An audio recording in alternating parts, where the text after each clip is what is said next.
Yo, it's your boy Deezy, man. You already know it's not about the setback, it's about the get back. I want to appreciate everybody that watches the channel. I appreciate everybody that subscribed to the channel. I really appreciate y'all. And I hope y'all continue to watch. And, it's your boy Deezy. It's another day here. And if you haven't already subscribed to the channel, hit that subscribe button. We really appreciate that. And today, we're going to talk about a few different things. And everybody that's tuned in, y'all are the best. We've been working on a few things, trying to get some kinks and a few things worked out with the channel. And, we're trying to put a little music in the background. And hopefully that's helpful. Hopefully the viewers enjoy it. And we're going to get into it today. There's a lot of things going on. They announced that Diddy's son has gotten a lawsuit against him. And we already know his son has been around his father his entire life. And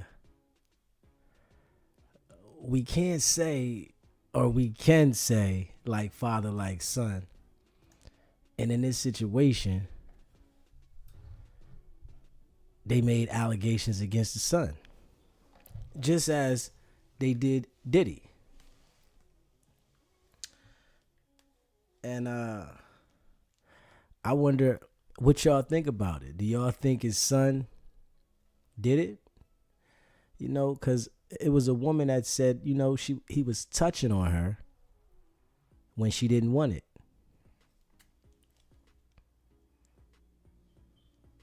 But we're about to get into it. And make sure y'all tune in.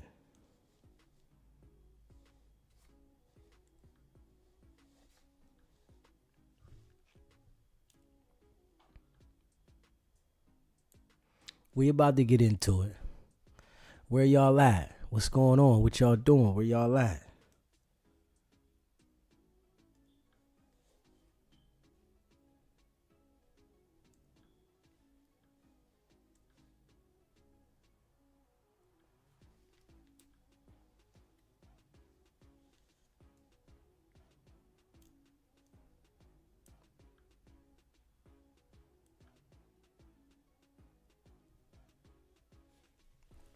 Yeah, we try and put a few things together. What's going on out there? What's the temperature like where y'all at? Is it cold? Is it hot? Because where I'm at right now, it's cold. The temperature done dropped. Where I'm at, it's cold around here. Around these parts. It's cold around these parts.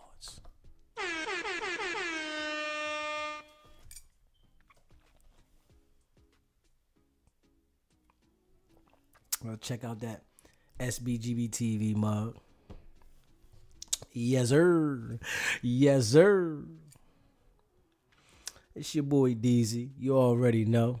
It's not about the setback. It's about the get back. For shizzle.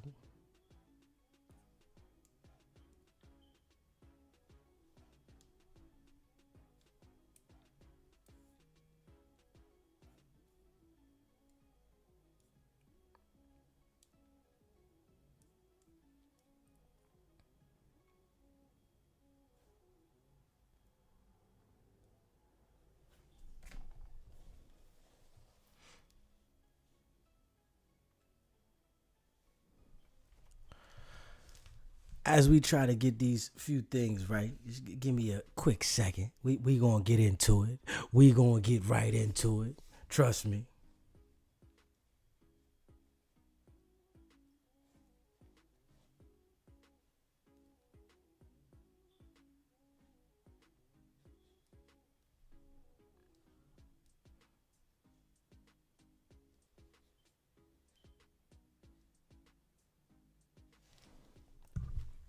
We gonna get right into it in a second. Give me 1 second.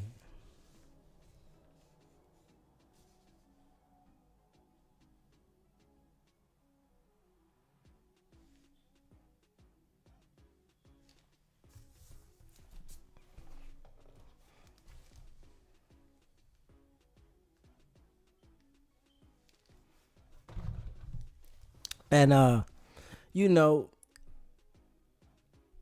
they on Fani Willis's top right now. I don't know if y'all know, but they want Fani to produce that paperwork. And she got a deadline. It's a deadline to produce that paperwork. They want the paperwork, man. And they're trying to say, right? I want y'all to listen to this now. They're trying to say Fani colluded with the Biden administration to put them charges on Trump. Now, and what I say to that, right? Certain people should stay out of certain people's business. And this is with Fani. Fani should have never involved herself with Trump's situation. She should have let the people that wanted to go after Trump, let them pursue the situation against Trump. See, and I'm going to say this, right? They threw Fani in the fire. They threw Fani Willis right out in the fire to go after Trump because they didn't want to put themselves in the fire, right? Trump got elected, right? And you better know he's going after all the people that went after him. You better know that. And Fani's not exempt. See, it's going to be a little harder for Fani to get people to support her when Trump comes after her. You see how many people still had Trump's back when Trump was going to war, fighting them cases? Those people not going to be behind Fani the same way. I'm going to tell you that right now. They're not going to be behind Fani the same way as people was behind Trump. They're going to throw her to the wolves. She should have stayed out of that situation and let the people that wanted Trump to go after Trump. I'm going to tell you that right now. I really think it was a big mistake for her to try to go after Trump, knowing that he's going to come back at her. And she's still saying that no matter what, she still might go after him after his 4 years is up from this term. And y'all see the pressure that's being put upon her to deliver these documents. She's trying to fight against it. And she's trying to not give them up. But the congressman, I think his name is Jim Jordan, he's requesting the documents because he feels that she was put up to the job by the Biden administration. And if y'all pay attention, right, nothing's going to happen to Biden. Nothing's going to happen to his son. But all the little minions that they threw out there to try to get involved, they going to feel the heat. I'm going to tell you that right now.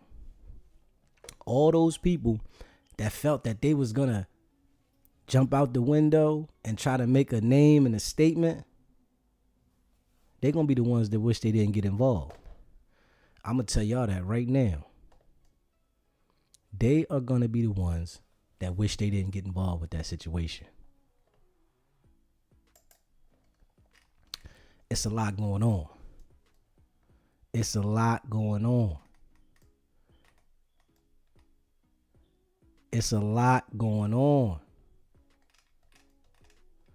And they got the artist Dave Blounts. This man is 500 pounds now. 500.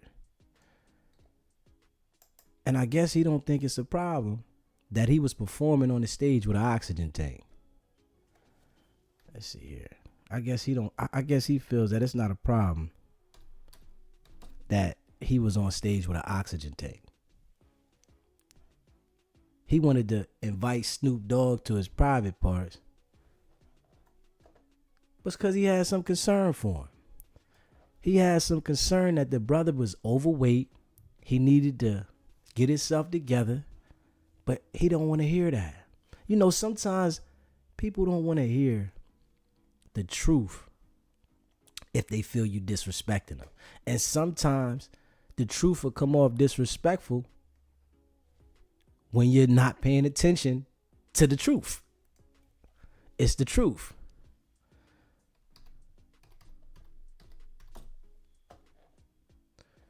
Yeah. Let me see. Yeah, this brother was on the stage, 500 pounds.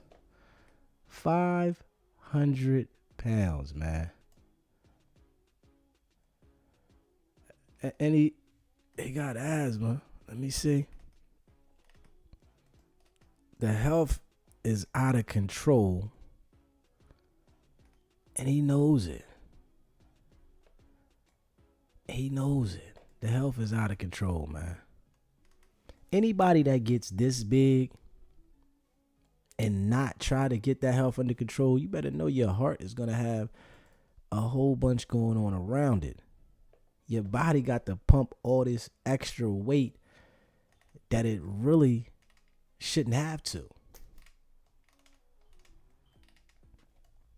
Let's see. Hold up.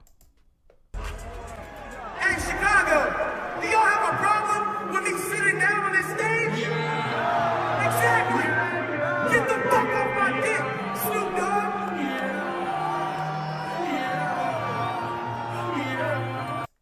Like, come on, man. Seriously. Who wants to pay their money to go see a performance like that? Like, honestly. I wouldn't dare pay my money to watch somebody 500 pounds sit down and talk disrespectful. Does he really have fans? I want to know. Does he really have fans like that? Because I've never heard of him until this situation.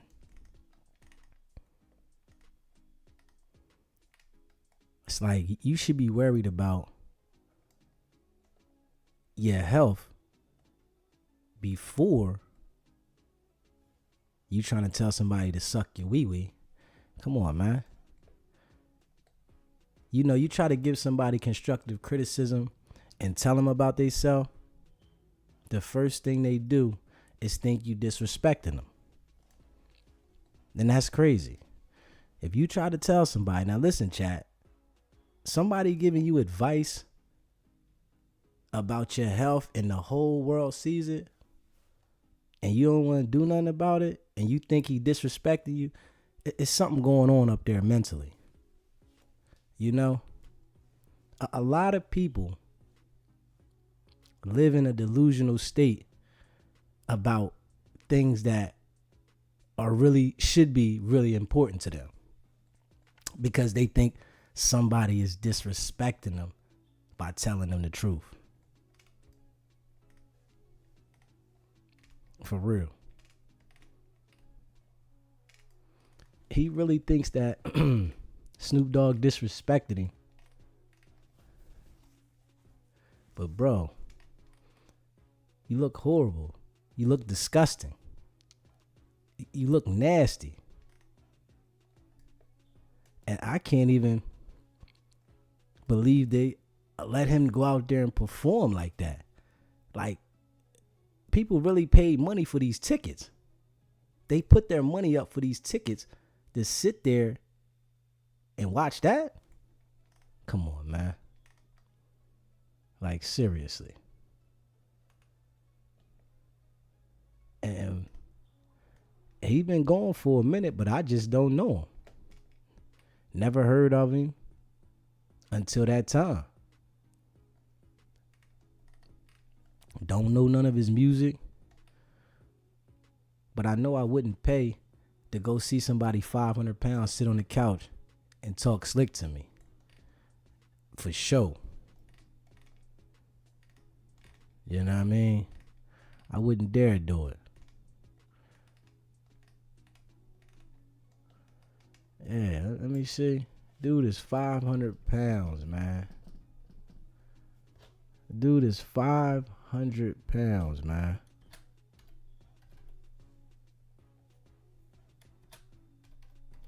And he really think that's okay to be that big. He really thinks it's okay to be 500 pounds.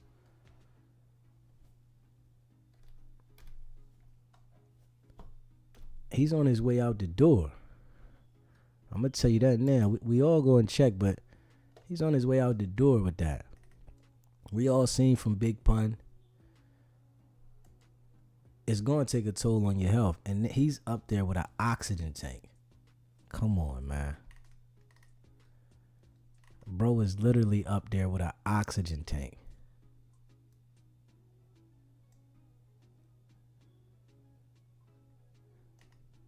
Adam said he called in and explains why he crashed out. Let's see. Dave Blounts really sips lean. I'm not saying that comically, like no, Mike. Yeah, that's no. He don't sip lean. No, and he's honest about it because when we did the interview with him, no, it's the big an empty cup, and it's an empty cup all the time. There's nothing in the cup. I seen something in the cup before, and it was purple. When he did the interview, there's nothing in the cup. Yeah. And I've never seen him with anything in the cup, and he's not even. He knocked his cup over like 8 times throughout the course of the fucking interview. And it's like he's not even really like, honestly, the way his body is shaped, he cannot drink lean. Let's be real. He's going to die. All right, so when we were at the store, to even feel anything. When we were at the store, he actually had a drink inside that cup. But it was just soda? Before, I don't know what it was. Yeah, it was purple though. Even him drinking soda seems so insane. Like, why would you take? It's like you don't need another fucking every milligram last calorie of sugar, a milligram of fucking. What's smaller than a milligram? You don't need. He has to cut back for a second, bro. For sure. I think water. And anybody that's around Dave Blunt, they should be trying to tell him, bro, you're gonna die if you don't get this under control. And I'm sure he got some money. I don't understand why wouldn't he invest in his health, which is going to save him and help him live longer, instead of figuring out how to snap back at people. Come on, man. In like raw fruits, right? No matter how much, or just eat a lot of that shit. It don't even matter. Just load him up with raw spinach, water, and fucking avocados. Yeah. Think about how you feel when you even gain like 20 pounds. How fucking bloated and weird you feel. And then think about where he's at. Like he how needs much to enabling chill. does that require? The most I've ever gained was like 50 pounds. Like every time I go to jail, I gain like an extra 50. And that shit feels like you got to learn how to fight again, walk again, learn how to fucking wipe your ass again once you get buff. So, but take away the buff and put the fat. How do you even fuck finding that? How do you get your arm around? Yeah. You literally you got You globs can't. of shit. Like just he's stuck that you haven't definitely discovered. like wiping to the Months. front. He got a little boo boo on his balls. I just wonder if this is like helping his streaming numbers, because from my perspective, like this all kind of seems like it's intended to go viral. Like he's on stage with the fucking oxygen tank. That doesn't seem like it's like an accidental thing that he's out there looking like that. So I feel like this has got to be at least partially a play. But it's like, it's working unbelievably well, because I'm even seeing like right-wing commentators. I swear, I just saw like Matt Walsh of What is a Woman, of like, you know, the Daily Wire, basically like attacking him for, not even attacking him, but just acknowledging like, this is not healthy, this is insane, this is out of control. I wouldn't even, not like. I mean, the entire world knows that this isn't healthy. He knows it isn't healthy. But his addiction to food or whatever he has addiction to makes him be blind to the situation. He knows this is unhealthy, man. And for him to be in the position that he's in, he can change this in a different direction. He just comfortable with being nasty, man. Some people are just comfortable with just being pure nasty. They're not worried about fixing themselves. Like that, like I wouldn't discriminate because he was on a breathing machine or what do you call that, an oxygen tank? Yeah. But That's at Nas, the actually. end of the day, I would not have him in that condition on my stage, making him feel like it was cool to come out like that. You get what I'm saying? Yeah. I know. And I don't agree with everything this Joker says, but I just said that a minute ago. There's no way I would have put him out on the stage at my concert with all these people looking nasty like that. Get yourself together. Like, seriously. He didn't want to miss Juice World Day for nothing in this world, but it's like, or is he permanently on the tank now? Is I don't know, that but the outcome? he was like checking himself into the hospital like in the week leading up to this concert. But I mean, could that also be a play? Probably not, realistically. That's the lore that he created, at least. Yeah. I want to say this. First of all, we know Dave makes really good music. I function with his music. Am I tripping? Or when he did the No Jumper interview, whenever that was 2 months ago, he's like significantly larger since then. It's hard to tell because honestly, he was fucking massive at that time too. But I feel like he's got like he was Nah, he not was big then. sitting on the couch. I feel like you my were. 600-pound I don't life. think that you were paying attention to his movements before you encountered him on No Jumper. No, I didn't really know who he was. All right, so that's why. Yeah. That's why you think, because now you're paying attention. Like, oh, that's Dave Blounts. I feel like he's got bigger since then. He's that fat guy that you've been seeing everywhere. I just wonder if this is actually blowing him up. Even right there, he looks smaller. He's not doing no numbers. As far as all of that, like, why is he at Juice WRLD Day? I mean, he's got like, 148, like he's got some like, look, 10 perks, 531K views. That's not bad. I'm saying to be at Juice Day on the couch. They put a couch up there for you for that. I think he's he's like, he fucks with Vivian. Is he from Chirac? Yeah, nah, but they fuck with him. Bibby. So like, And all the people around him, like Bibby, and seemed like Bibby had made a post like, "Bruh, put down the cup." Da-da-da. I feel like you got to say something at some point because it's like if you don't, you just kind of nothing in the cup and he be around Bibby and Bibby said put down the cup, it's a play, and Bibby publicly said it's something in the cup, man. Brother is on something. He's eating too much. They doing all kind of designer things. He's on something. And he's definitely too much overweight. 500 pounds, man. Come on, man. When he ordering something, he's ordering double of whatever he's ordered. Nothing makes him full. Says Bibby don't say shit. Yeah. He would. Like, but put maybe down the cup and nothing's in there. Put down the cup. I think is a metaphor for Do some push aways. and just don't eat. Change like your just habits. stop eating so much. Change your habits. For sure. Like lean is bad, but like the food has got to be the primary People problem. not buying lean. He too square to even. He from like Oklahoma, right? His name's that Dave guy Blounts, lean. and he don't smoke weed either. That's what I'm saying. Like, come on, bro. That's too square to drink. He like used to smoke blunts, but I don't think he does anymore. He can't. He's shit.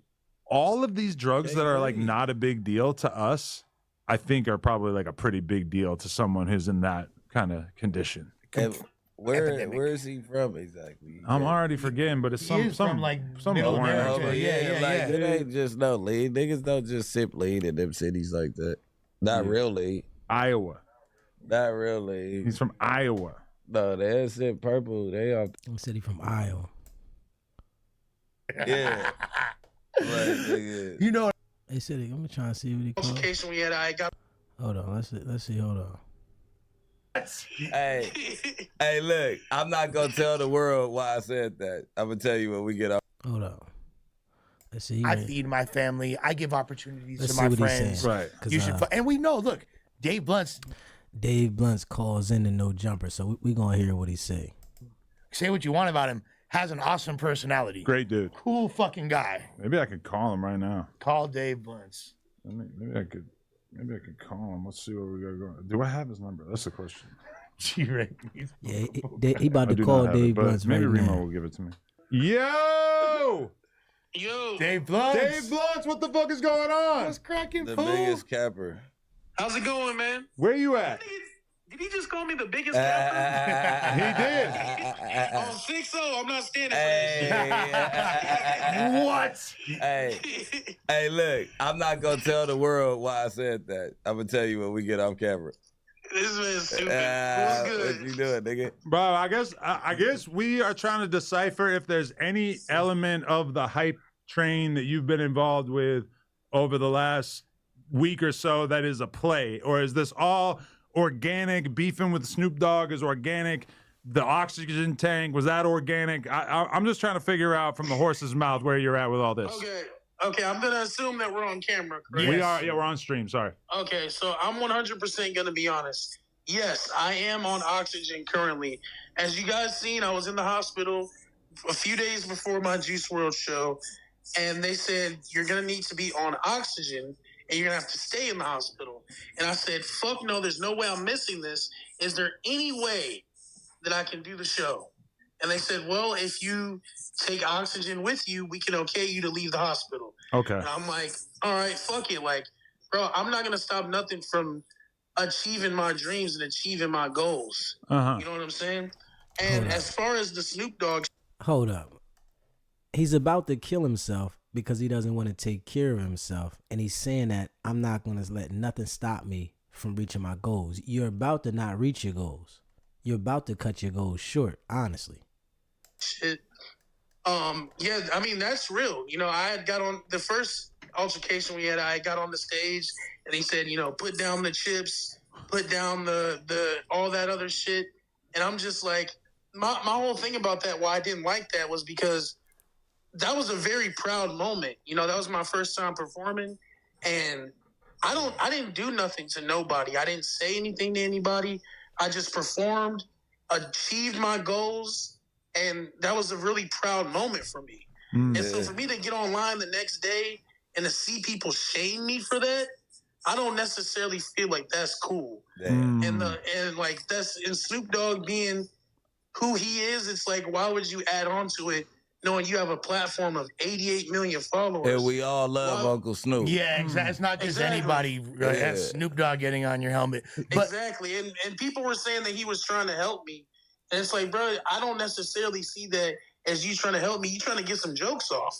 So if we trying to get jokes off, with my post on my Instagram, I got a joke off as well. I'm like, bro, you played a rapist who was getting ready to, you know, like getting ready to rape his girl in front of her son. Like, don't judge me on my performance because I didn't judge you on that performance. You know? Oh, wow. There's really different types of performances, though, right? Yeah. No, but see, he got his jokes off, so I got my jokes Yeah, off. no, that is funny. Like, You it's accepted it's the just a role, joke. so you know what I mean? That's a different situation. But here's the now. thing, though, Dave. It seemed like after that he had apologized to you. It seemed like y'all had squashed it. But then at the Juice show, you're like, fuck Snoop Dogg's bitch ass.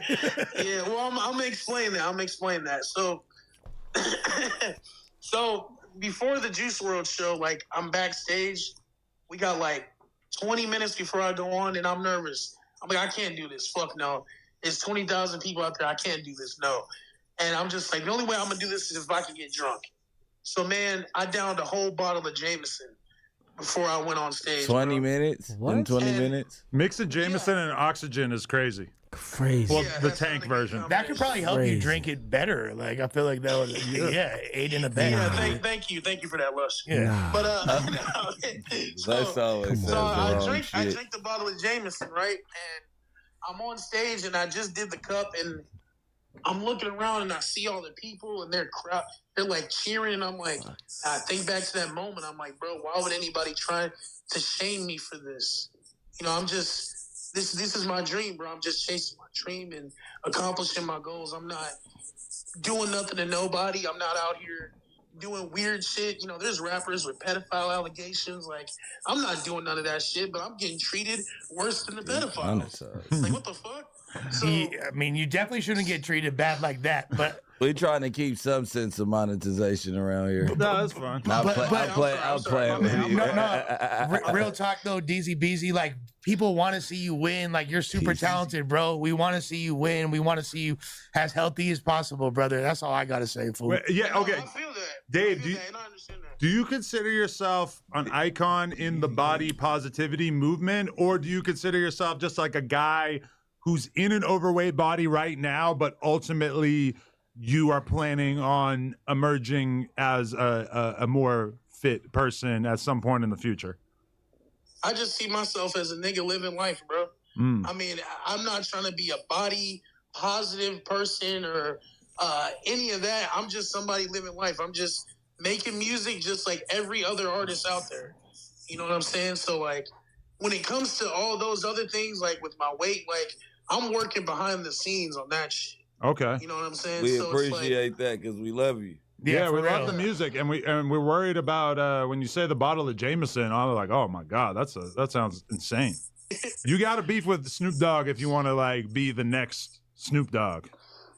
No, I don't want to beef with Snoop Dogg, man. He's a good guy, and you know his response was just him laughing and telling me to just keep doing my thing. He's not against me. I'm not against him.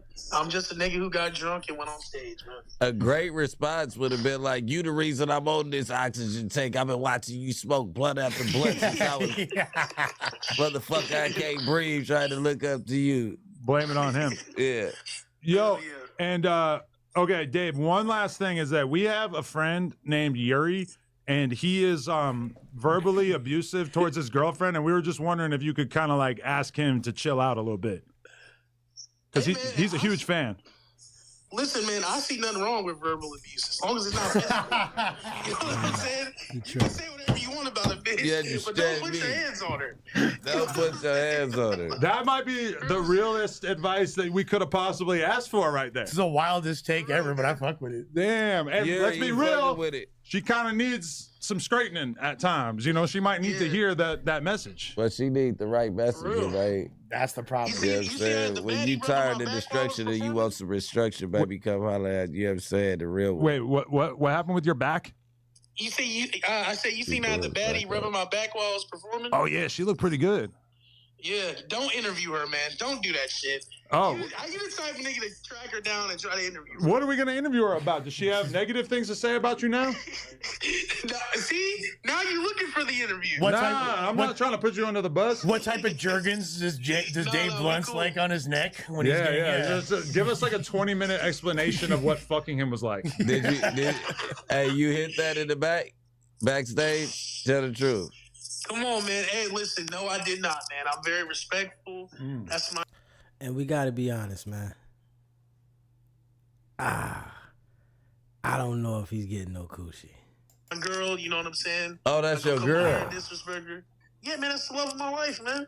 Oh, wow. I didn't know from the way you phrased the So first you part. I been, didn't realize you been smacking For that. right now, anyways. We'll see You if been she fucks smacking up. that. Yeah, we definitely gonna interview her. You wanted her to get an interview. She's made it to no jumper. Fuck no. Nah. He said he was gonna interview Abigail if I blew up for real. She's nasty. She's nasty. Disgusting. Shit. The bigger you get, like think about Cardi. Like every girl Yeah, Cardi he's ever dated smaller. is a potential interview, right? Sales wise, Yeah, I guess status wise, so. not No pun physically. intended. I'm not saying I would necessarily want to be the one doing it, but somebody gonna do it. Yeah. Yo, can we do a mukbang? I'm not. Come on. You're man. diabolical. I'm not gonna do a mukbang. I'm down for more content that's not food related, man. Come on. But I feel like you haven't even really done food content yet. Let's do it with Bro, all I did a salads. fucking crumble cookie mukbang, and Mook. the nigga titled it 10,000 calorie cookie mukbang. Bro. I'm like, come on, bro. Like, I'm not trying to humiliate myself, bro. What about just a smoke-a-thon? What else can we do? A lean taste test. What if it's all raw veggies and fruit? I ain't fucking a healthy mukbang. I'm down for that. That's not a bad idea. It'll be Yeah. boring as fuck. Yeah. The healthy mukbang. No, I'm- but the I'm crunch, for it. the crunch from the celery and the He fucking. said on 6-0 it's not a bad idea. So Let's do it. Hey, we're Let's bringing do it. Dave Blounts is coming to the set. Have All an right. avocado eating contest. I'm gonna save your number. I'm gonna tap in with you. All right. All right, for sure, bro. Appreciate you, dog. Much love.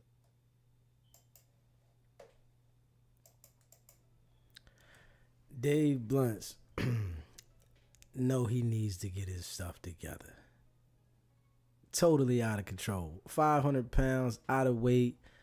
I mean, overweight. Like, it looks disgusting.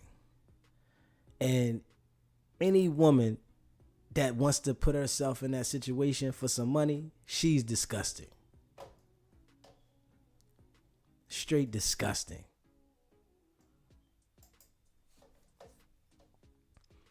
And there's women that will take it there, but disgusting. Come on, man. Bro look like he don't even wash up correctly. He's missing spots every time. He doesn't want to get in the shower every day. He's avoiding the water. Literally. Bro looks like he just avoids the water. Excuse me. Shower is not his mission. It don't matter how much money you got. If you look nasty, you look nasty, man. For real. 500 pounds. Yeah. We're going to see. They gave Fani a deadline. Let me see. They gave Fani the deadline. News about Fani. Let's see here.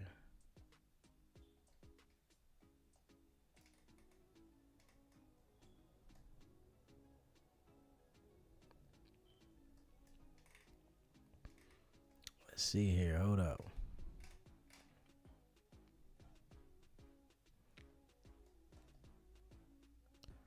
They got a deadline. Hold up. Let's see what the deadline is for Fani. We ready to see right now. Hold up.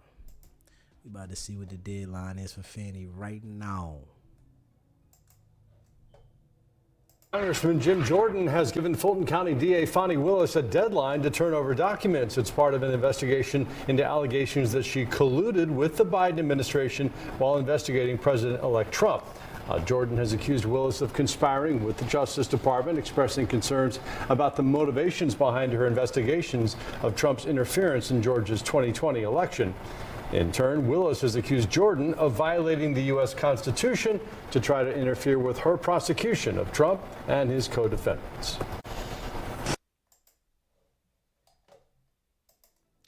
I want y'all to think about it like this, right?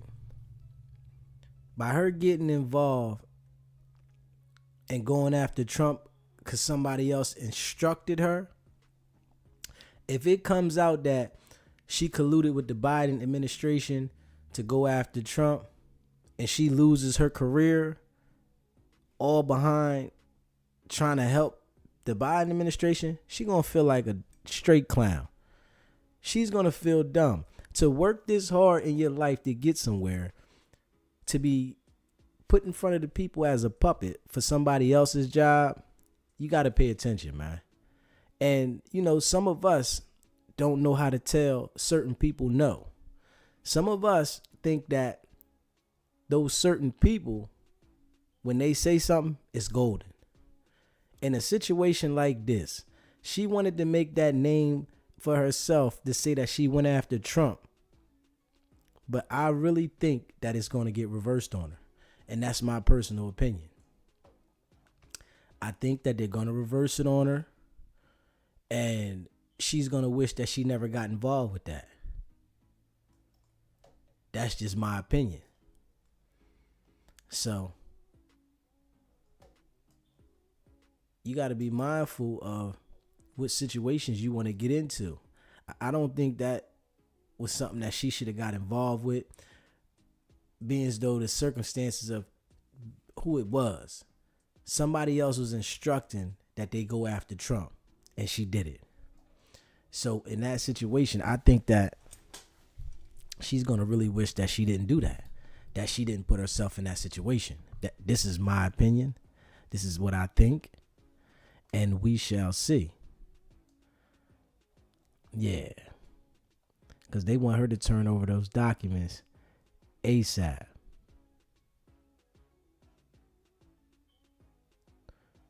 They said arguments. Let me see what this say here.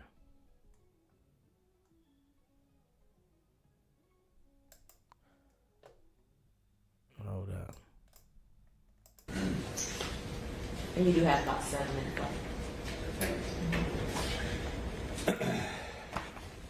Judge, I once said that I was in school before I knew that the South had lost the Civil War. That with the way everybody talked, that I thought they had won. I wonder how long we will go on with the 2020 election. Is that going to last another 150 years where everybody's complaining about something? Let me just reply, and I won't tarry with you long. All of what they have said is the General Assembly can do this. The General Assembly has the authority. Sure they do.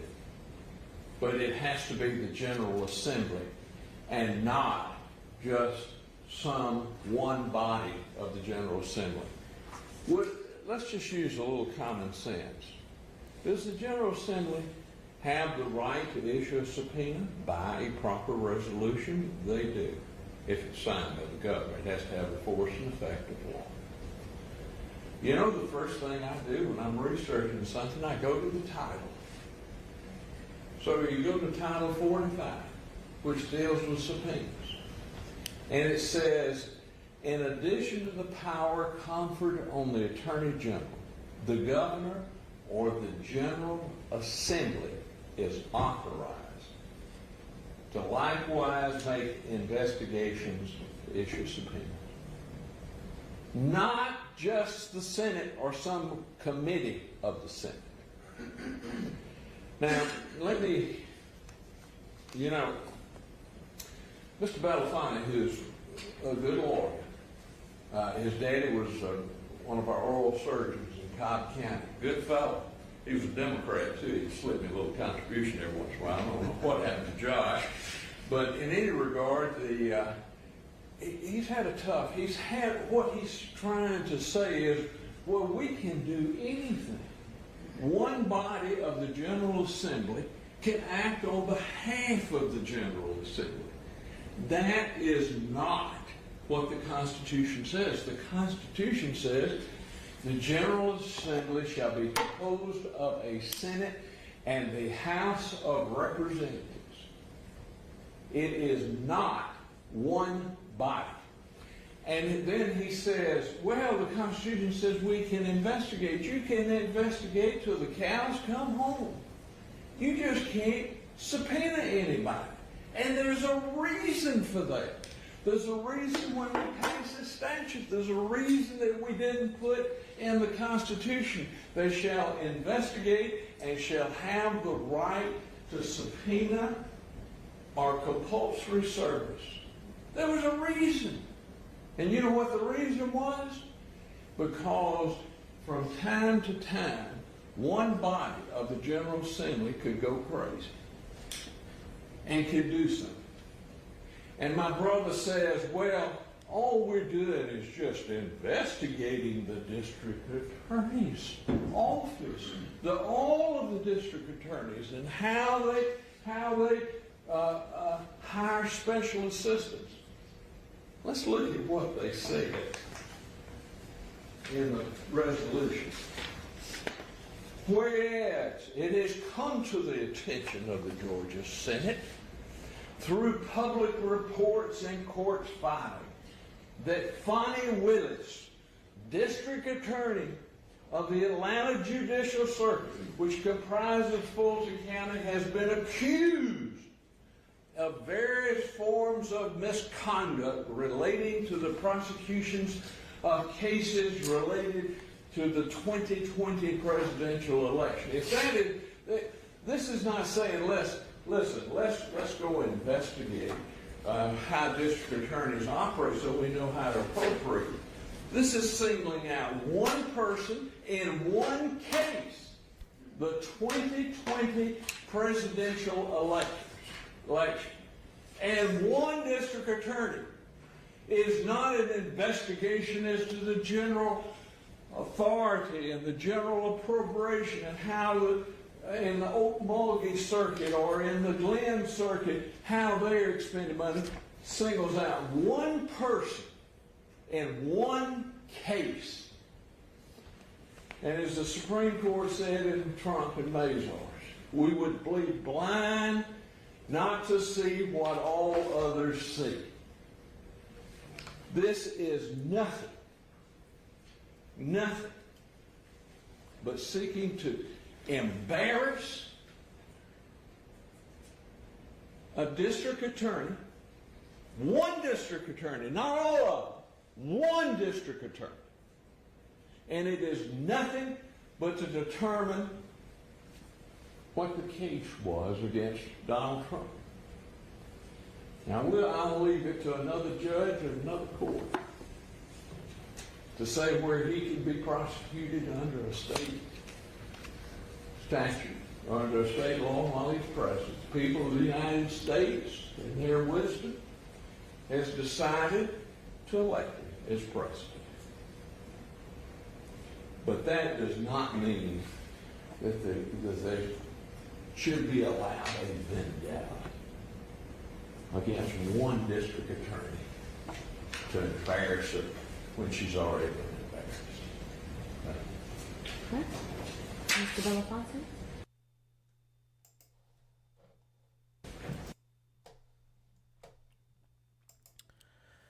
Yeah.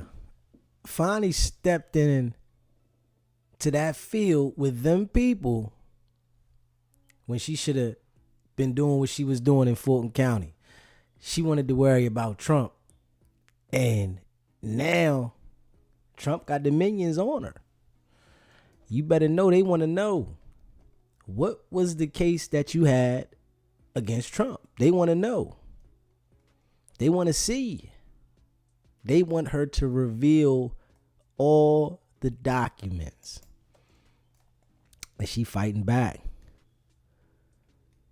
Fani's fighting back. You know, she said she ain't going out without a fight. When you in position in life, man, there's always people trying to come for you. It's always people trying to take you down. And then the people in position are trying to take people down. They always coming for people. So we all pushing and pulling against each other. We don't see how the design was set up for us to go against each other, for us to govern everything. Nobody is exempt to being taken down. Nobody. Except we see the president. They can't get him. We see that. They can't get the president. But I guess everybody else, you can be on that chopping block. Everybody else can be on that chopping block. And they went after Trump and they can't get him. Now they going after them, and we gonna see how it go. She got her lawyers fighting. And you see what type of lawyers she got up there fighting. You see what type of lawyers she got up there fighting. Just look. This who she got up there fighting. She got to fight fire with fire. You understand that? It was no way that she could have got Nathan, the boyfriend, to rumble how he gonna rumble. She got to fight fire with fire. Pay attention to that, man. She got to fight fire with fire.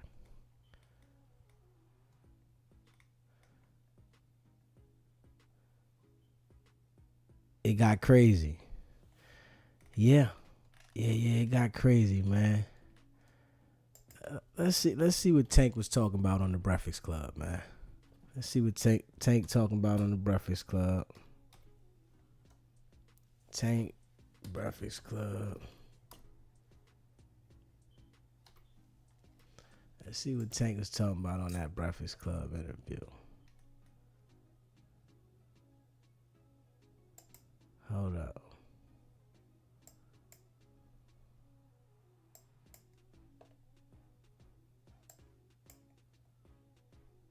But it is the sacrifice of being in the group.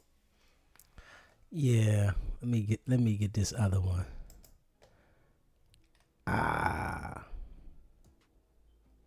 Yeah, That was a minute ago. Hold up.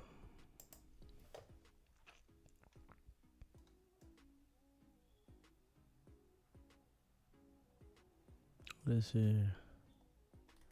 Hold up.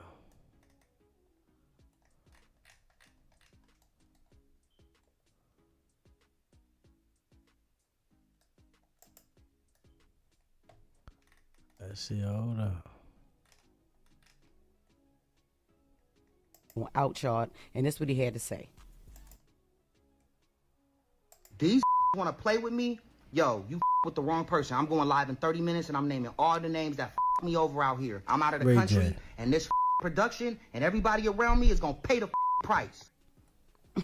And he captioned it and said, I hate me. I hate this whole S. I'm crashing all the way out to... Yeah, you know they going through something. They going through something. And with the Holding Court podcast, and they asked... But who's the attack coming from? They call you gay all the time, Charlamagne. How do you... Hold up. Let me see. Hold up.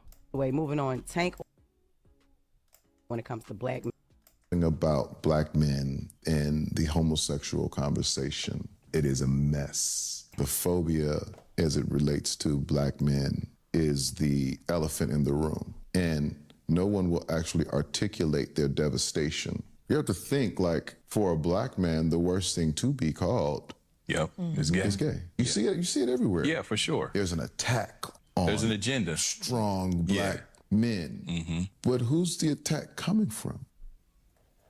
They call you gay all the time, Charlamagne. How do you feel about that? Yeah. Hey, man. Tank just need to come out. He just need to tell the people, listen, this is what I am.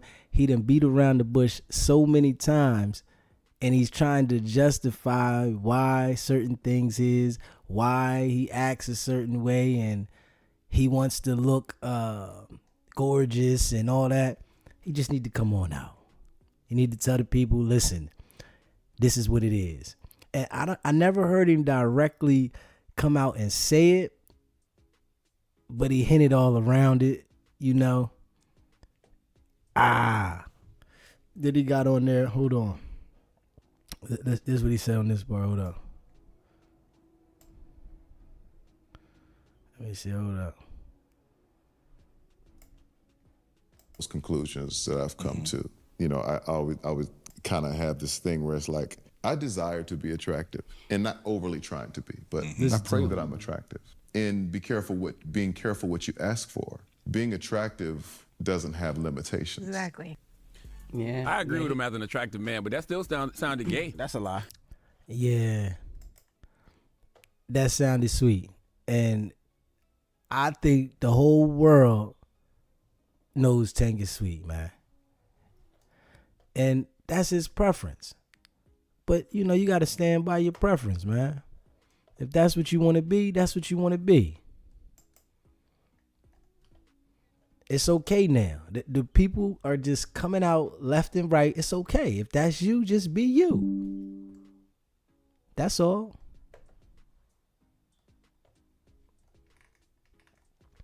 And eventually, I think he is going to come out and just lay it all on the table. Right now, he's just, you know, hinting at it. You know, he doesn't have a problem. He's, you know, he said he was homophobic before, but I guess somehow he broke out of it and he's not homophobic anymore. We all know that it's looked at funny to be a left-hand swinger. But if that's what you want to be, you got to stand on that.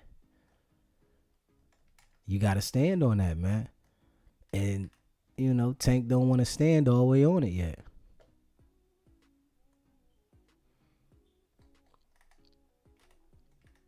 I don't think he's going to disappoint his fans, honestly. I think his fans is going to accept it because they already know what it is. Honestly. I think his fans already know what it is. They're going to accept it. It is what it is. Just embrace it.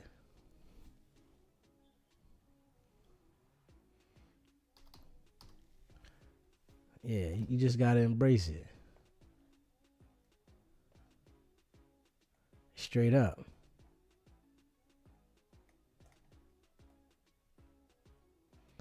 And he said that he doesn't believe that there's a gay agenda. Man, listen, they're pushing that gay stuff in the community hard. Okay, if you want to be gay, that's your business. You be what you want to be. But the way that they're forcing it through the music, on TV, things used to be so censored on TV that you wouldn't see things like that. But now, how do you expect people's mind to function when they haven't even developed and you pushing that to them before their brain has even developed? That's the crazy thing. They're pushing the gayness to the people that don't even understand themselves yet. So they might get into it not understanding themselves, and then they're in something that they were forced upon to do. But don't nobody want to talk about that. Don't nobody want to be real about that. People are being forced to be sweet because they're accepting it so openly. It's like they're embracing it as if it's the right thing to do. And people want to so much focus on the Bible in certain situations, but didn't the Bible say that this was a sin? But that's why I say a lot of this stuff is fictitious, because people only want to point out certain things that benefit them, but when it doesn't benefit them or it doesn't go with their narrative, they want to take those things out of certain situations that they want you to believe, they want you to feel. And it's confusing to the younger generation. Younger generation is confused, man. It's so many people that are acting like they were born sweet. No, this behavior was forced upon you. The people around you were displaying these energies. You might have had people around you that were watching you, that you seen and you observed. We all pick up things that we learn from the things that we observe from other people around us. And some of the things we observe, we tend to like. So if somebody is observing somebody around them being sweet and they take to it, yes, they're going to be sweet because they started liking what they observed.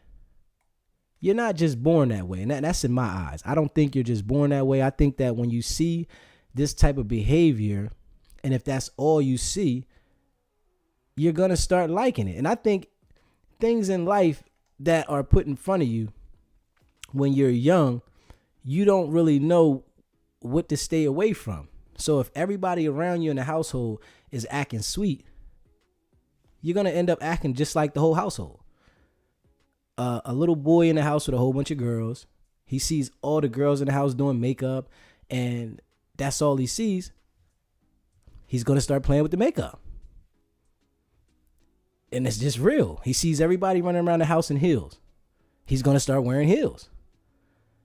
I really think that we really have to understand as people that the things that are displayed to you is what you learn from and what you gravitate to. Now, some people are displayed certain things and behaviors and they tend to shy away from them because they don't like those things, and they might have seen some negative outcome from the situation, as in people that grew up in the house with parents that were drug addicts. It had parents that were drug addicts, and they seen the effect of them not getting things being taken out the house. They're not getting the attention that they want. Of course, they're not going to like drugs. They're not going to like people that are on drugs because the experience that they experience outweighed the feeling. It's like, man, I can't even accept this because I experienced so much trauma from being in that environment. Rather than somebody that enjoyed the environment, whereas though maybe somebody in the house was feeding it to him, saying, yo, man, here, let's do this together. Come on, man, you can get on with me. Those type of people are going to like getting high. those type of people are going to enjoy going out and getting high because it was so much embraced in the household. People in the household made this a cool thing. People in the household did this daily. So, you know, I really feel that when you grow up in a certain environment, if you like those things, you're going to gravitate to them. If you had bad experiences with those things, you're not going to want anything to do with them. And this is my opinion, but this is how I feel.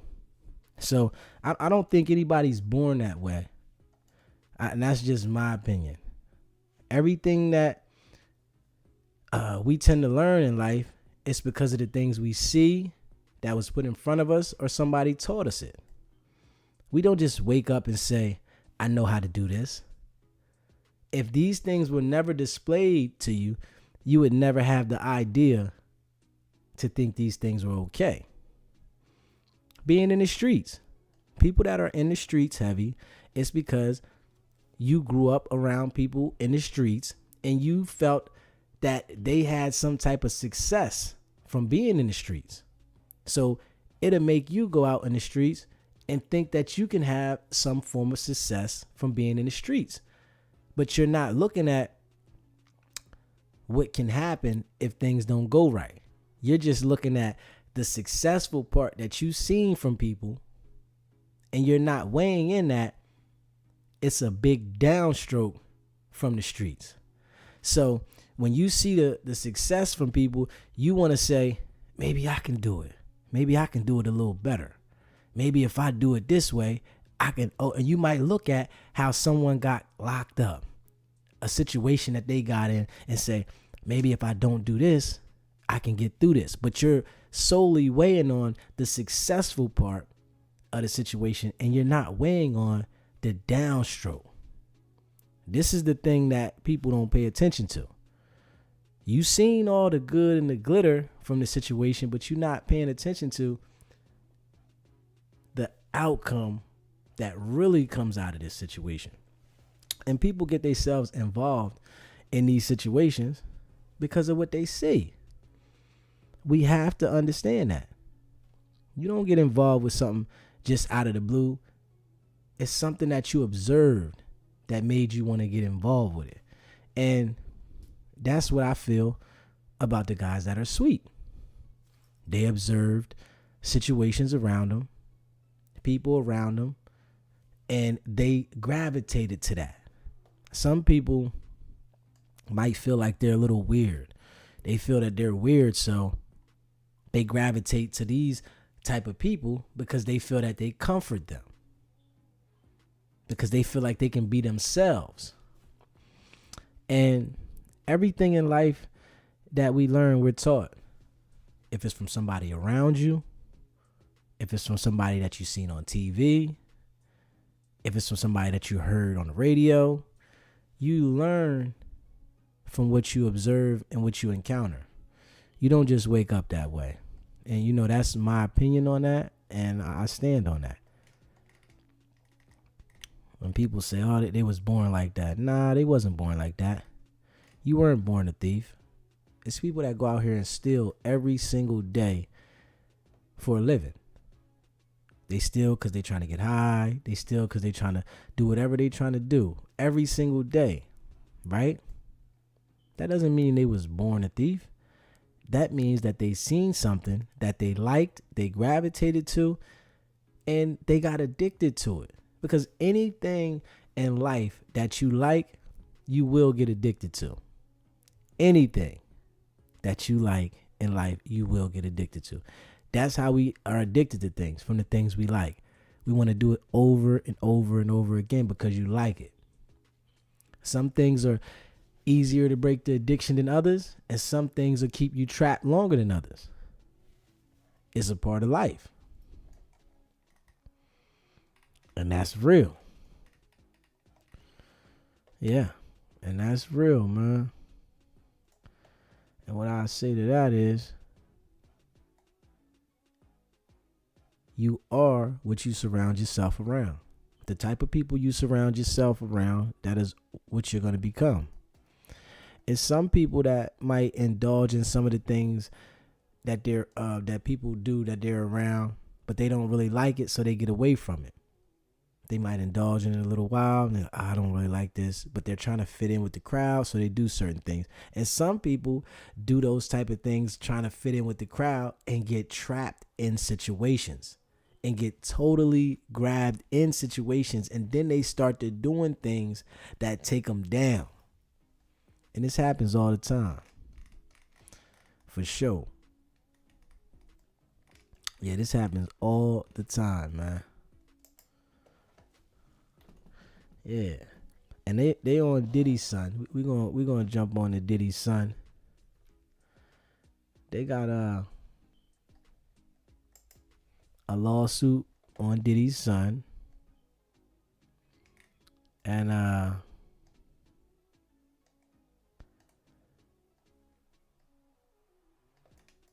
he got a situation that he got to deal with. And you know, we can say like father, like son, or not like father, like son, but in this situation, he's going to get the same heat that his dad is getting at a lower level. But he's going to get the same heat. Anything, them accusations that they're saying about his dad, anybody that comes forward, they're going to say the same accusations about him. Because you have to know that his father was prepping him to be who he is. His father was teaching him the ropes. He might not have told him everything and involved him in everything, but I'm sure he taught him a lot because he understood the game. And then, you know, he was involved in that sick stuff. So I'm sure, you know, he might have taught his son some things, but keeping some things away from his daughters, but teaching his son things. Because like Stevie J said, he felt some type of way when the video was seen of him hitting Cassie, and his daughters got to see it. So that's what Stevie J was saying. He felt some type of way because his daughters was gonna see it. And we all knew that she was gonna see it. The world knew that. But now his son is definitely having some issues that he has to deal with in the legal side. And they still, I guess, throwing parties and doing things with people because they don't understand that they are a target too. But they're going to see. And we're going to play some of this thing here and let y'all check this out too with the sidebar. Home confinement has to be in New York, but it doesn't really matter because at the end of the day, Judge Subramanian denied Sean Combs bail. That was the third time that Sean Combs had actually been denied bail in total. Now, going back to this legal paperwork that Christian Combs was served, according to In Touch, this came from Grace O'Markey. This is somebody we've spoken about before here on Sidebar. She was the one who filed a lawsuit against Christian earlier this year. And we remember that O'Markey's civil lawsuit accuses Christian of assault, battery, sexual assault, intentional infliction of emotional distress for an alleged incident that happened on Sean Combs' yacht back in 2022. And I'm going to talk about the timing of the service of these papers in a second, but first I want to recap this lawsuit for you. So according to the civil complaint, O'Markey, 25 years old at the time this happened, or allegedly happened, says that she was working as a steward on the yacht that Sean Combs had rented or chartered, and she was in charge of providing food and drinks for a 12-hour period. And she actually said that she believes the alcohol on that yacht had been laced with drugs because she says that women would have one drink and then almost immediately pass out or start falling over. And again, that is very consistent with allegations that have been made before against Sean Combs. In fact, she described what she thought would be a wholesome family excursion to what she describes as a hedonistic environment.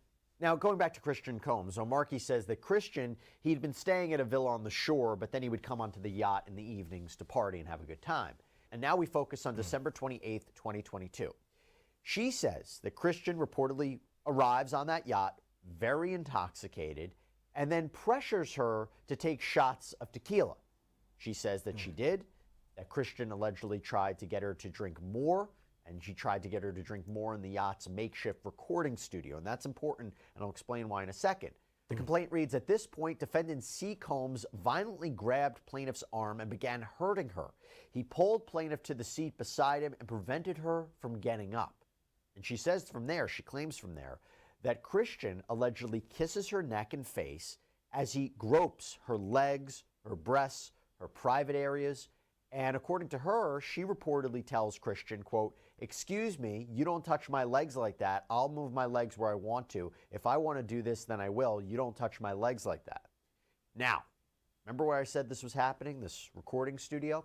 Well, the alleged assault was reportedly witnessed by Rodney Little Rod Jones. This is a music producer who had apparently accompanied Combs basically everywhere for a year while they were working on Combs' latest album, Love Off the Grid. And we remember that Rodney Jones has filed his own separate lawsuit against Sean Combs and others. And he was saying that he was in this recording studio when this was going on, when Christian and Omarky were there. And he might even have some audio that was recorded of this interaction.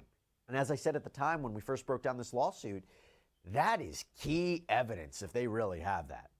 Now, Omarky says this is what happened next. She says she tried to go back to work, but Christian ends up finding her and wants her to find him a place to sleep for the night in the yacht. So she takes him to the cinema room of the yacht. And that is when she claims Christian stopped her from leaving, groped her, took off all of his clothes, and tried to force her to perform oral sex on him. Now, she says she was allegedly able to fight him off. Someone walks into the room, and then she was able to leave. And she said when she reported this to the captain, according to her, the captain berates her. And she alleges that the captain may have even been paid off by Sean Combs to keep quiet about what happened.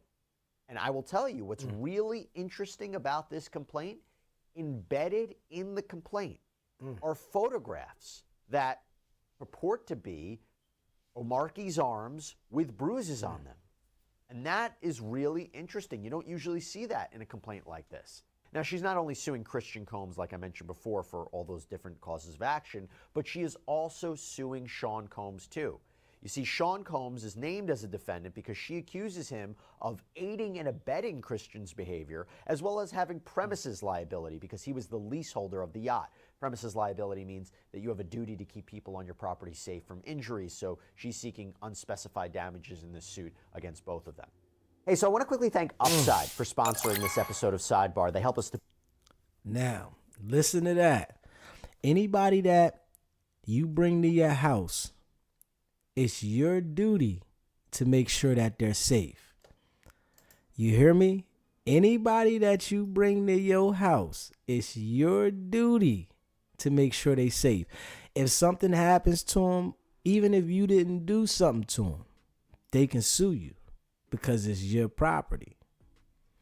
Pay attention to that, man. That's something that we need to know. Because, you know, a lot of people like to throw house parties. A lot of people like to have a whole bunch of people at their house. A lot of people want to go ahead and have these events at their house. Come over to my house.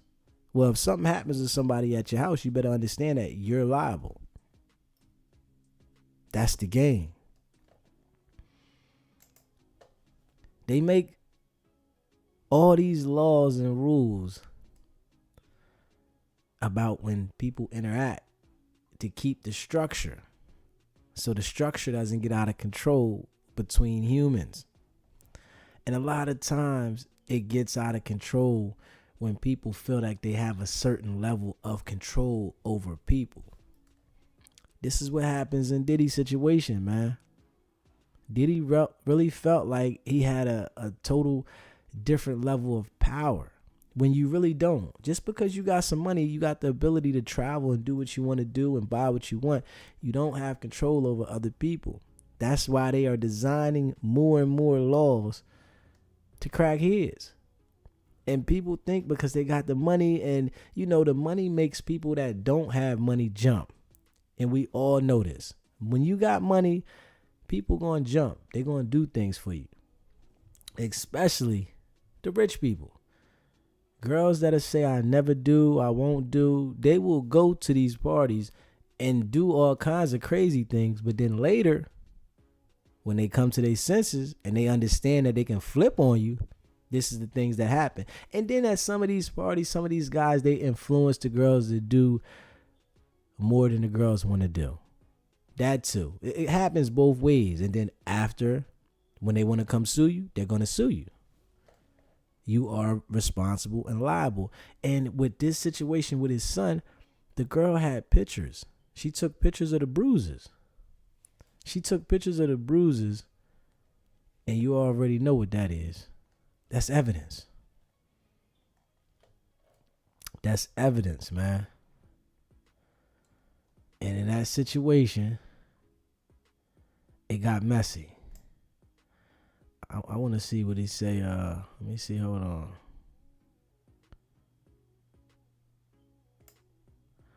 Yeah, in that situation, it got messy, man. For real.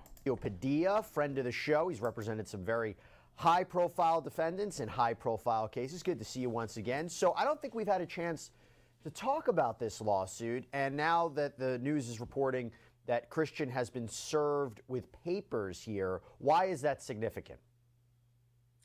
Well, it's significant because anytime that they have the opportunity to continue to remind the public of the malfeasance of Diddy, of Diddy's son, of anything related to sexually inappropriate behavior, sexual assault, it helps. It helps the government continue to, lay out the narrative of how bad Diddy was, how bad Diddy's son was. So I think it's consistent with, what they've been doing, putting it out there and really destroying his character. I'm not saying that he didn't do anything to deserve it. I'm saying it's consistent with what they're doing, whether it's the government or the lawyers that are suing him civilly.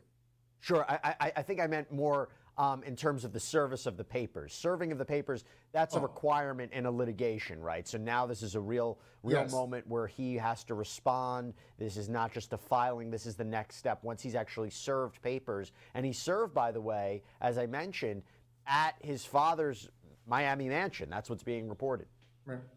Right. So when there's a civil suit filed, then it's filed, and then eventually you're right. Then it has to be served, and there's certain requirements, and after you get served, you have a certain number of days to respond.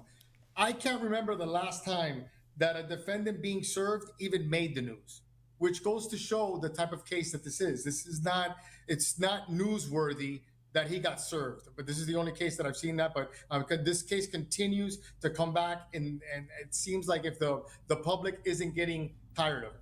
So it's rare to see that even the service makes the news. I got to tell you, one of the things that's interesting about this is I couldn't tell at first, was this new news? Because we talked about her filing this complaint against him, this lawsuit against him months ago, I believe in April. But now we look at the docket and it says that on November 19th, 2024, there was proof of service by posting. This was filed by Grace O'Markey. And also on November 19th, 2024, it says proof of service by posting filed by Grace O'Markey as to Christian Combs, the defendant. And then it talks about the service costs, and it talks about the mailing date. The mailing date was apparently October 23rd, 2024. So what's interesting about that is, and again, if I'm reading it correctly, isn't that a long period of time between filing and proof of service, unless I'm missing something? It is, but there are situations where people could be evading service, you can't find them, and what you really want is personal service. And posting basically means that they literally did that. They posted the lawsuit, and there's some states that allow for posting, there's some states that allow for substitute service, and there's some states that allow for posting only after you've made certain requisite attempts. So it's very possible that they had been trying to personally serve them, they gave up, and then they went ahead and posted it. It is rare to see that many months pass, but you have multiple defendants in this case, and I believe that they filed it. It was in the media. They're working on it, so it isn't completely that rare to see this many months pass. When you're dealing with celebrity clients, you're dealing with clients that have a layer of security that prohibits you from actually serving them like you would a regular person. And by the way, I can't confirm this in any way. If there was difficulty in serving him because of something Christian Combs did, right? I want to be very clear. I'm just assuming. I'm making the allegation. I'm not saying he did this, but if he created a difficulty in service, typically speaking, whether it's him or any defendant in a civil case, does that hurt them? Does that hurt them in the case?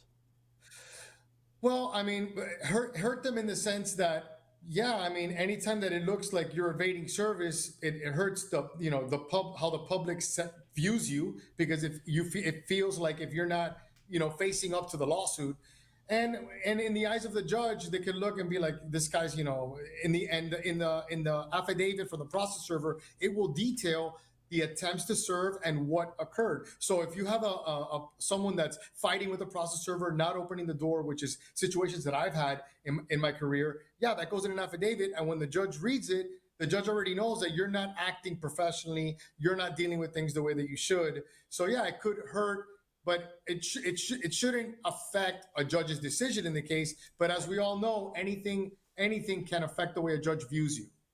Right. And again, I want to make this abundantly clear. I'm not saying he did that in any way. I'm not saying he made it difficult to serve the papers. It's just, if I'm looking at the docket, I'm thinking when the lawsuit was filed, that time difference is something that's interesting. So now I want to ask you about the case. I want to ask you about her lawsuit. I mentioned it before. I described it before. What stands out to you? Do you think it's a strong case against Christian Combs? I think it is a strong case because you have witnesses. You have an audio recording of him actually telling her to take shots, and they put the transcription of what is in the audio, and then it goes in conjunction with this criminal indictment of his father and the similarities. So it's not just the isolated allegations that Diddy's son did this. It's in conjunction with he's sitting in a jail cell charged with all these other crimes. So I think it is a strong case, and what it shows, what the complaint is illustrating, is this completely out of control party on a super yacht, including various celebrities. That when you read it, it kind of rings true. I mean, when you read it, it doesn't come off as being something that's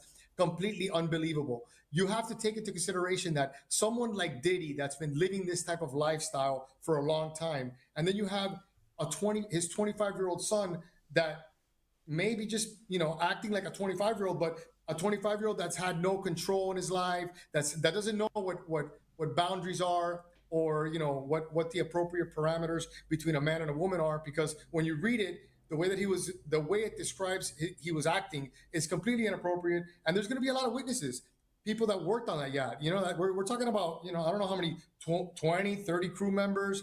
I don't know how many people are on a super yacht, but there's plenty of witnesses and audio recordings, and I think it is a strong case against his son. Look, and what you said, these are allegations against Christian Combs. We don't know the full story. We don't know if these are true. Right. I will tell you, I thought was interesting, embedded in the complaint, were these pictures of what appear to be, or what is purported to be, Omarki's arms with what appear to be bruises on them. And I'm curious what you made of that. Is it typical to include that in a complaint, to include actual photos of the alleged abuse? I was going to mention that because I haven't seen it, and I haven't seen it in the actual complaint. I've seen it like exhibit attached to the end of the complaint. They just put it straight in the complaint in picture format, and I think if I had to guess, it's just because of the high-profile nature of this case and the fact that the plaintiff's lawyers know that the complaint itself is news. So that complaint is going to get circulated, and you know what? We're going to make it easy for you. We're going to give you the pictures. We're going to spoon feed you the evidence in the complaint to make it easier for the viewing public, which is consistent with they're kind of proving their case in the media before it even gets to the courtroom by way of pictures. And do you think the case against Sean Combs, the fact that she's suing him for premises liability, it was his yacht, he had a duty to protect. Do you think that's a strong claim? I think it is, and it's not rare to include that cause of action. At the end of the day, it was Sean Combs that put this all together. No one's saying that his son was the one that hired the super yacht. It was him. Like, he threw this event. When you throw an event of this magnitude, because it's a huge event, including a super yacht, you're under the obligation to have security, to have everything, unless you contractually gave that to the super yacht itself. It's your event. You're under the obligation to protect the people that you invite, the invitees. And apparently, from when you read it, he obviously did not. He put into place this event with alcohol, with alleged drugs, with allegedly people getting drugged. So ultimately, you're responsible if you do plan and throw an event like that. Do you think Grace O'Markey, the plaintiff in this case who's suing Christian Combs, could be a witness in Sean Combs' federal criminal case? Why do I say that? There was one I'll just read you a portion of what it says in the complaint. It says, the makeup of the yacht quickly evolved from just defendant Sean Combs and his family to include a constant rotation of suspected sex workers and other A-list celebrities such as French Montana and actor Cuba Gooding Jr. So when they're mentioning these allegations of multiple sex workers and high-profile people, that is consistent with what we've heard before in the indictment, right? Especially the idea of freak-offs, these coerced sexual performances with sex workers. It makes me wonder, A, do you think the government has just talked to her just to find out more information, or B, that she could be a potential witness, or is this not related, it's not specific enough to the current charges that Sean Combs is facing? And again, we're speculating, we don't know. Right. It's completely related. I will be shocked if they haven't talked to her, and I will be shocked if they don't use her as a witness, because I think it's consistent and it's related to the charges that he's facing. The difference between what the freak-offs that are involved in his criminal indictment and this particular event that took place on a super yacht is that the freak-offs are more private. This event on the super yacht, that's like well documented, a lot of witnesses. The freak-offs at the end of the day, those are Diddy's people and Diddy's invitees that are in a room that are having this drug-fueled orgy, etc. In this particular case, there's a lot of people that were on that boat that I don't think Diddy controls. I think that there's a lot of witnesses that he may not control, and I would be shocked if they don't use her as a witness, and if they haven't already talked to her to establish what she can add to the case. And listen, and we've already talked about that. The prosecution is doing things that you've never seen before, like going in and taking pictures of his legal pads. So they're doing things in this case that I haven't seen done in other cases. So I would be shocked if they are not talking with this woman. It would be shocking too. Can you clarify something that I really think it's important to clarify? If the government is, because again, the charges he's facing are wrapped in secrecy. We don't know all the victims. We don't know all the witnesses. We can guess who certain people are based on the way they're described. We don't know how expansive this prosecution is. Sure, they talk about it's a certain time period they're looking into and certain charges, but we don't know exactly what their case is going to look like. But to make it really clear, if the government ends up not calling Grace O'Markey or doesn't call a number of the accusers who have filed lawsuits against Sean Combs or his family, does that make their claims less credible?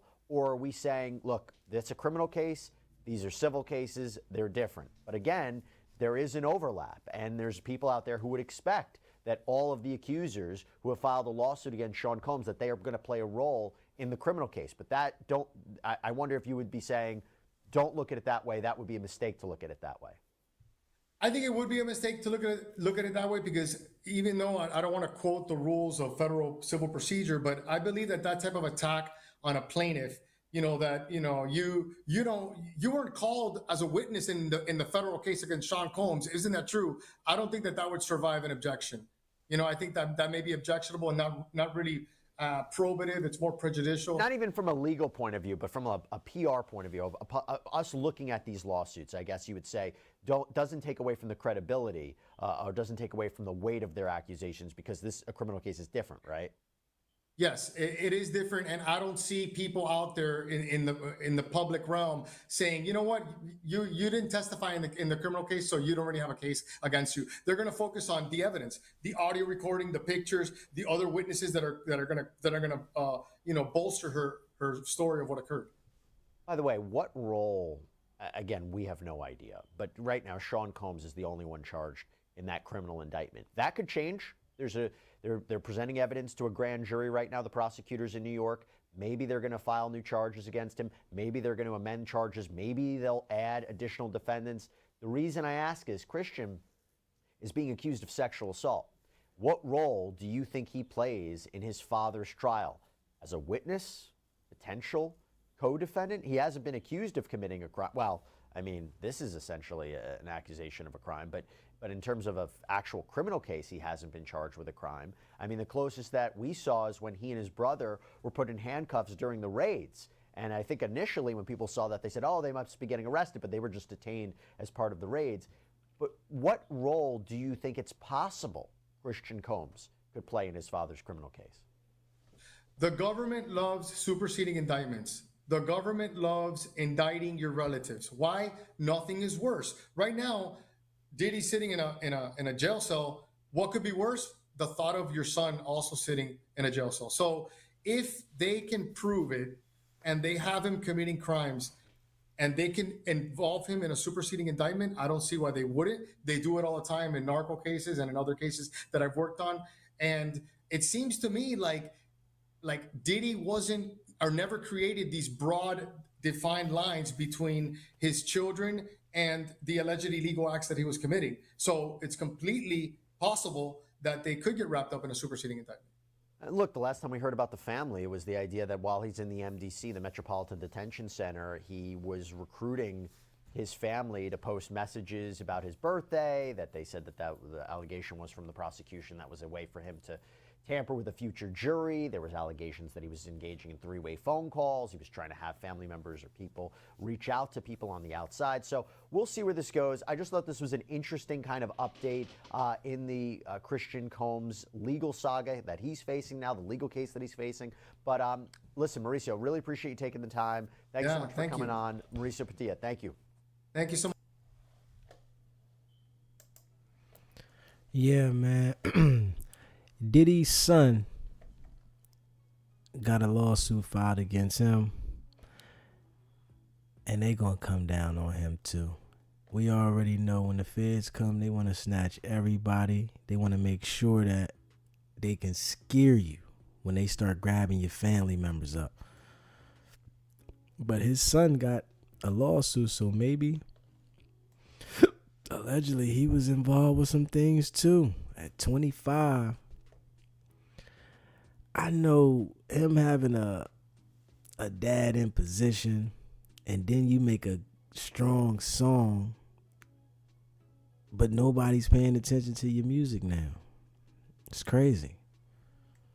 Nobody's paying attention to your music. They only paying attention to allegations. People saying you did certain things. That's it. That's all they paying attention to. Your music is out the window. Damn. Yeah. Damn. One of those situations, man. One of those situations.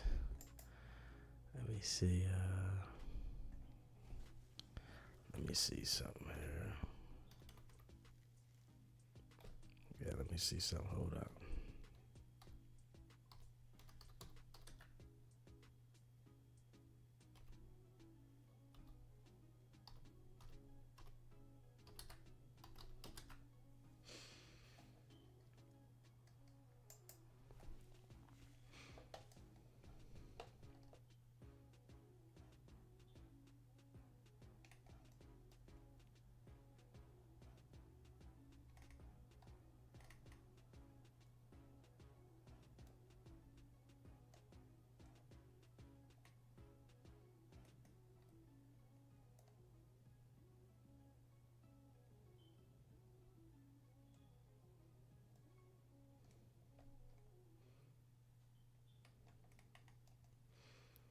Charlamagne predicted.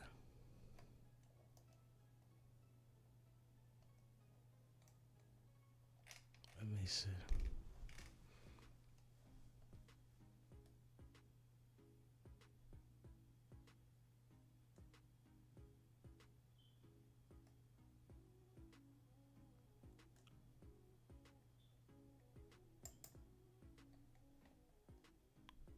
Laws were written. I don't like him pretending he doesn't know what the fuck's going on with his little milk mustache. It's just been pissing me off.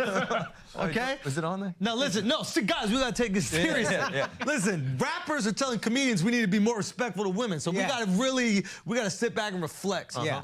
Do you know what I mean? They're the most pious group. Listen, nobody has respected women more. Through art. Yes. Than rappers, okay? Absolutely. So I completely understand how a rapper could look at a comedian telling a joke and be like, yo, y'all need to switch that shit up. Yeah. How dare y'all keep saying your wives are annoying?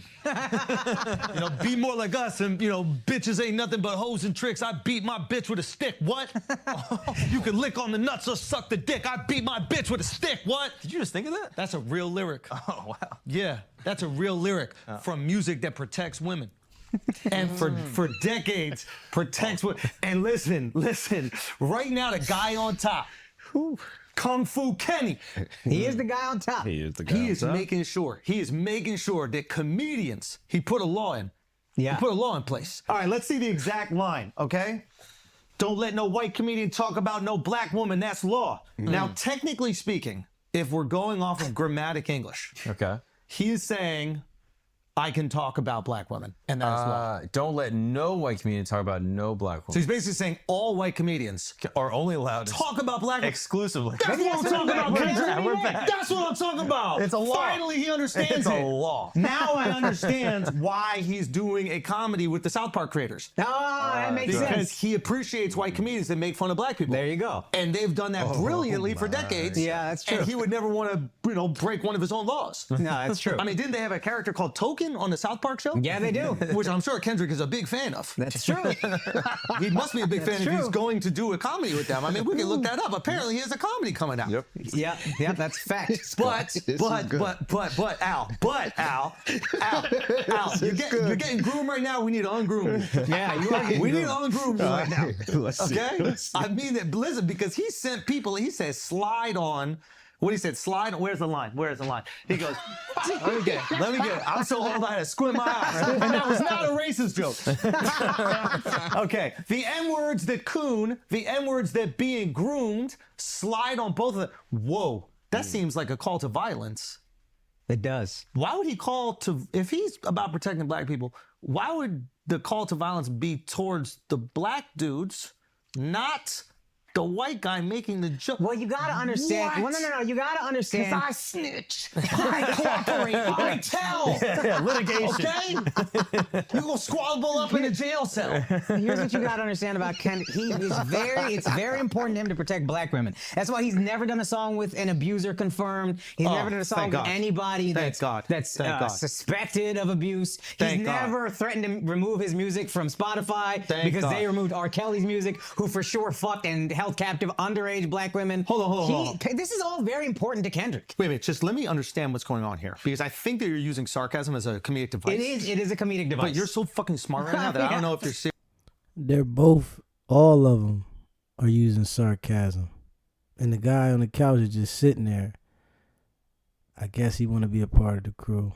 Serious or making jokes. Are you saying that Kendrick Lamar put it on wax that he is protecting black women from white comedians' jokes, but not the kidnapping, molestation, and rape of R. Kelly? And actually, in reality, he would take his own music off Spotify to protect R. Kelly? Yeah. Someone who's kidnapped, a sexual molested, predator, and black women? Oof, children. Are you saying that he's done songs with other men who have potentially put hands on black women? Not potentially, confirmed. Wait a minute, convicted? Yeah, I don't know what you call Chris Brown, but yeah, whatever that is. Not breezy. Not breezy. I took a picture with Chris Brown. Hey, bro, I took a picture with him immediately. Can I tell you something? Yes. We ain't protecting nobody. Y'all can protect your fucking selves. Everybody gets these jokes over here. Yo, this guy been telling me for a year straight Indians fuck mud. What you gonna do? Listen, they going down on it too. I've seen a lot of videos of them eating mud pussy, bro. They literally put their head in the mud straight, reverse. Well, hey, back handspring. At least we're going down on mud. Kama Sutra. Hey, at least we go down, Jamaicans. You know what I mean? Learn a lesson. Oh, you better watch out. Whoa. What the bumperclot is going on? You can't call out Jamaicans for something they're proud of. That's true. That's true. My bad. My You bad. know what I mean? My bad. That's super racist. Al, can you speak on that as a Puerto Rican? Yeah, I mean, this guy's a comedian, but he's not funny. The humor is, I guess, white humor. It's not funny to me. I mean, I guess he's funny to the people he's funny to, but I believe I could fly out this podcast right now because this is crazy, but keep cooking. Al, we have to protect you. They're trying to slide on you, bro. Whoa. They're trying to. This is nuts, dude. This is. I listen. You're that's distracting. that splish splash. What is a splish splash? I'm gonna be honest. These kids look Asian. I mean, they. The other Asians. I agree with you. I'm with you on that. Anyway, can we get back to something that's really important? Because there's a huge beef on the internet right now that we really need to address. That's true. Is there You know another what I mean? beef? There's not. I don't think there's another beef, but you don't know. This is the only one I heard Kendrick is people so talking layered. about. You know that. Can I ask you guys a serious question? Yeah. Because literally, we filmed a special this past weekend, and thank you guys so much for coming out. I really appreciate that. About to get into the edit, but yeah, you guys are amazing. killed it. And it was thank you so Incredible. much. Wow. The team killed it. You guys were fucking incredible. But I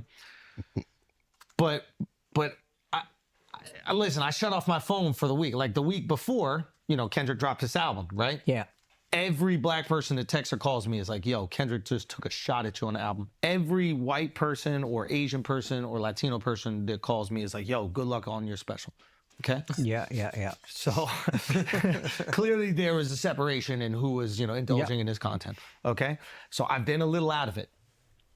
But I come out of the special and it looks like there's so many articles about this album that are about, I don't want to, No, it was about you. You were trending on my Twitter. No way. Yeah, I didn't want to tell you because you had things to focus on. What a time to be alive where... I was not one of the Asians who said, good luck on your special. I'm just saying. What a time to be alive where rappers got to talk about comedians for clout. God bless, dude. Like, we are up right now. God bless. The biggest story about the album, outside of the album and people enjoying it, was a sub at a comedian? Yeah. And you don't even got to say my name and it still makes headlines? It's crazy. You're welcome. You are. How many views did I give him, do you think? A good chunk. A little chunk? Yeah. They stole our mustard shit. Couple million bucks. They stole our mustard. Take the honey off. We've been doing honey mustard for fucking years. Okay, they hop on that dick riding. He be listening. Yeah. He be listening. Of course he listens. Because he specifically, I think, was reacting to, in that Shits and Gigs podcast, which I think they're reacting to, I said something. I asked them if they dated black women. They were like, "Oh, we date all women," or whatever. Yeah. And I was like, "Yeah, okay." And then I go, "Kendrick fans, get them." Yeah. Yep. And that's all it took. Yeah. That's all it took. And now Kendrick want to talk some shit. Yeah. Okay, what do you guys think of the album, though? I mean, I like it. Here's what I'll say about Kendrick. Everybody knows I'm a fan, but He got some slappers on there. It's I ain't gonna absolutely lie. some slappers. Album's good. I went there trying to hate, Album's good. and then I listened to it again this morning, and there was a few. There you go. Bro, crazy, spooky, scary, hilarious. I love Lefty Gunplay, so anything he's on, that's And the fire. production's that whole crazy. song Like, is crazy. All Oh, the yeah. samples are like. No, they killed it. Unreal. It's a good album. Fuck you though. Catching a stray on a slapper is fire. Yeah. It kills That's me and I awesome. love it at the same time. It's fire.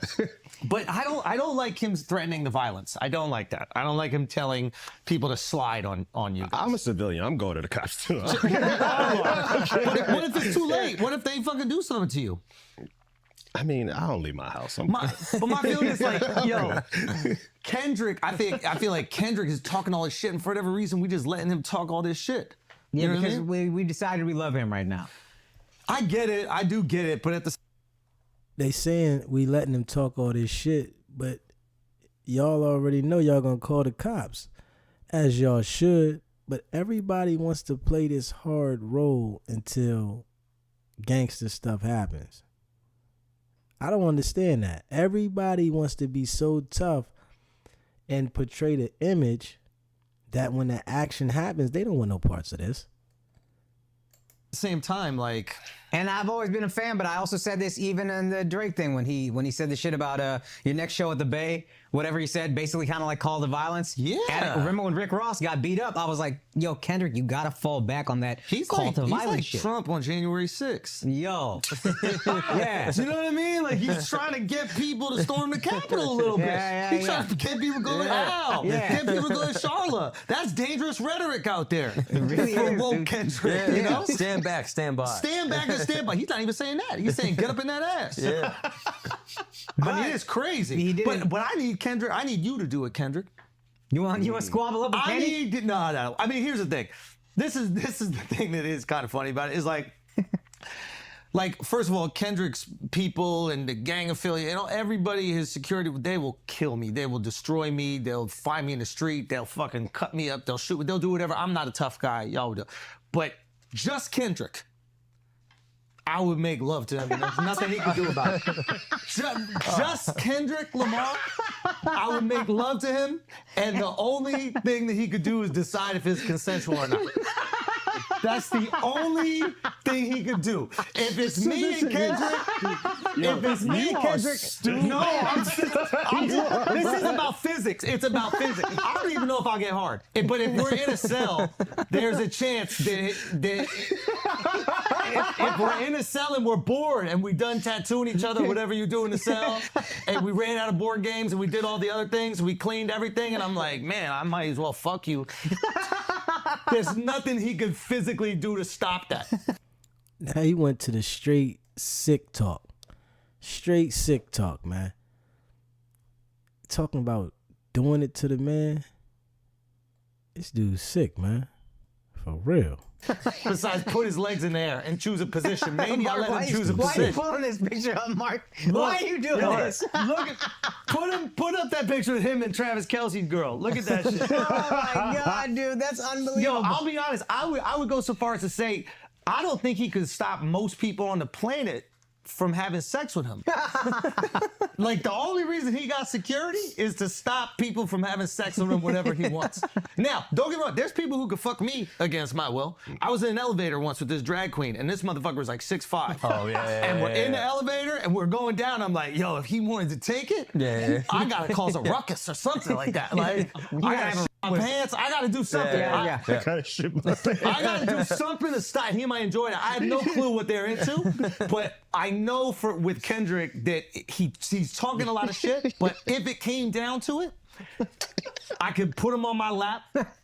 I could feed him a bottle. I could put him on my lap. I could feed him a bottle and make love to him if I wanted to, and there's nothing he could do about it. I might not be hard. Dick might just slap soft against his butt. But you can just beat him up. You don't have to fuck him, right? No. We're not doing acts of physical violence over here, bro. Okay. That's what This is an act of sweet love. This is an act of love. Oh, you're a pacifist. The man just talked about taking this man's rear, but he's not talking about active violence. This dude's not funny at all, man. This dude's not funny at all. I could be romantic with him, and there's nothing he could do about it. To the point, like, I think I'm so charming, he would just fall into it. Yeah, you know what I mean? Like, I think he would just be so charmed. He would be like, damn, like, whap. Let me suck it up. This was MLK's dream, right? Yes, for real. White people and black people listen, come together. So we need to figure this out. We need to figure, like, the only thing he could do is after I was finished, like, write some words that rhyme together about it. Oh, that you know what I album would mean? be fire. Like, That would be a good album. Oh my God. He can make some calls. Yeah, you want to talk about another album called Damn. Be humble. Sit down. Reincarnated. Ask how penetrated. Listen, but in all seriousness, we love Kendrick Lamar, our woke king. And I think we're gonna do our best to abide by his. I don't know what his rules are about, like, me having sex with him if we're in a room together. I don't think you'd want that. We don't know. Well, I'm assuming. Yeah.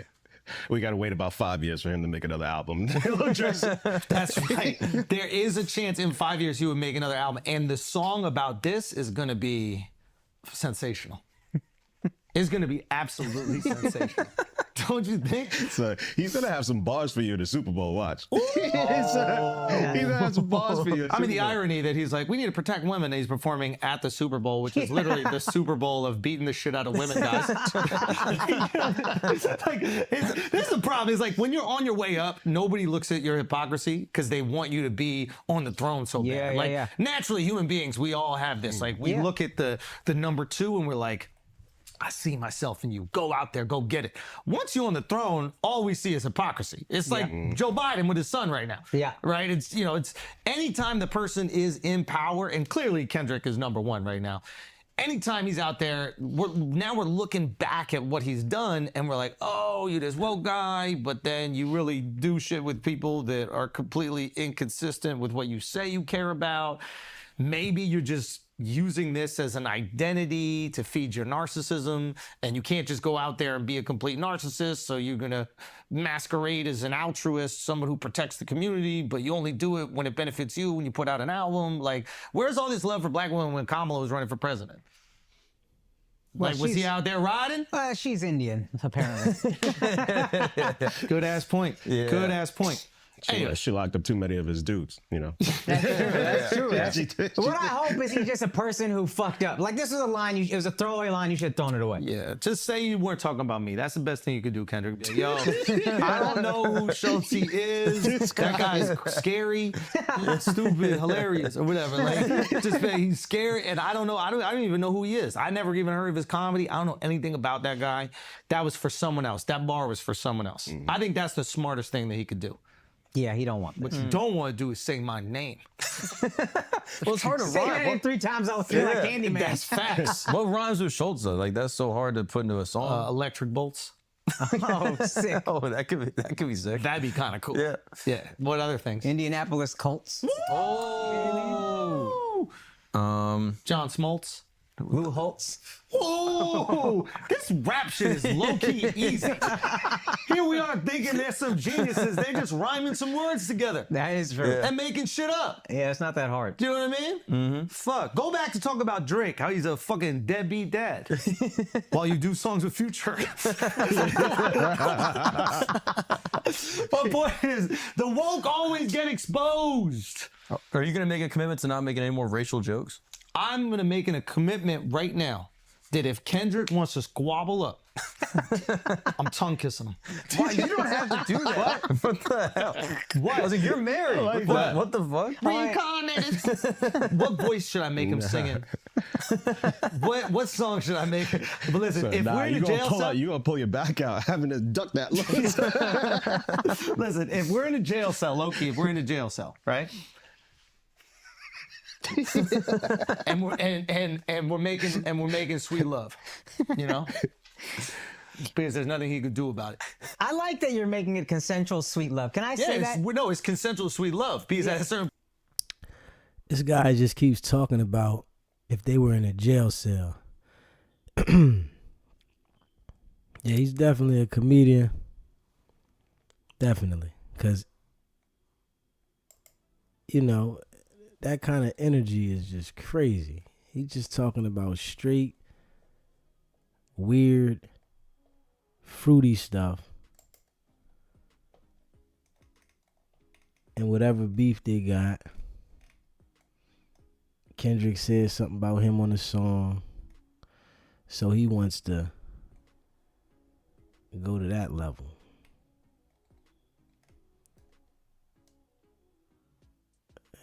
Kendrick. Yeah.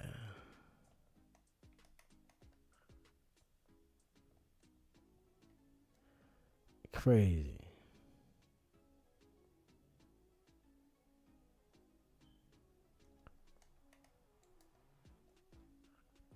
Crazy.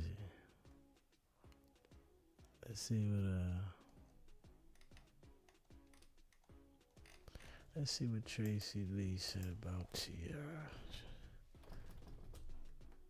Taraji.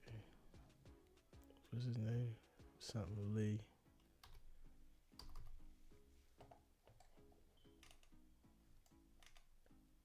What's his guy's name?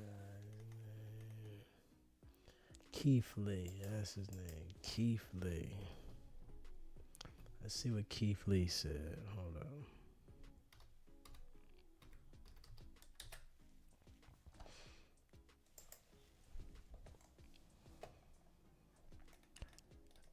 on. Okay, let's see here. He said about Taraji. You did run us just. Hold up. His story about Taraji.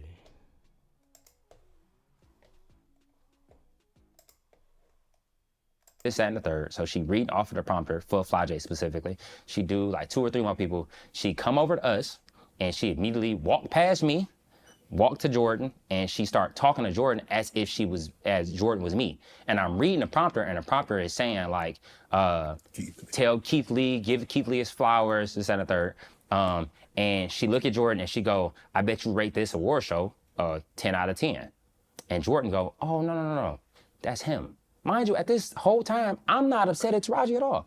I'm like, I understand a whole bunch is going on. Mm-hmm. They just threw this on you. They didn't have to throw this on you. Right. Again, we was okay sitting in the back. Like, they just made this a last minute ditch effort to give us our flowers. They had she come over, she like, oh, my bad. She immediately start like improvising because again, this is a situation where it's a lot going on. So she starts saying like, you look good too. Even though my wife is sitting right here, she like, oh, you look good. Give him his flowers, this, that, and the third. And then she tell Jordan that he look good. And just a whole bunch of improv. She leave, me and Jordan looking at each other like, what just happened? Like, it was the craziest thing. I'm sitting there like, you didn't have to do that. Like, my wife and I were more than content with just being in the moment. So, sitting in the seats where we were, chilling, having a good time talking. You didn't have to do all of that. So, but you put us in that spot and F it up. For no reason. Now that I open my phone, literally when I say 5 seconds after it happened, I open my phone, be the #1 thing on Twitter.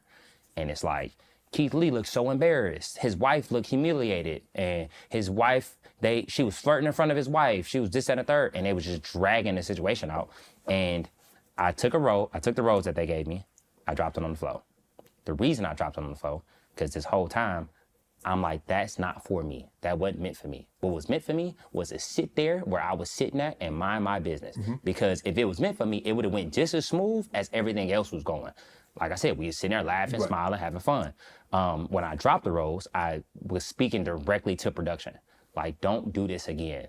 If we gonna come and we gonna enjoy the royal show, enjoy it how we had the conversation. Mind you, I know all of this is happening because I had the conversation with them before. But people online, they just see, oh, he dropped the rose, he talking directly about Taraji. Mm-hmm. So they make it into a huge thing of like me disrespecting her, this, that, and third. So I take the video down because I am a supporter of Black women and I'm a supporter of us as a people. And to see her on stage killing it the way she killed it, I didn't want that to be clouded by the unnecessary bullshit. So I took the video down specifically for that reason. But then, people dig into that. They're like, why he take the video down? It's because people was getting on his head and this, that, and the third. So Taraji come out and she say, yeah, his ego was hurt. And the whole time, I'm like, Taraji, I didn't have no issue. I didn't have no problem with you. If anything, I feel like she should have understood that I was talking directly to production. Because I know the situation that she was in. We was in it together. We was literally looking at the prompter and the teleprompter together. So I understand that it was nothing that she did. It just was a spare of the moment kind of thing. And I felt like she would understand that I wasn't coming from a place of attacking her. But it was one of those things where it's like, it is what it is. I still got love for Taraji. I never had no ill will in my heart for her. I still got love for BT. That's why I said we doing the BT thing. Because I called them, I still haven't had a conversation with Taraji, but BT called me and we had a full conversation. I told them exactly how I felt and they apologized and they was like, we understand that it was super last minute and next time we do something, we gonna plan it out and we actually gonna think about it and make it a heartfelt thing if we gonna actually do it. But how did it make you feel?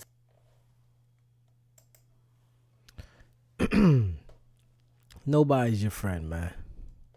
In the industry, out the industry, in the little world, the big world, nobody's your friend. When you become a certain age, everything is business. If it's not about business,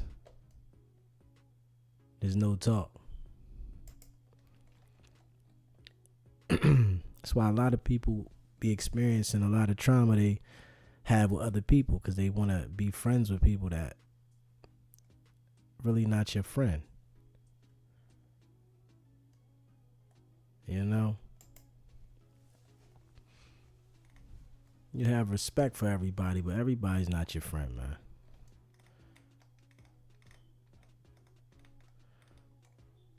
Especially in them upper levels. Upper levels of life, nobody's your friend, man.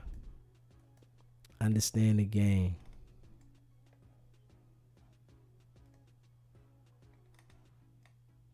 Trade the truth. They said report. His daughter kidnapped by her mother. What the hell? Yeah. What the hell?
Yeah. Crazy.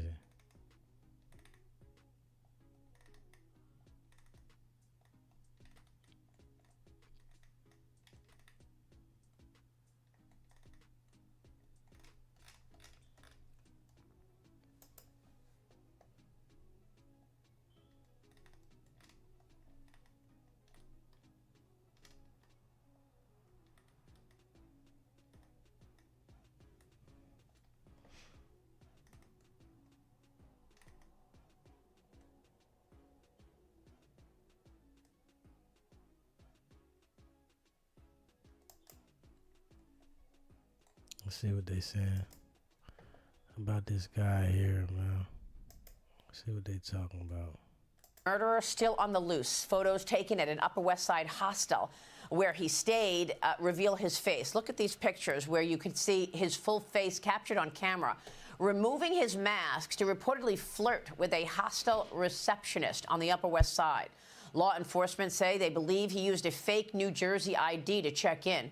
Sources tell the New York Post the suspect arrived in New York City last month after taking a bus from Atlanta. Police also recovered the suspect's fingerprints and a burner cell phone near the scene of the crime, along with a water bottle that was purchased at a Starbucks shortly before the shooting. All of those items should have his fingerprints on them. The NYPD continues to look into the possible motive and the meaning behind what was left on the shell casings, and that was the words deny, depose, and defend. They were written on the shell casings left at the crime scene. Joining me now is former NYPD Lieutenant Darren Porcher. Great to see you, Darren. Thanks very much for being here. What's your sense on this case? This is a troubling narrative, to say the least, but fortunate. The police have made tremendous inroads in taking this person into custody. Although he's not in custody now, they clearly know who this suspect is. As you mentioned earlier, they've established a fingerprint from several different sources, and in that same residence that he was staying in, the hostel, there were 2 additional residents that were staying in the same room.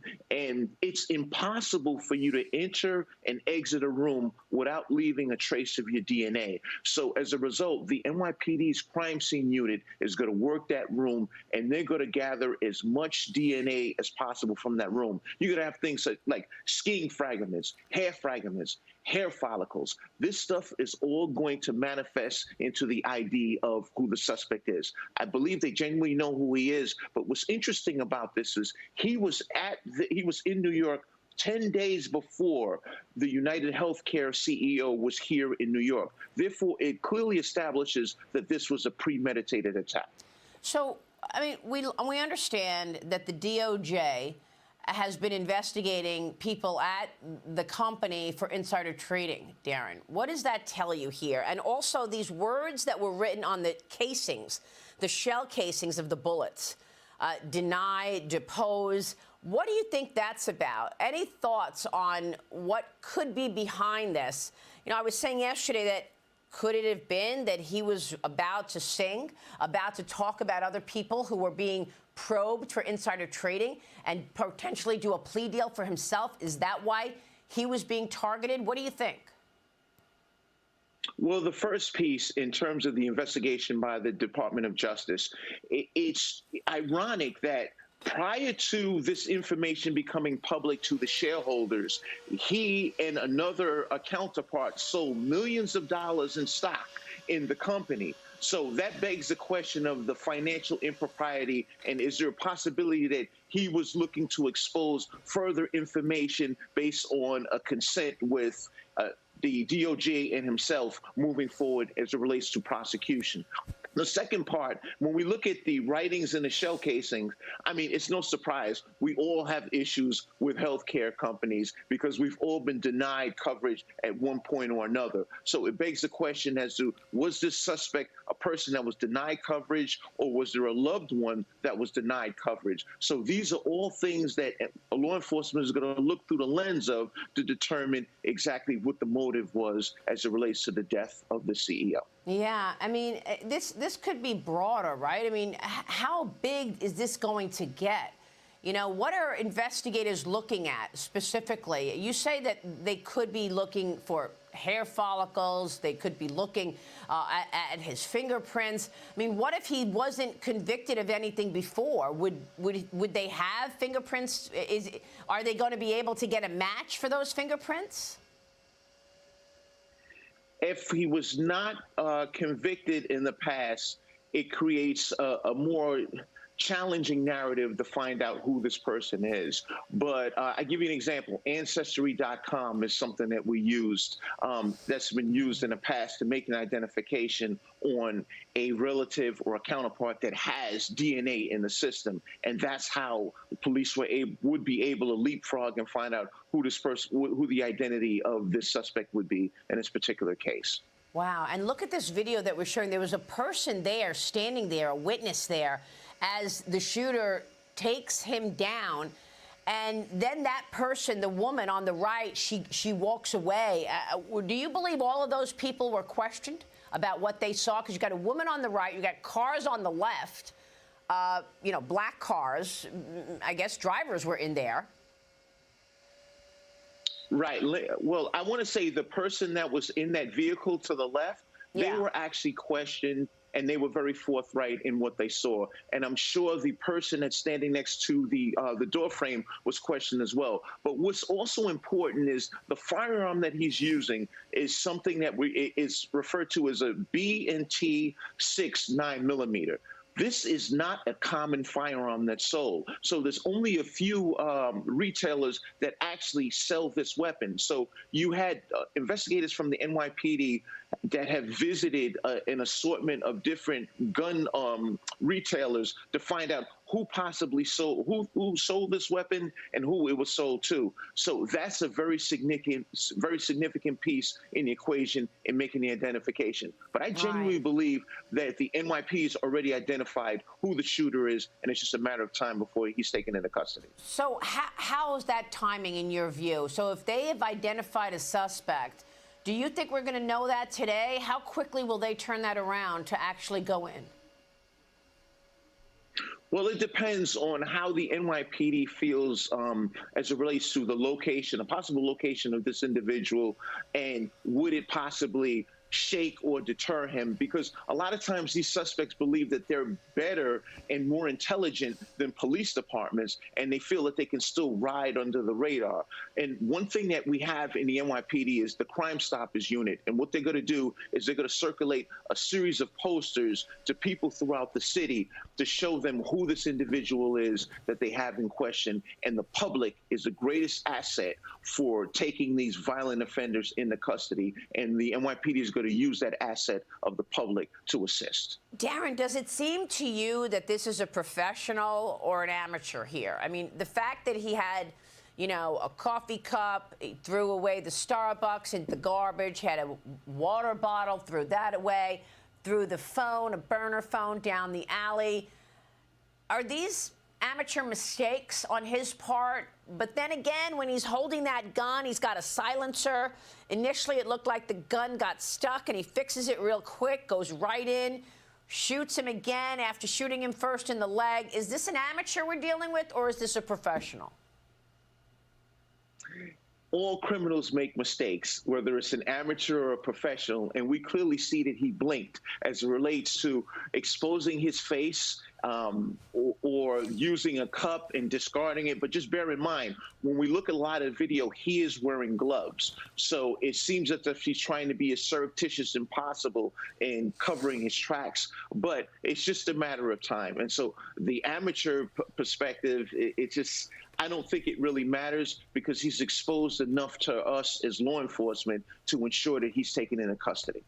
All right, we're going to be focused on this, and we will wait to hear from the NYPD in terms of whether or not they are going in on that suspect they've identified. Darren, thank you very much for your expertise on this. Yeah, I really think they already know who the person is, but they're not saying anything to the public because they don't want this person's name out there, so people are trying to go capture him themselves. They want to make sure that they run down on the person and grab him, because you see how little bits of information is coming out little by little. And that was a retired New York detective speaking on it. And I think they already know who the person is. Like they said, they got the cup DNA evidence. They found a burner cell phone that he threw in the alley. They got DNA from him staying in the room wherever he was staying at with some other people. They got the picture of his mask down. And he got an APB out on him. So, I think, it's only a matter of time. I think it's only a matter of time. Yeah. I think it's only a matter of time.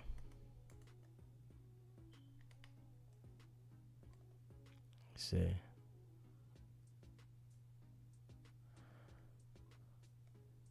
They said people were celebrating his death. Hold on. See what that said?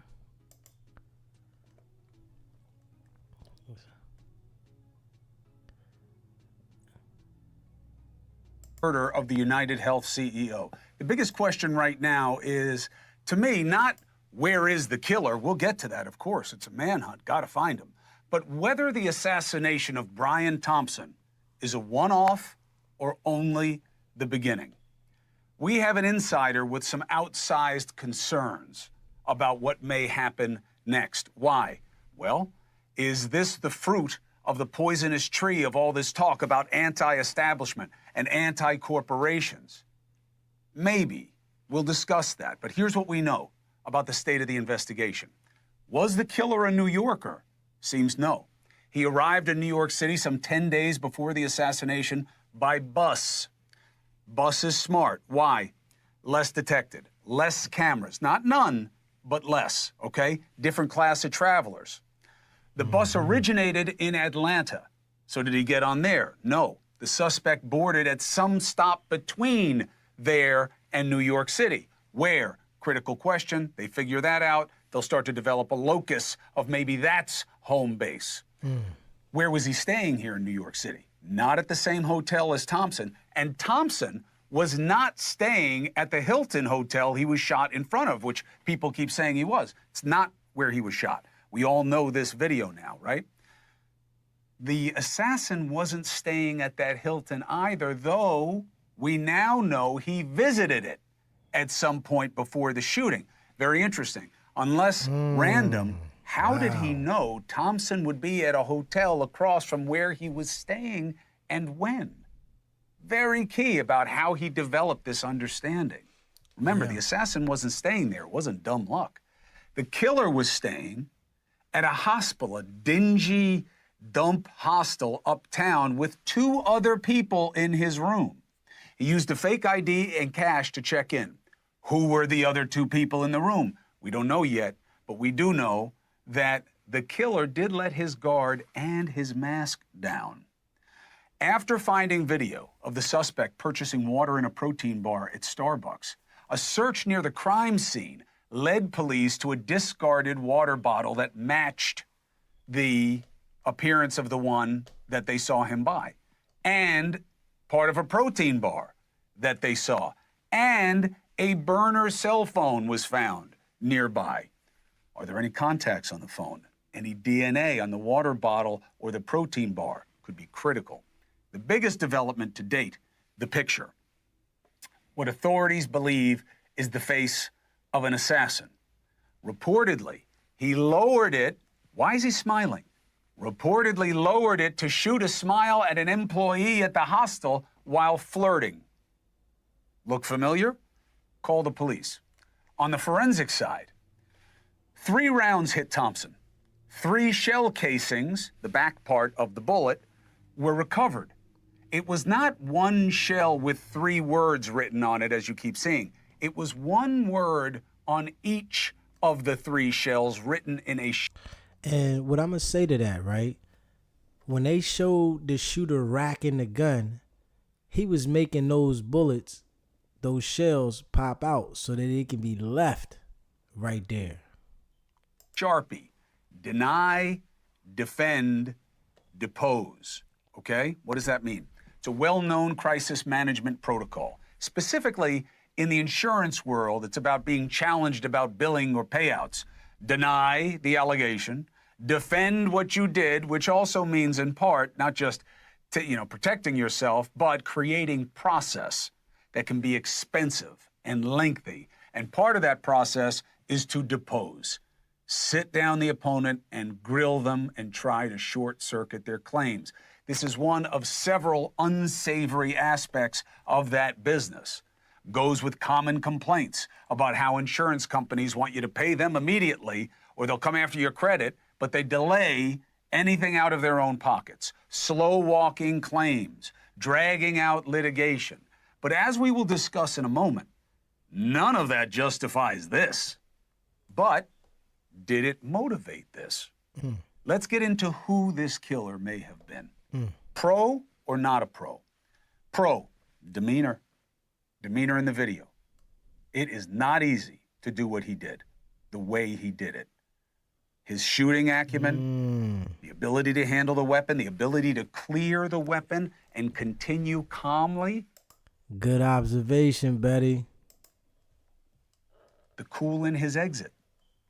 His knowing where to go in the exit. His knowing where to go to find Thompson. Gets off the train at 6:15, Starbucks 6:17, walks to that hotel 6:30, shooting 6:45. That's tight. That's efficient. He used a silencer or a suppressor. That's sophisticated. Quiets the gun relatively. Used a fake ID and cash at the hostel. That's smart.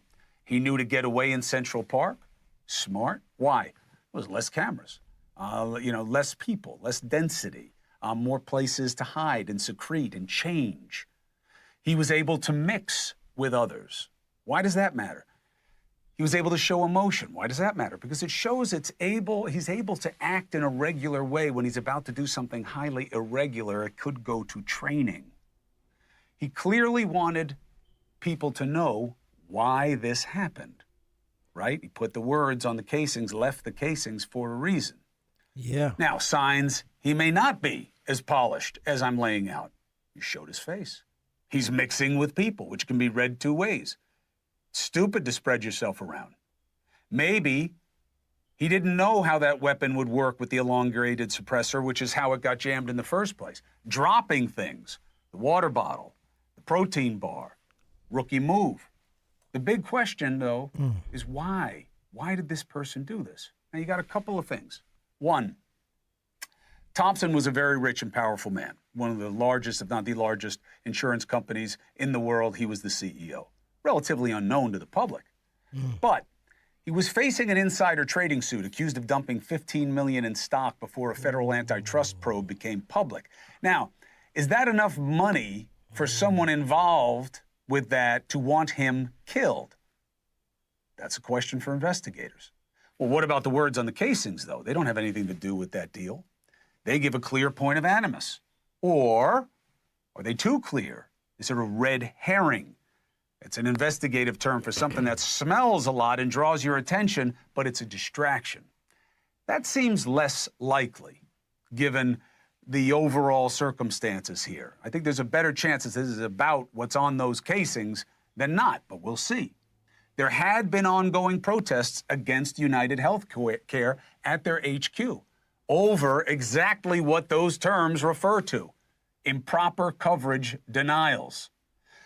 Another thing that we just saw in terms of, something like this wanting to send a message, Anthem, which is another big insurer, had said it was going to start only paying for anesthesia for a certain period. So if a surgery went too long, they wouldn't pay for the extra anesthesia. Very unpopular, seems very inhumane, right?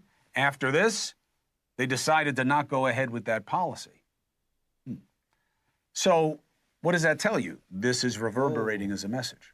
Whoa. The policy update went unnoticed until this shooting. Now it seems to make sense. Now, what is the reaction to this? To me, it's the biggest surprise. I get not liking insurance companies. My family is sideways with one right now. But these tweets that came out about this, I'll get to them in a second. Don't put them up yet. Oh, man. What does history tell us about when things like this happen? CEOs are killed very rarely, okay? When it does happen, it is usually for political purposes. Like when? In this country, I can't give you any examples until this one. But in France, French businessman Georges Besset, assassinated by anarchists after mass layoffs at Renault, the big car manufacturer. German businessman Hans Schuyler, kidnapped, murdered by radical communists, okay? Now, yeah, usually people that are at that type of level, it's somebody at that level that they have a beef with. For real. Still gray, but here's one thing's for sure. There are a lot of people who are happy about this. Yes, hiding in the nice anonymous dumpster fire that is Twitter. But show these tweets celebrating his death. Even people who call themselves journalists. Ken Klippenstein and Taylor Lorenz tweeting about how bad a man he was the day he died. People had similar tweets wishing Trump had been killed as well. All right, well, I guess that's par for the course these days, but don't these people understand? Won't someone in their life, if these are their real names, explain to them? You are worse than what you oppose when you celebrate murder as a justifiable end for disagreement over policy. Yeah. I mean, what the hell is going wrong here? Yeah. Really crazy stuff. And yeah, when you celebrate murder, it's like you're the problem, man. People want to glorify when someone else is murdered if they don't like the situation or the person. But if somebody in their family was to get murdered, they want justice. So it's BS, man. And I don't think anyone deserves to die for a disagreement. You don't get to take it back after someone's dead.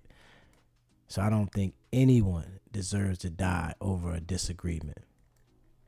Everybody's going to have them. We're all going to have disagreements. Not everybody's going to like what you got going on. And, you know, it doesn't call for death and even to celebrate it. And I'm sure a lot of people hate the healthcare system. It's not right. You know, a lot of things that people have control over are not right. A lot of things people take control over and are in position that we have no choice but to only go in that direction is not right. But to celebrate the death, those things are not going to change. Somebody else is just going to take it over. That's it. The things that are put in place the way they are, they're not going to change because the CEO of a certain situation was killed. Somebody else is just going to pick it up and it's going to continue. These programs is put in place and they're going to be run the way these people want them to run. We really have no control over it at the bottom level. You know, once they design it a certain way, that's the way it's going, man. We see it every time. Every time.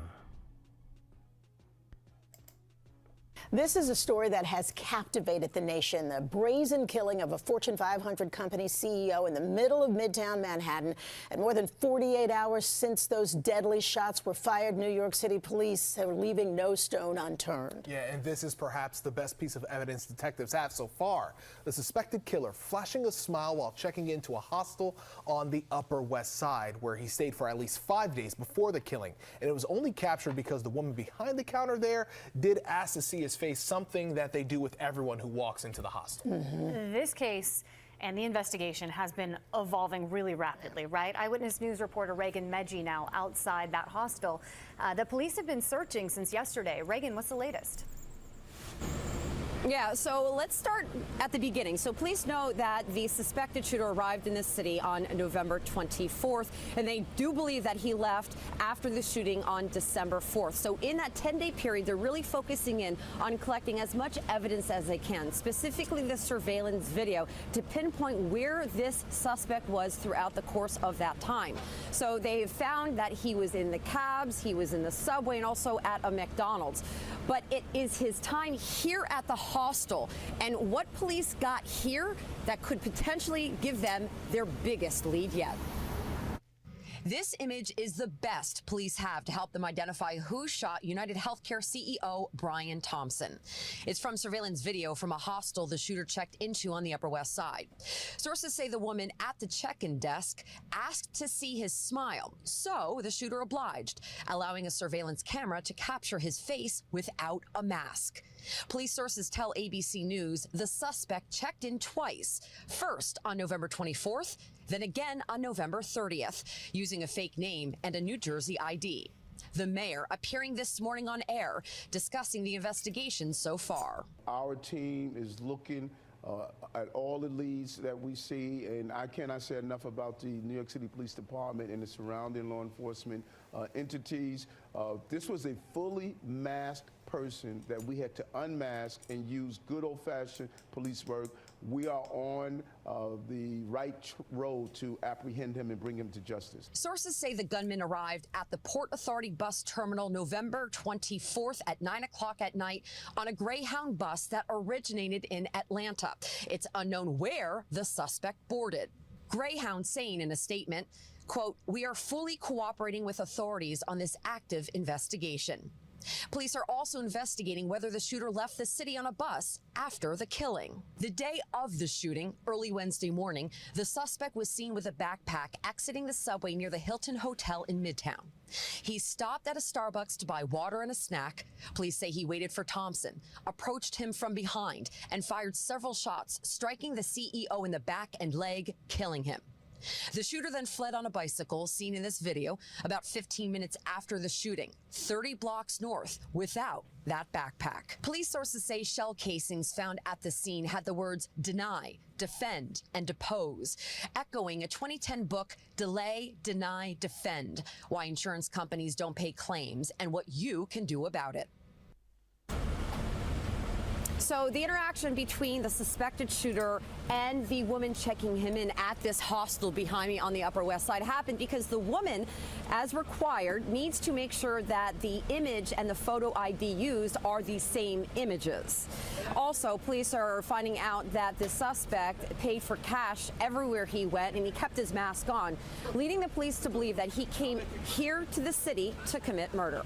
We're live on the Upper West Side. Reagan Medji, Channel 7 Eyewitness News. Reagan, thank you very much. Joining us now with more is retired NYPD Chief of Detectives and ABC News contributor Robert Boyce. I still want to call you Chief Boyce. Thank you so much for being with us. Good morning, everybody.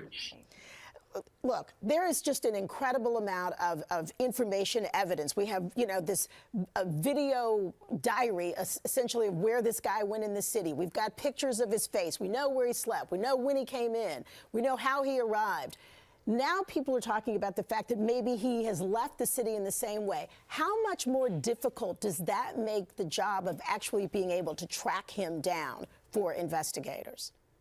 Well, the best thing we have, and Pedro said it before, is that image, that picture of him. And that's going to be blasted all over the country, and the phone calls are going to be coming in. Someone knows this guy from somewhere. So that's the best clue they have right now. But there's plenty of other investigative evidence, Andra.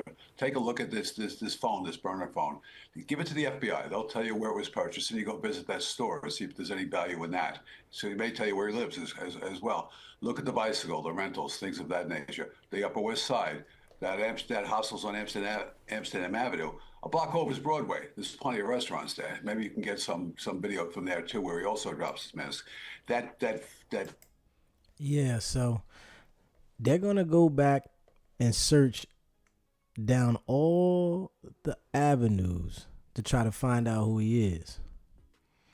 And me personally, I think they already know who he is. They just not revealing it to the public because they want to make sure that nobody gets in the way of this investigation. So I already think that they know who it is. This is, my opinion. Yeah, this is just my opinion. Reportedly traveled to New York City on a bus that came from Atlanta just days before the shooting. Detectives also found that he used a fake New Jersey ID to check into a Manhattan hostel where he stayed. We go now to CBS News senior coordinating producer on crime and public safety, Anna Schechter. She joins us to go over all of these new details.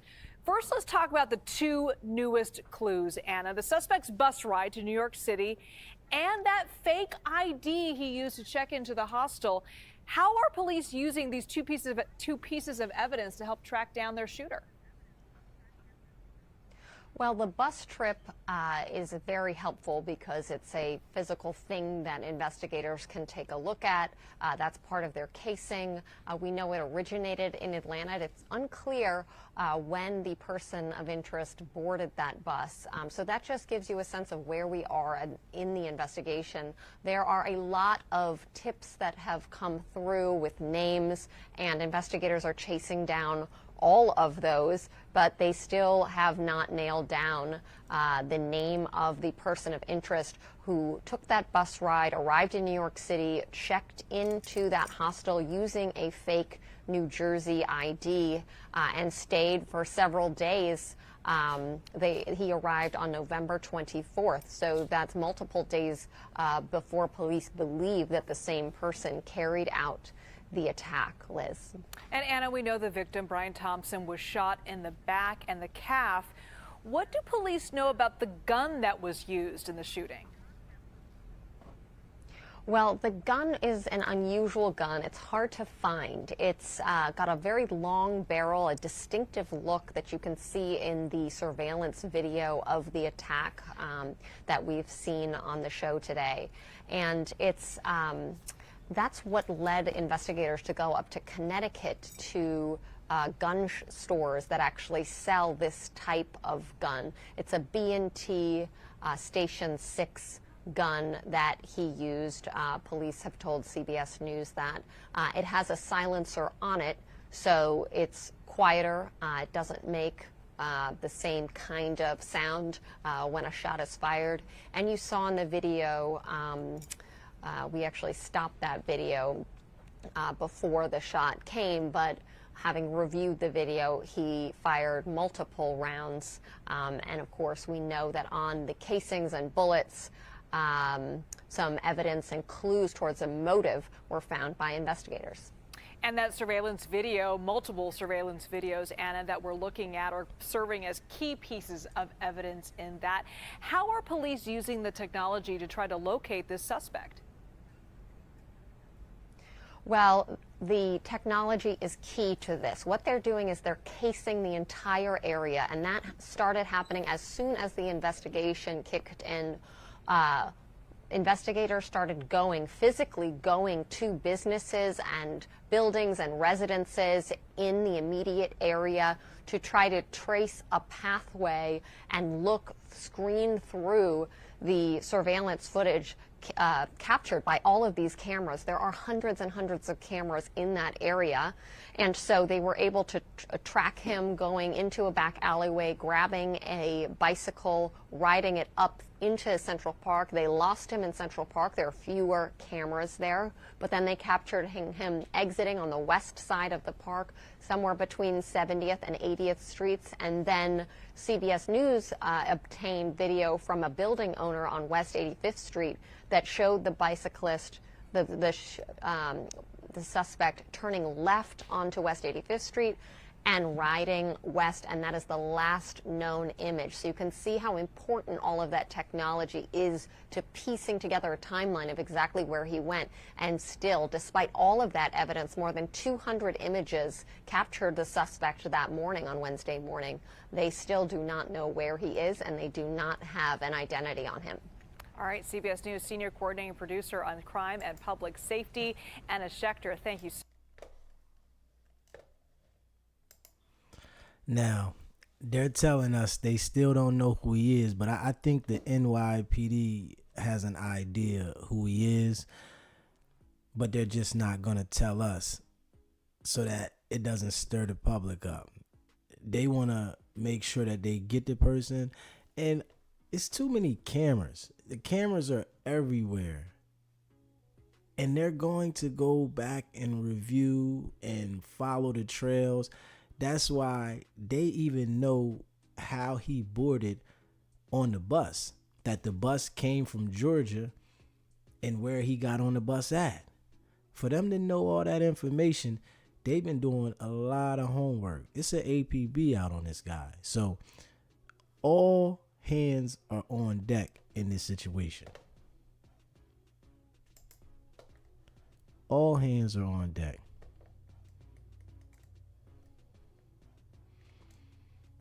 And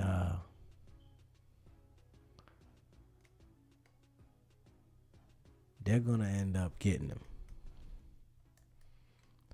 Unless he kills himself before they get him. Because he know it's over. But I really feel that this hit came from somebody that was involved with him with those stocks or with the healthcare business. Something happened where somebody was about to go down. Somebody was about to lose their livelihood, and they felt that it was better to get him out the way. What y'all think? Let me know, chat. Because somebody wanted to get him out of the way because they were about to go down.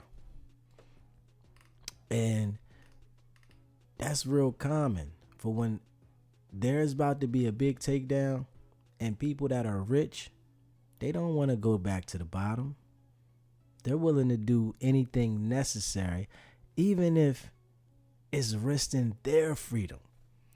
And we see it all the time.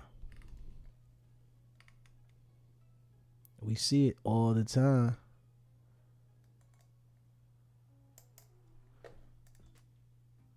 Y'all let me know what y'all think. How do y'all feel about it? Because it's on. The heat is on right now. The heat is on. apparently lifted. So I think they are really zeroing in. The search warrant at the hostel is going to obtain potentially DNA, potential fingerprints, interviewing the roommates. What did he say?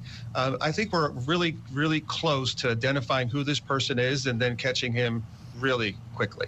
Jason, do you think they already have an ID on this guy and it is a matter of just finding him? I mean, he used a fake ID, obviously, to check into the hospital, likely did that on the Greyhound bus as well, and possibly purchasing the firearm. But that photo, you would think, would spark immediate reaction from the public, and given the media attention to this case, someone knows this guy.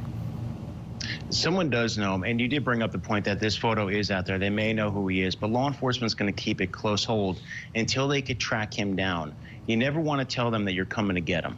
So they, for their security, for their safety, and for the law enforcement out there in the field doing the investigation, they need to hold this close. They don't want to put out the identity of this suspect until it's the absolute, until they absolutely have to.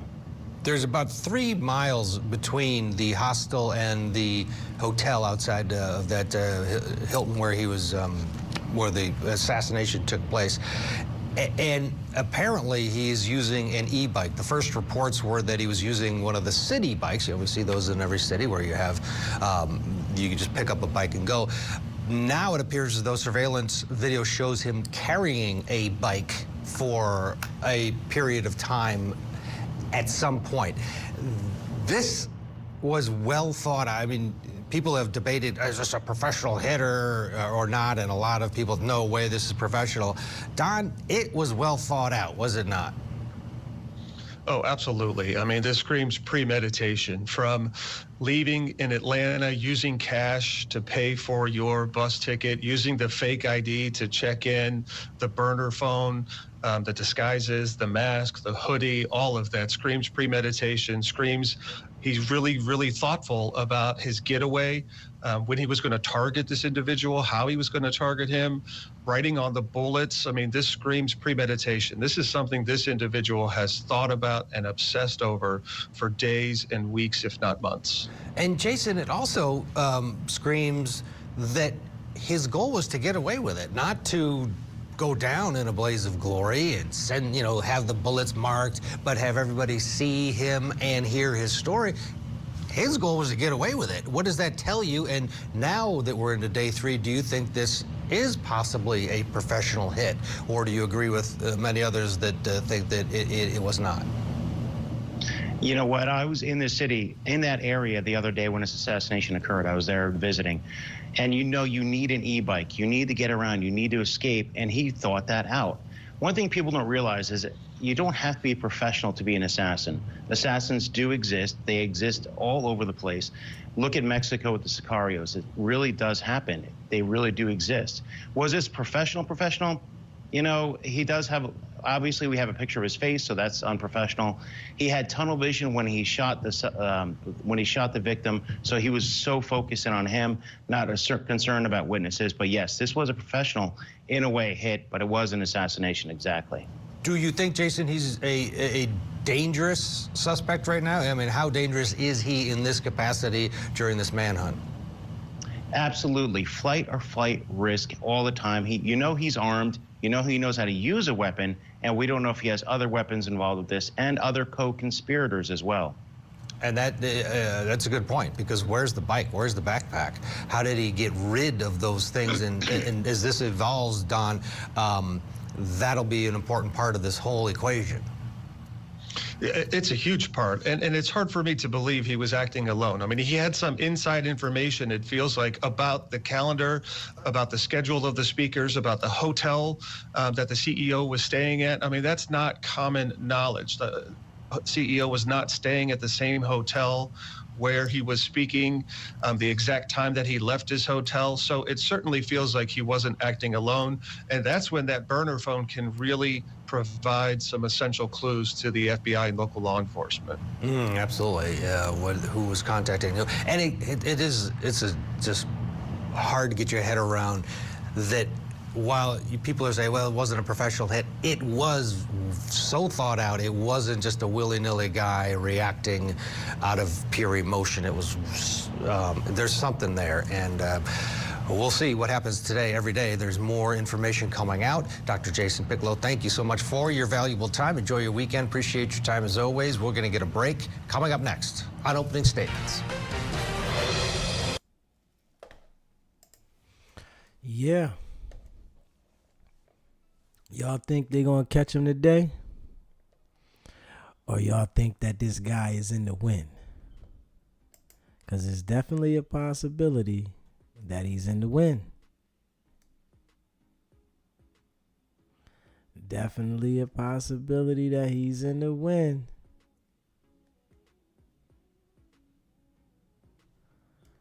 Yeah.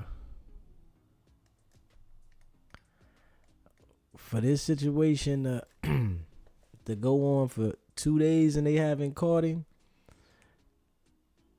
I don't care if he was a professional or not. He knew what he was doing. They want to go into detail if the guy was a professional or not. No, this guy knew something. For this guy to be able to shoot somebody on the sidewalk and then get on an e-bike and get away, this guy knew something. And it was well planned, well calculated, strategically thought out. And we have to be honest with that. It ain't about if he was a professional or not. We got to look at what happened. The man did it and got out of there and got away. And they still haven't found him. But I just think they know who it is. They just haven't located him. That's all. And they are out watching. I just think that whoever paid for this hit had a lot riding on it because the hit got done. And this person was there 10 days before he got there. So they knew he was coming, knew where he was going to be. The plan was executed. Executed. And the crazy thing about these situations, this is not going to make anything better for the person that wanted to put the hit on this man. It's nothing going to come out better for this person. It's only going to get worse. But people get to panicking about their life situation sometimes and come up with these dumb ideas. And let's be real. People get to panicking when they're going through certain things in life and they might feel that somebody caused the pain to them that they're going through, and they make these dumb decisions. This was a dumb decision. They're going to get to the bottom of this. I doubt something like this goes unsolved. It's too big.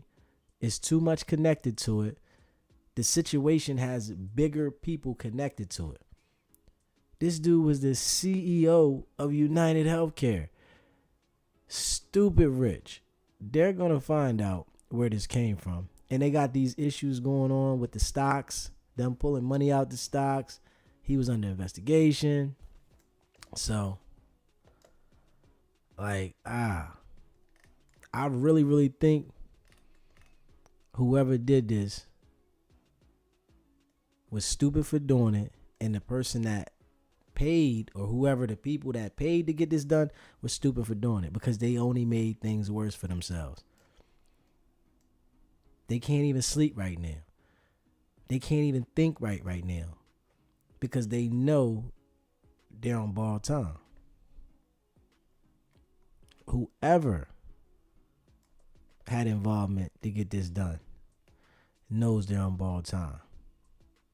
And then you got to think about if the shooter gets caught, right, and he's not killed, he's going to tell. Let's be honest. Let's be real. If the shooter that was paid to do this hit gets caught, he's going to reveal what happened and why it happened. So, in a situation like this, the people that paid for this guy to do the hit, they might be looking to kill him because they understand that this is going to come back to us. Nobody is going out there to do a paid hit, and all of this information that they have about the shooter is going to lead back to him eventually. So it's no way he's going to beat the case. Why would he go to jail for the rest of his life and allow the people that paid him to do this heinous, crazy crime to enjoy the rest of their life? I've never understood why anybody would put themselves in this type of situation to go out and kill somebody for some money when you're not going to get to enjoy it. They got so much information on who this person is without having his name, DNA, picture. That's a lot of information. They're going to narrow it down. And when the person get caught, he's going to tell on everybody. It happens every time. You can't think that somebody is going to go out here and do a crime like that for you and then go sit in jail for you. It's the dumbest decision ever to go put a hit on somebody.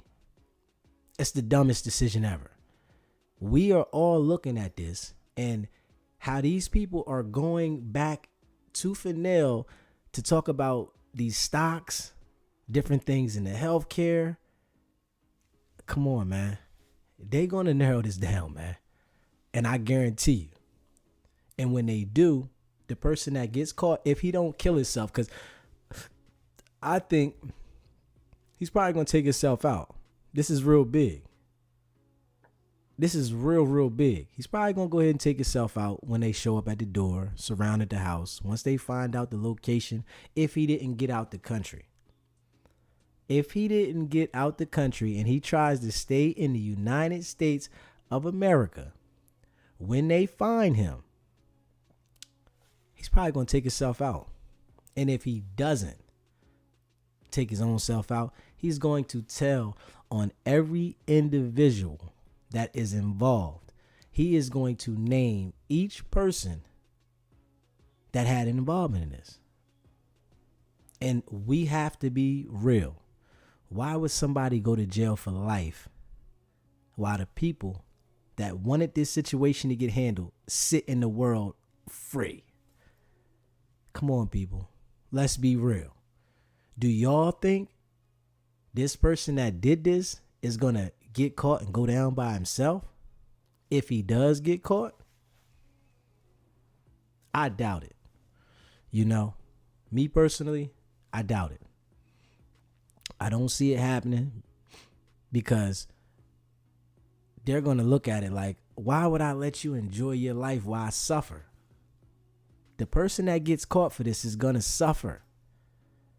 And logically, you got to think he doesn't get to enjoy any fruits of his labor. Think about that. There's been a manhunt for this guy since this happened. Think about this, man. Like, I wish people would wake up that get in their mind that they want to be involved with murder for hire on an honest level. I wish people would wake up. You go out here and murder somebody for somebody else. You got to hide daily just to survive. Whatever they're saying they're going to pay you for the job, you don't get to enjoy it. You don't get to enjoy the fruits of your labor at all. So if you think this guy is not going to tell, you got to be crazy. He's going to tell everything. He's going to implicate everybody that was involved with this. And they're going to narrow it down to what it was. Because you better know they're looking through emails. They're looking through text messages. They're looking through everything. So any of those emails that came through Fani from his co-workers and his business partners, they're going to be looked at. For them to understand that these guys pulled $101 million out of a stock and they were being investigated for inside trading, they know a lot. These guys were being investigated for inside trading. They know a lot, man.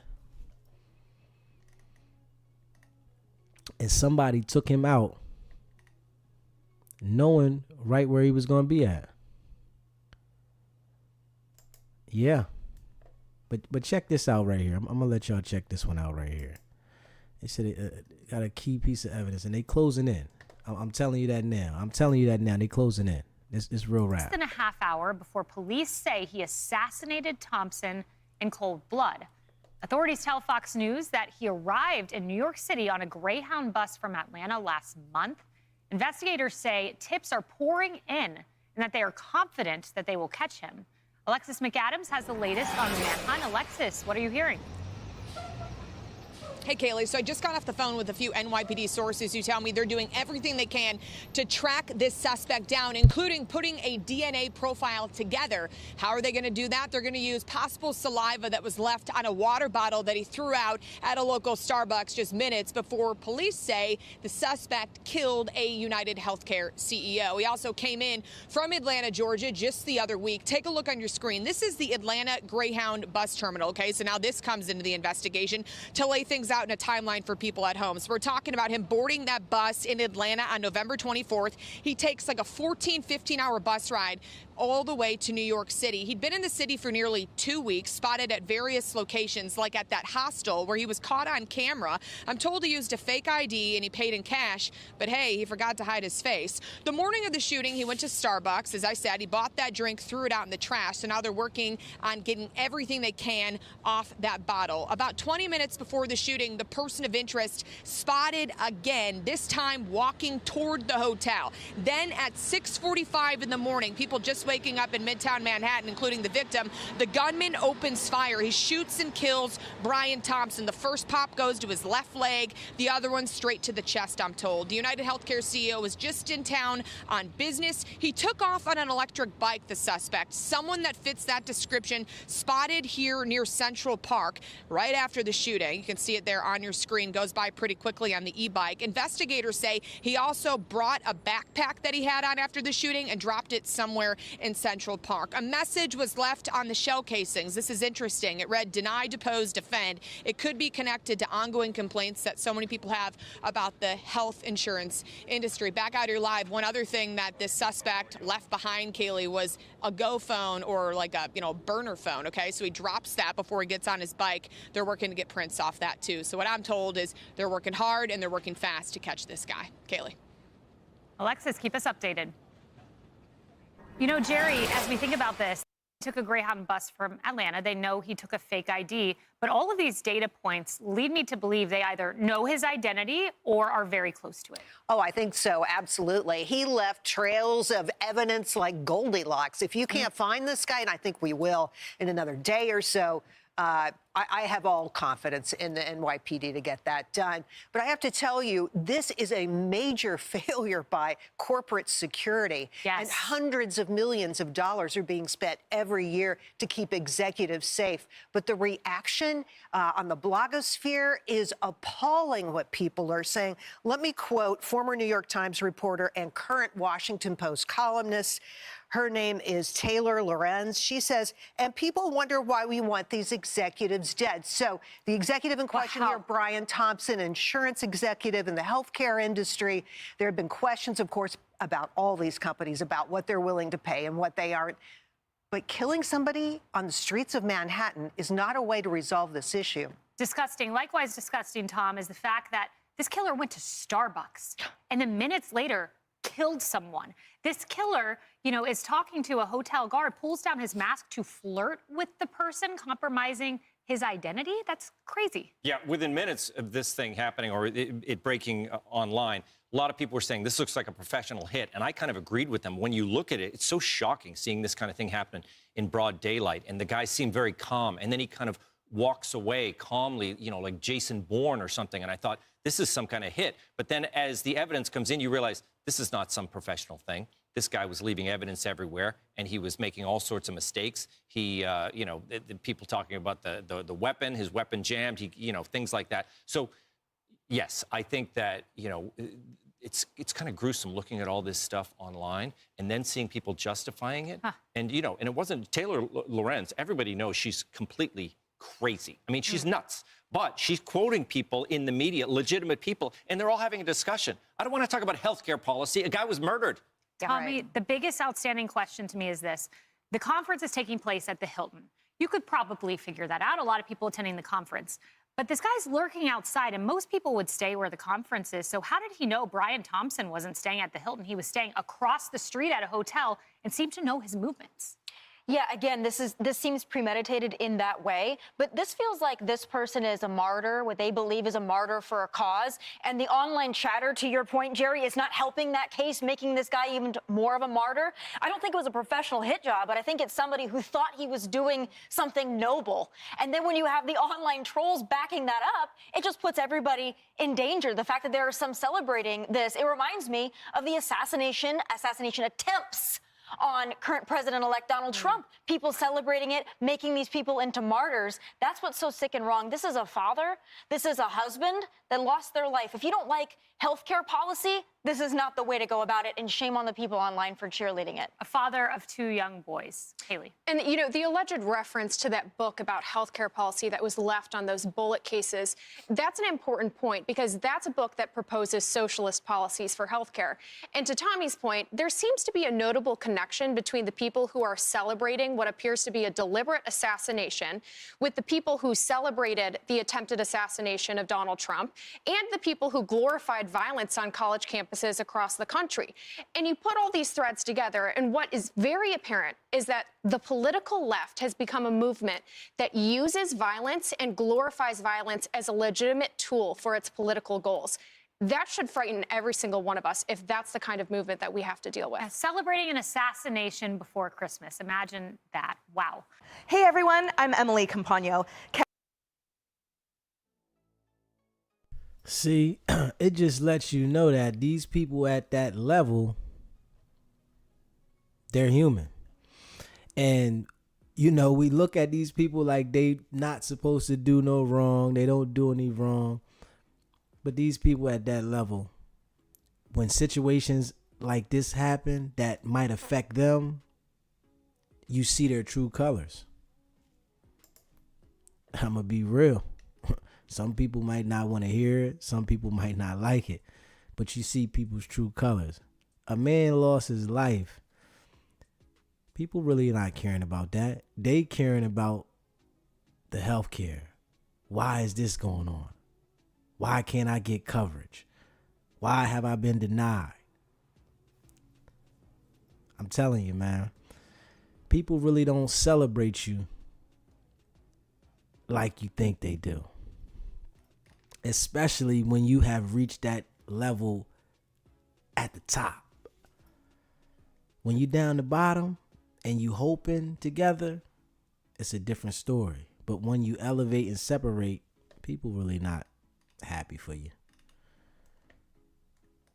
And we're going to be honest with that. You know, I have to be honest with that. But I guarantee you they are going to find him. I don't know if it's going to be dead or alive, but I guarantee you they're going to find him. They're going to narrow this down because somebody has talked about getting this done to this man. You know, there is no, I'm going to say this.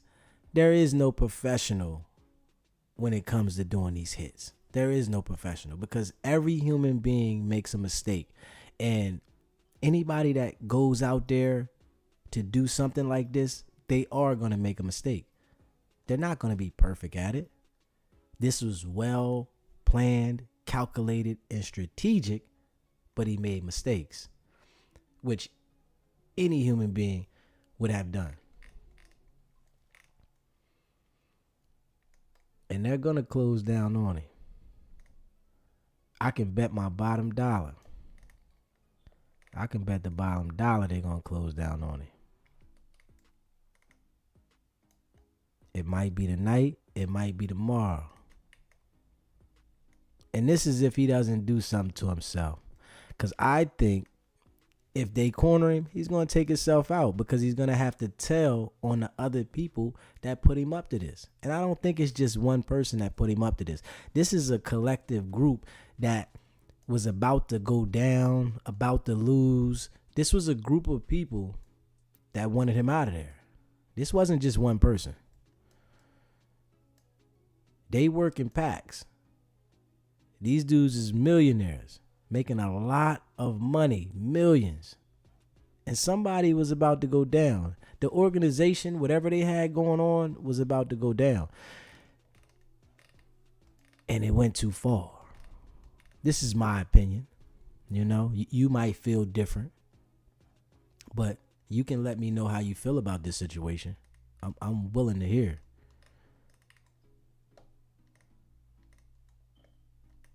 Yeah, I'm willing to hear.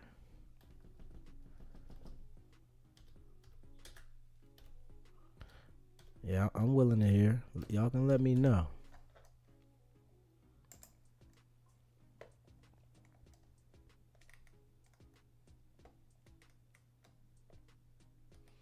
Let me see here. Yeah, I'm trying to give y'all the updates on it. Whatever update that I see.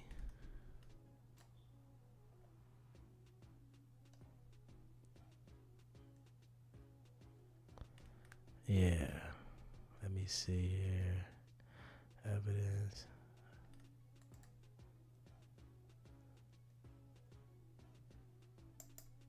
Let's see here.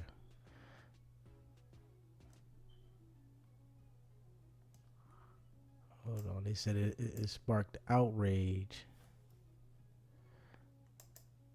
Let's see what that one said there. Hold on. You're insane. I'm having a hard time being empathetic to the situation whatsoever, because this is a billion-dollar company, okay, that denies access to people every single day. And we're fighting with the insurance company over her dialysis to keep her alive. Having said that, I think that there was something really instructive in seeing how almost gleeful people are about this horrible event. And the truth of the matter is what it tells me is something that we all already know, that Americans have just had it. We have had it. She speaks for a lot of. Okay, so what I want to say to that right there, yes, America has had it with the healthcare system. And with this situation, he's the CEO of the healthcare, but people are really that are dealing with healthcare issues, they're not concerned about his death. And that's why those type of people are speaking out the way they're speaking out. They're dealing with issues at their home. Their family members are dying.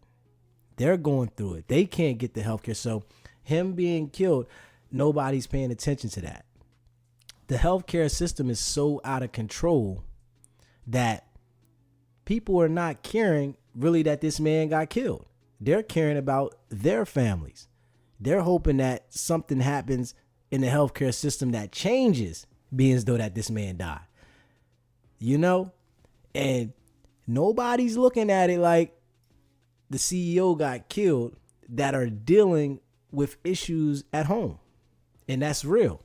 But the people that care about what happened, they're not dealing with those issues. They're just concerned about someone getting killed in this matter. But those people that have those issues, they don't care about that man dying. They have no feeling towards that because they're looking at it as the healthcare system isn't helping me. So why am I caring about the person that ran it being killed? And you got to understand it. You know, it's not right because somebody died in a situation, but you have to understand it because it's their point of view in their life. We have to be real. People that are going through things, they're really not concerned about what happened and caring about him. They're thinking about, is this going to change something in the healthcare system? And it's not, you know? And it's crazy. Our health is what we need to live. And it's so much teeth being pulled to try to have it under control. That's how you got to understand that human life is only valued to yourself. Other people don't value it the way you have to value your own life. We expect others their value. Nah. As a whole, it doesn't go like that. Being real. Crazy game, though. Crazy game, JB. Crazy game. It's crazy. Let me see. Joining us now, former New York City Police Commissioner Ray Kelly, now a distinguished visiting fellow at the Council on Foreign Relations. Commissioner Kelly, it's great to see you again, and this is obviously a very complex investigation. Do you think that the police now have broadened the search area for any clues? Obviously, the park is a difficult target, fewer cameras there. But how would you be approaching it? Take us behind the scenes. Well, they say now that they have some DNA samples. Obviously, that's a major achievement. I think that it's inevitable that this individual will be identified very quickly. Just think about this picture being on a front page or near the front page of every newspaper in America, on every TV station. I mean, it's total saturation. So I think the department has done a good job in getting this information out. I'm glad they're not holding too much back. I'm sure they're holding some things back. But I believe now they are maybe close to being deluged by people calling and thinking they identify this person, thinking they recognize him in some way, shape, or form. And even that is going to be very demanding because these leads have to be followed up. But I've never seen a distribution of someone's picture or information about it to this extent in any case that I remember. Yeah, it takes us back to the Tsarnaev brothers, the Boston bomber, and the way, CTV footage and coverage has changed, has advanced since those years. Obviously, it raises privacy concerns, but right now what we're really concerned is finding this man. What does it tell you? I mean, what is your takeaway as to whether this was a professional hit job, whether this is an amateur? He, seemed to know how to handle a gun, unjammed it, but he didn't know that the silencer would jam it. He let his face be shown when he was flirting with the desk person at the hostel. He went into a Starbucks. I mean, he didn't disappear like a professional hit guy. Exactly. He made a lot of mistakes. I think he's a motivated amateur. He did some things that were right, but, a lot of times the criminals in general have no idea how many cameras there are. Certainly in New York City. It's about 18,000 cameras, most of them centered in Midtown Manhattan. So there's a lot more pictures than have been shown about this individual doing various things. So as I say, I think it's inevitable that in short order he's going to be ID'd. Even the gun itself is unusual. It looks like a version of an old World War II German gun. And if this individual was a gun aficionado in any way or a gun club, that will be clearly identified. And as far as the backpack is concerned, I mean, obviously that's a reservoir. It's a big lake. That's where the bag could be. I know they did a cursory search of the park and they didn't find it, but I would bet that it's in that lake. Now, there's been a lot of hostile social media, postings against the healthcare industry. His wife, Penelope, said that there had been some threats of some kind. Did it surprise you that a CEO of this magnitude did not have personal security? And we know now that others in the industry are taking down pictures of prominent executives from their websites and are increasing security. Well, his word now that he had security with him, but he left early. He went out on his own. Don't forget the shooting happened at 6:45 a.m. For whatever reason, he left the hotel, the Warwick Hotel, across the street, and looked like he was coming into the Hilton Hotel to check and see if arrangements were in place for him to speak. What I would like to know is what was in that speech, what he was going to say. I don't know if there's prepared remarks or what, but the shooter obviously did not want him to get in and make that speech. That's one of the possible motivations as to why this shooting it took place. You know that Mr. Thompson was being investigated for insider trading. We don't know what that means. Are other people involved, or is there information that could have come out at this briefing that he was giving investors that could have impacted on other people, other employees? So there's a lot, of course, that we still don't know, but it's starting to come together. And it is unusual that someone like him did not have security, but we're told now that he just probably just did a quick run over to the hotel to see if everything was in order. And this individual somehow knew about that and knew about the door that he was going to go in. I know you know that Hilton Hotel has multiple entrances, and he was at the right door, the right location. So yes, there's a lot that we don't know, but there's so much information out now on this individual that I'm pretty certain he's going to be identified pretty soon.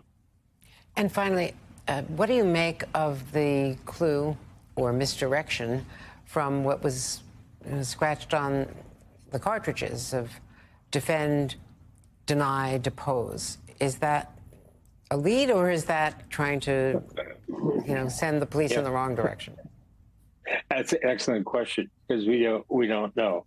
Was that something that's kind of a standard phrase apparently in the insurance world? As we know, a book was written with that title in 2010 about the insurance industry and, generally speaking, their refusal to answer claims, to make payments. So I think you're right on target. Was that put out to throw off the investigators, or was it really the something behind the motivation that brought this shooting about? So we'll have to see.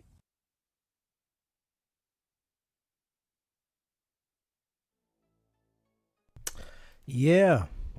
So if he was being investigated for inside trading, he could have been cooperating, or someone might have felt that he was cooperating and they wanted to take him out in that situation.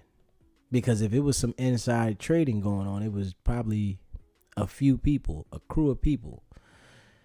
And those things happen at that level. Them people think we got the money in a chokehold. We're going to keep it between us. So it could be. It could be that he was working. It could be that he was cooperating. It definitely could be. We don't know. But, we've been covering it, and we're going to keep covering it.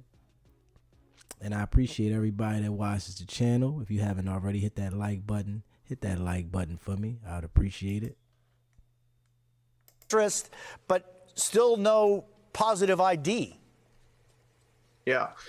Good morning. And I'd like to first express my condolences to the family of Mr. Thompson. I mean, this is a horrific act to occur to anyone.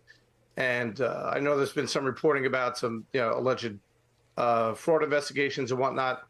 But at the end of the day, this is someone who's been murdered, and the family now has to deal with the repercussions of that, especially during the holidays. As far as the identity of this person, and if this person was a former client of the New York City criminal justice system, we would probably already know who he is just through the use of facial recognition. Since the facial still shot that we've seen is pretty good, even though it doesn't show the whole head. But there's enough points on there that they might be able to make a hit on that if this person was involved with the police here in New York City. It is very possible this person has never been involved with law enforcement at all as far as being arrested. So, but his face being plastered all over the newspapers and news shows around the country, I would hope that someone would recognize who he is. Also, if he had some sort of a grievance with United Healthcare or the CEO himself, then I would imagine he probably put that out there in some form. whether it be through text messaging or on Facebook or Twitter or some other sort of social media postings. And then you just make the connection, and then someone just needs to make a phone call and alert the authorities. Yeah, it's, Tom, I want to continue our conversation. I'm going to bring in NBC's Stephen Romo. Stephen, good morning. What's the very latest on the investigation? What are authorities looking at right now?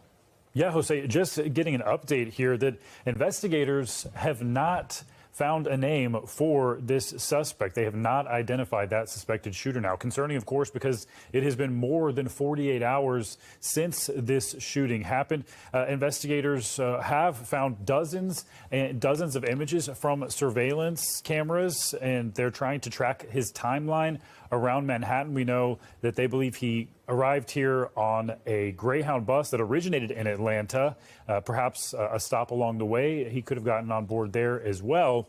And it could have been up to 10 days before he actually committed this shooting, which we're seeing right there in that surveillance video that we've frozen just before the shot. So that could potentially put a long timeline, a large digital trail for this gunman.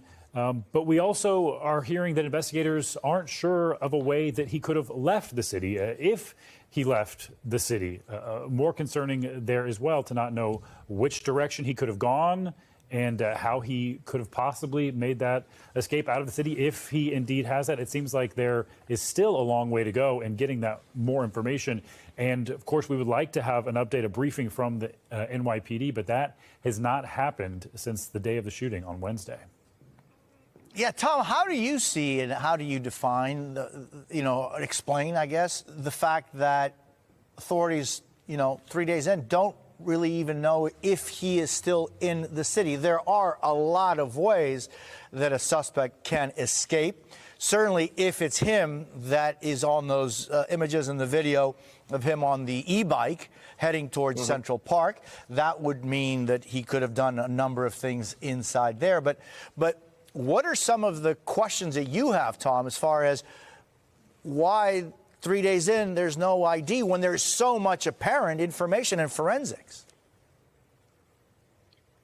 Well, the fact that he took great lengths to conceal his identity, apparently while he was staying at the hostel, he always had his hood up, his face mask was on, and as of right now, this seems to be the only video clip that we saw there, the still picture that we saw of him lowering his mask during that one period of time. So he was very careful to make sure he was very well concealed. And in a city like New York City, you could disappear into a crowd and no one will ever know, who you are. I mean, there are celebrities who walk the streets of New York City and walk by people and people have no idea who they are. So if you're going to do this anywhere, really, New York City is the place to do it. And there's one of 10,000 ways you could get into or escape from New York City. Where he got off at 85th Street, that's not that far from a couple different subway stations. So you could hop on a subway, get down to the Port Authority bus terminal. If he came in by bus, which it seems like he did, he could have gone down there and hopped on another bus to get out. Because it wasn't, we didn't come to the conclusion that he got to New York City by bus until later on, a few hours or hours later into the investigation. So he could have, gone out through there. He could have, just left through mass transit into other parts of the tri-state area. So he could still very well be in New York City and be walking around right next to somebody and they wouldn't know unless he, again, lowers the mask and someone happens to recognize him from the media reports that have been put out there so far. Yeah, and Stephen, what kind of resources do the NYPD have at its disposal in this investigation? And are there state and federal resources in cooperation here?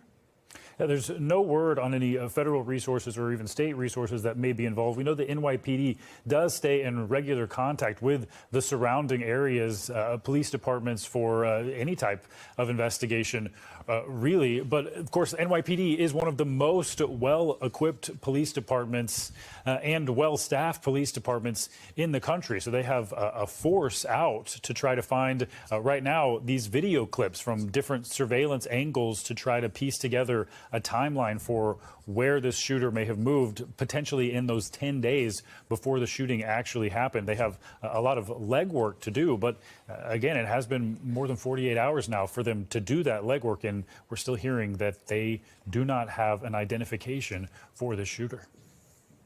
And Tom, just on your experience when you saw that horrible video of this gunman, shooting this gentleman, the fact that his gun jammed apparently 3 times, he didn't leave the weapon at the site of the crime. He took it with him.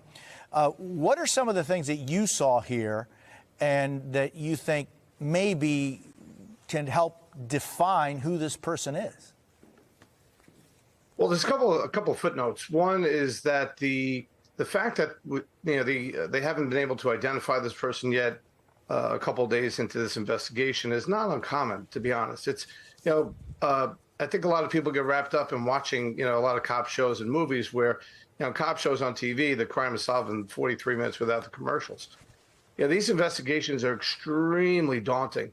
And there's a lot of material to go through, tons and tons of video footage to go over. And now we're talking about the fact that he had been in New York City for 10 days, potentially coming up here on a bus from Atlanta, right? So now we're having to backtrack his footsteps from Atlanta. So I can almost guarantee that they're probably already in discussions with law enforcement authorities in Atlanta and covering over or going through a lot of video footage in the Atlanta area and the bus terminal where he left. As far as his actions on the street, there's been this debate as to whether or not he was a hired hitman or whether or not this is just some psycho with a gun with a grievance against the insurance company or this particular CEO, maybe a former employee perhaps with a grudge. It could be one of those three, right? It's only a couple of different motives really that would kind of fit why someone would just arbitrarily pick this person, lay out a plan, and go through pretty great lengths to make sure that their identities, have been obscured, and know where the CEO potentially would be on that date, on that time. The interesting thing is that the firearm that he was using, he was using some sort of a noise suppressor on it, which was kind of ironic that he would choose to put a suppressor on the gun when he's then going to shoot this person in plain sight of a handful of people. If you see in the video there's to the immediate right of where the shooter is, within a few feet is someone standing there, and to the immediate left is someone sitting in a parked SUV with the lights on. So, it's why bother with the suppressor if you're going to shoot somebody right in front of other people? So that was kind of odd. But he clearly knew the area. He knew where he could kind of get away to. Once you disappear into Central Park, again, that's you could be anywhere going into it and out of Central Park in an arm's reach of a lot of different parts of Manhattan. So he planned this out. That's for sure. Could he be a hitman? Possibly. I think a professional, quote unquote, professional hitman would have been more of a ghost. You wouldn't have really seen him much other than doing the act, and then he would have just disappeared, and would have been much more careful to not leave as many clues behind as this person has so far.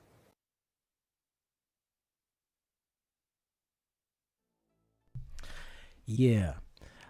He's left a lot of clues behind, and those clues are going to help solve the case. Eventually, they're going to let us know who it is, because I'm sure they have some idea who the person is, but they're not telling us because they don't want to stir the public up right now.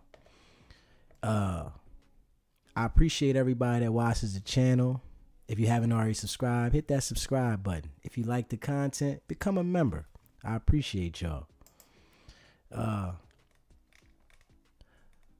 It's sad that the person got killed, but people are really not paying attention to that it was a human being life being taken when they're thinking about the healthcare system.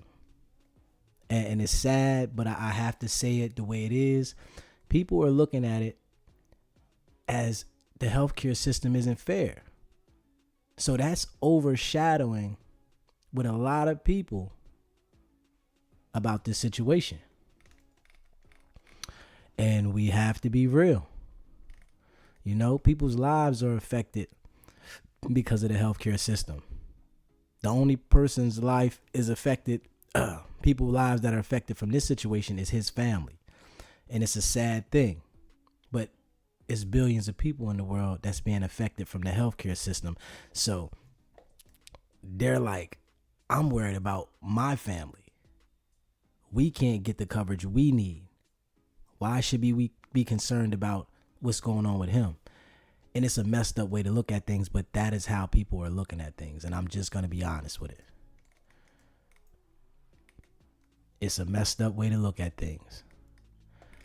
But realistically, people are going to be concerned with their family situation first. And especially with the healthcare system. It's life-changing things. He was a serial killer, notorious for his decisions. And why would you say that? Can you elaborate more? Let me know more why you say he was a serial killer. And I appreciate your comment. But people are very, very concerned about the healthcare system and their family. And it's like outweighing to them over the situation. And that's why people are making a lot of remarks that they're making. They're making a lot of, negative remarks about him because they're concerned about their situation. Yeah. This here has been going on for 2 days. This has been going on for 2 days now. And they still haven't found him. They looking everywhere high and low. And I know they're going to catch him. It's just, is he going to kill himself by the time they catch him? Or is he going to tell on the people that put him up to it? Because he's going to tell on who put him up to this. Trust me. When they do catch him, if he doesn't kill himself or have a shootout or they don't kill him, he's going to tell, because this is bigger than just him being killed for whatever reason. It's a lot of people that probably had some financial interest in this man's death. Yes, a lot of people that have financial interest in this man's death, honestly.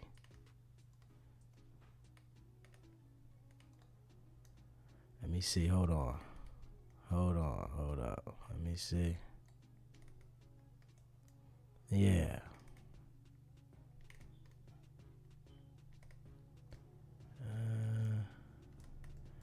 They said he arrived by bus. So he was trying to take strategic moves to be undetected. But, when you're committing crime, you can try your best to be perfect, but you're going to make a mistake. That's just a part of life. People try so hard when they're committing crimes to do things to be undetected. And he did a big job at being undetected to the extent where they went back to where he checked in and slept at, and he pulled his mask down. He said, some people do not get to stay, and turning the other cheek gets a zested and second time in the buttocks.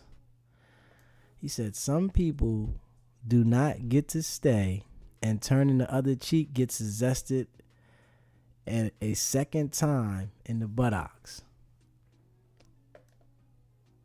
Some people don't get to stay.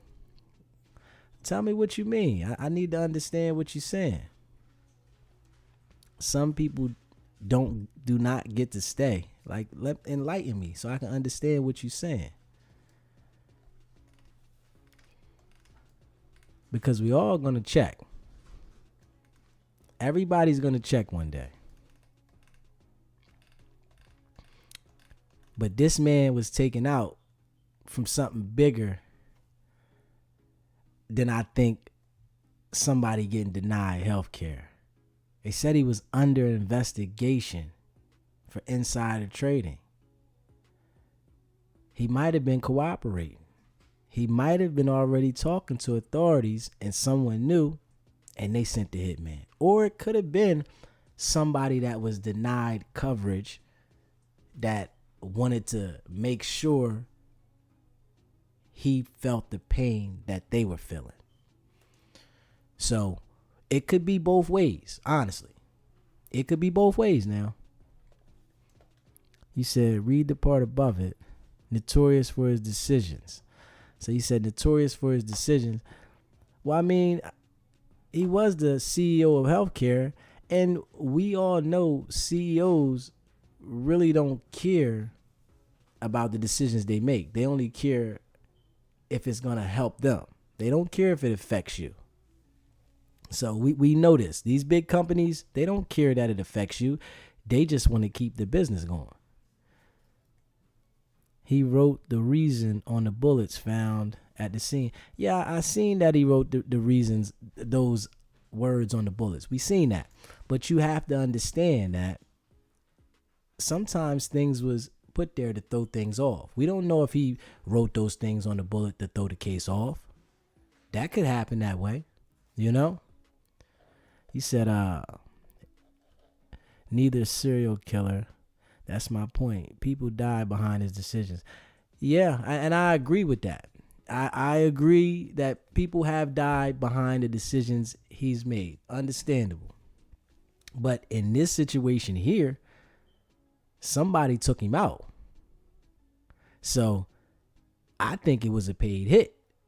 And I think it was bigger than that decision of just somebody losing a claim on the healthcare, because it was a lot going on. You know that they took $101 million out of the stocks right before the stocks was about to drop. So it's a lot going on. He could have been dropping a dime on somebody. You know that insider traders send you to jail. He said, I understand that making decisions which intentionally result in the death of a mass people is murder. And that's the game that they play at a bigger level. Them CEOs at those big levels that control the things that go on with us, they get word from other people, somebody above them, to cut it where they cut it at. Nah, don't worry about that. Yeah, they'll be all right. The people that live. The people that die. And you have to understand that we want other people to care about our lives and stuff, but they really don't. Like, we expect people in position to not be regular humans. They are regular humans. Just because they have a position and you expect them to be a certain way, that doesn't mean that they are. And sometimes, most of the time, these people lie to us to get to the position that they get to. And once they get in the position, they continue to lie. So these things happen. I hope you don't trust the politicians and the people up in those big levels to really touch you and understand you, because they don't. They're rich. They don't understand you. So you have to understand that. You said, just because bespoke laws we push to protect him through the corporation, vigilantes are bound to appear. Yeah. It's all kinds of people going to appear. But you have to understand, these people that are in position, they don't care about what's going on with us.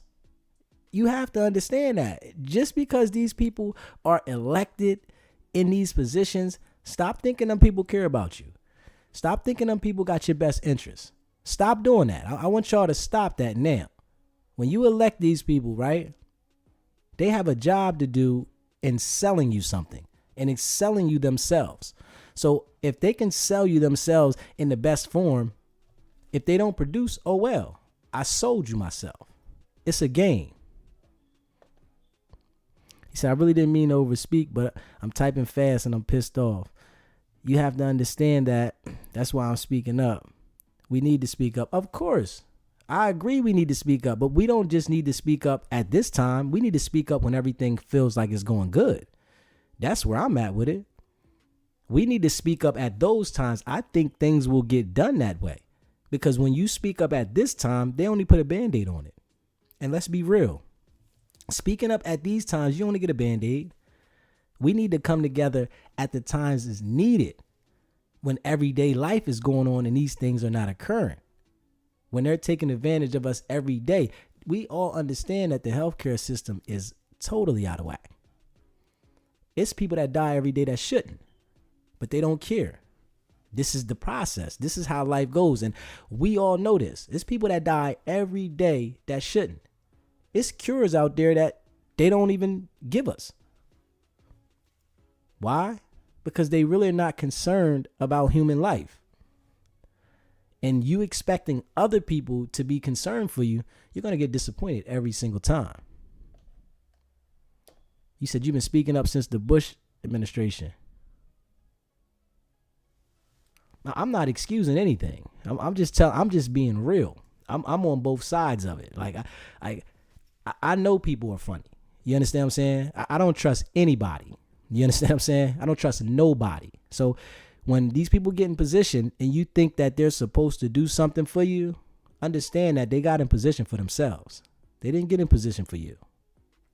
So you really have to understand that. And I'm not excusing anything from anybody. I understand these people are messed up. They sell you what they want to sell you to get you to put them in position. You feel what I'm saying? That they're professionals at that. That's the professionalism that they have, to sell you a dream. And when they get in position, they're going to make things run the way they make them run. This stuff, like you said, has been going on since the Bush administration. You've been speaking up then, probably before then. They don't care about the human life, man. I'm going to tell you that right now. They care nothing about it.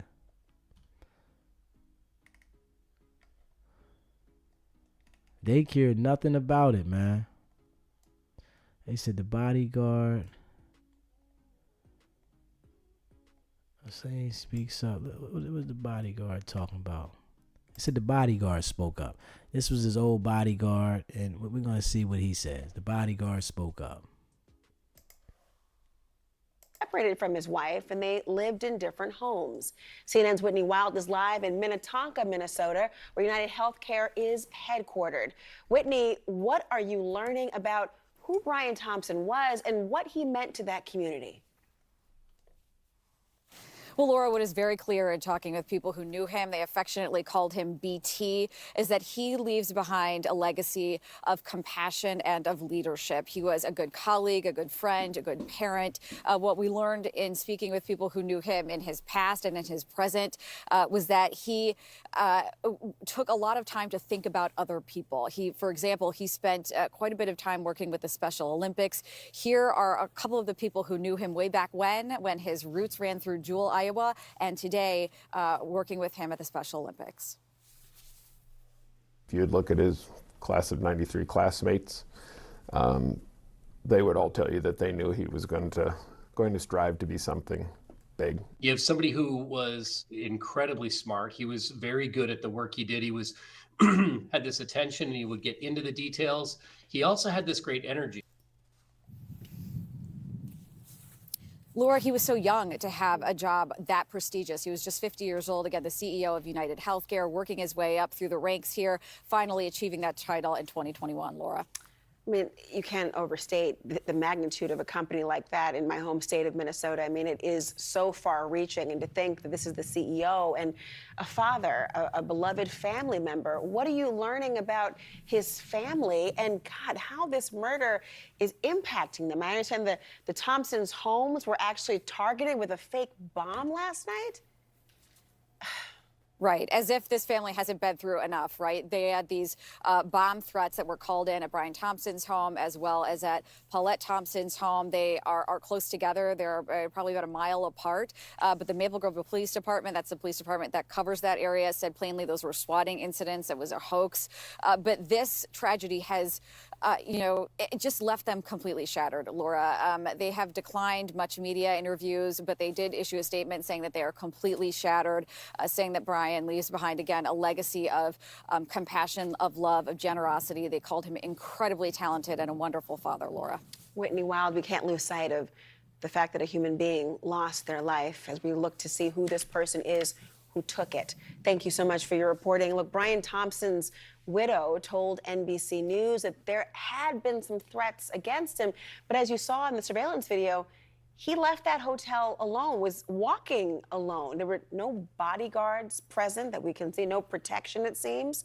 My next guest once provided Thompson with security in the 2000s as he actually was rising through the ranks at United Healthcare. Philip Klein is the CEO of Klein Investigations, and he joins me now. Philip, thank you for joining. When you heard about Brian Thompson walking early in the morning, alone, no security, was that odd to you? It was baffling, to be honest with you. You know, you get somebody in the #1 healthcare organization in the United States of America who is a corporate executive, a high-ranking one, as a matter of fact, just sitting on the board of directors, and he has no protection around him. That is just baffling. I don't understand it. We still don't understand it. It could have been one of two things.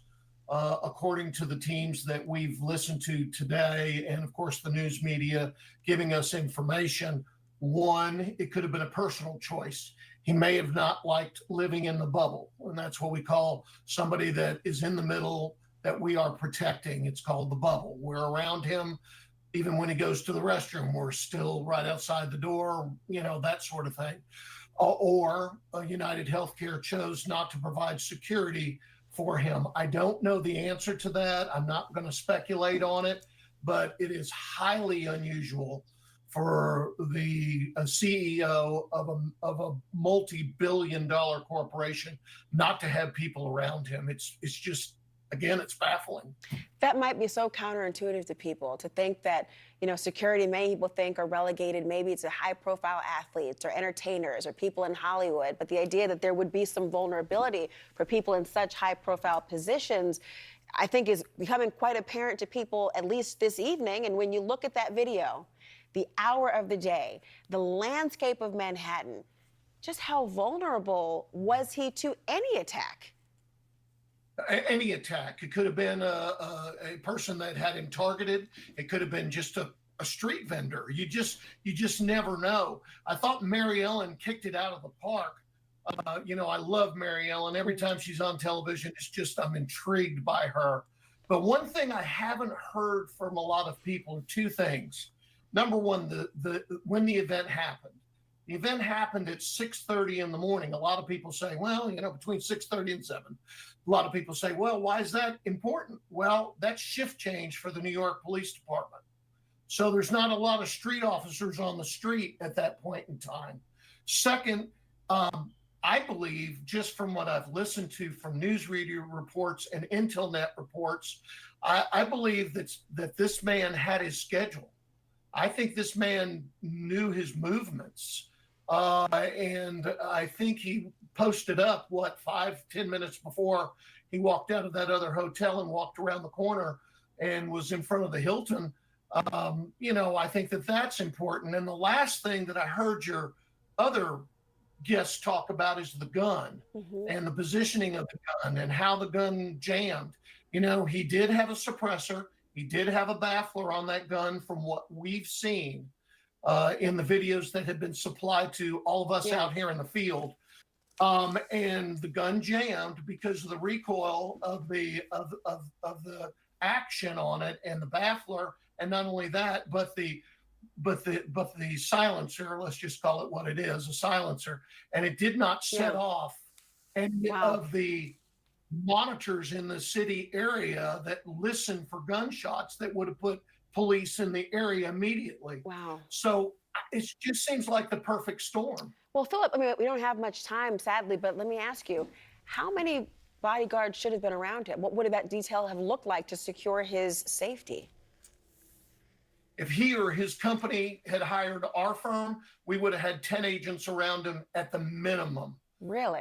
And that would have been an advanced team in front of the hotel, but we wouldn't have never moved him like that. We would have moved him out of his hotel through the back entrance, put him in a small motorcade, brought him over to the back entrance of the other hotel, that's how we operate. We're You're not gonna saying other operate out in the CEOs would have that, Philip? I mean, you're saying CEOs of companies, that would be something like a government official. They would have that level of detail. Yep, because he's fixing to give a speech in front of stockholders that are not being monitored and are not being checked. So I would make sure that on my team, if I was the detail leader, I would make sure that we would have had the room secure, number one, but number two, we would have brought him through a back entrance because it's that important. You're talking again about a very important man in this country. Philip Klein, wow. Thank you so much. Yeah. They said they would have moved more secure. And this was his ex-bodyguard. That was his ex-bodyguard. He said they would have moved more secure in the situation. We don't plan for death. You never know. And you can't escape it in some situations, man. He could have had security, but whoever wanted this person dead, him having security or not, we see they well planned this. They wanted him dead. Security or not. It might have happened another time, but they wanted this situation to be dealt with. And that's what happened. And they said it's 18,000 cameras in New York City. 18,000. So they're going to be doing a lot of reviewing, trying to narrow this down. And I really think that they're going to narrow it down eventually. We don't know if the person's going to be caught alive or dead, but they're going to narrow this down. It's more information that they're not telling us that they do have. But they can't tell us everything. They're going to let us know a little bit at a time to keep us right there. But they're not going to tell us everything. But we do know that they got his picture. And I think they're on his trail. If I would be honest, I think they're on his trail. For them to understand that he came from a bus from Georgia to New York, they have to know something to track that situation all the way back there. And, you know, people that do things like this, they're going to make a mistake. You're going to make a mistake. And the little mistakes that they showed us that he made, I'm sure it's more. Because those mistakes were big, honestly. Him drinking a water bottle, throwing it in the trash, him pulling his mask down to smile at somebody. This man was ready to kill somebody, and he pulled his mask down smiling. You know, you never know what a person is capable of doing. They can smile in your face, but you never know what a person is capable of doing, honestly. And in this situation here, he had a job to do and he did it. It's messed up that man lost his life. Even though people are not caring because of the health care, I'm thinking about a human life. That's me, you know. I'm thinking about a human life and nobody deserves to be shot and killed. That's just my opinion. And it's messed up, you know. Especially the man, he didn't even have a fighting chance. The guy came from behind him. He didn't even get to try to protect himself, block it, or anything to stop anything. He was assassinated, man. Yeah. And, you know, things have changed for his family. You know, he got kids too.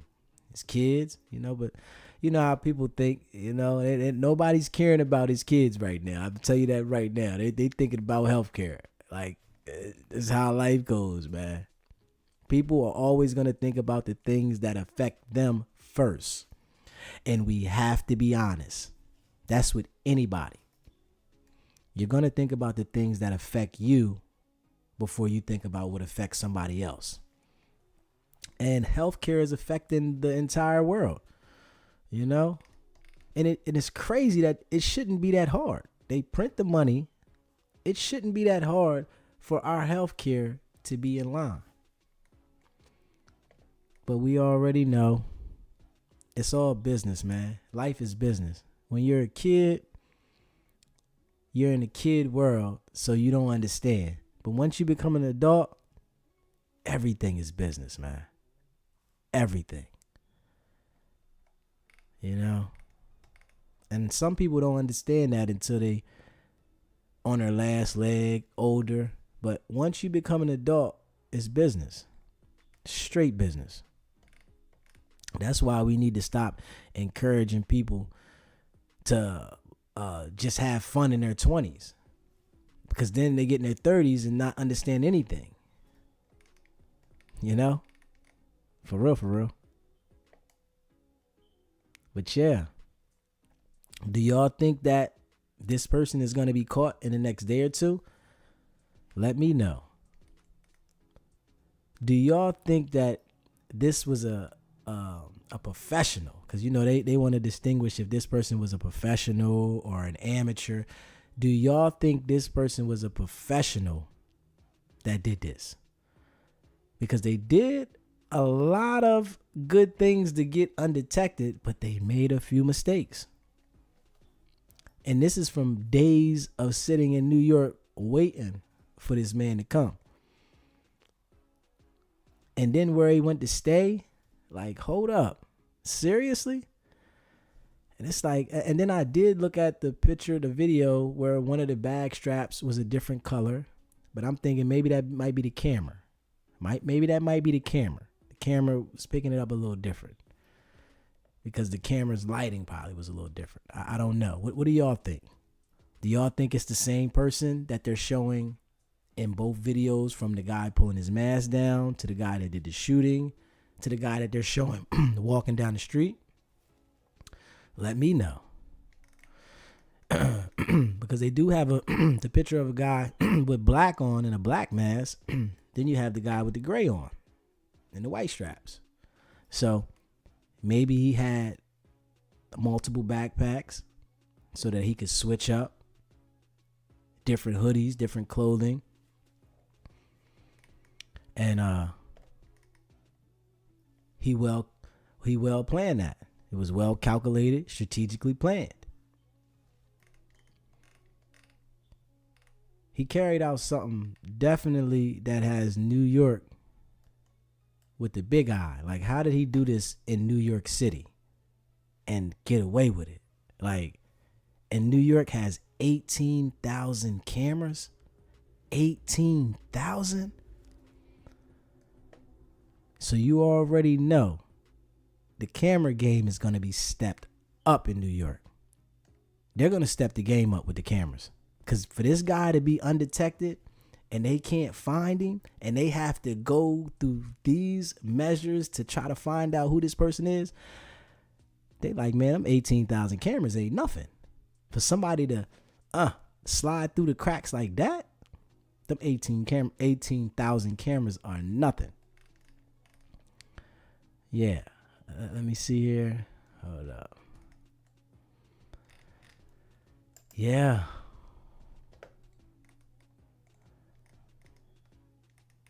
He's on the loose somewhere, and he could have went out the country. Y'all think that he got out the country already? Because he might have had it already planned, whereas though his flight was booked ahead of time. Because you think about this, he was in New York 10 days before this happened.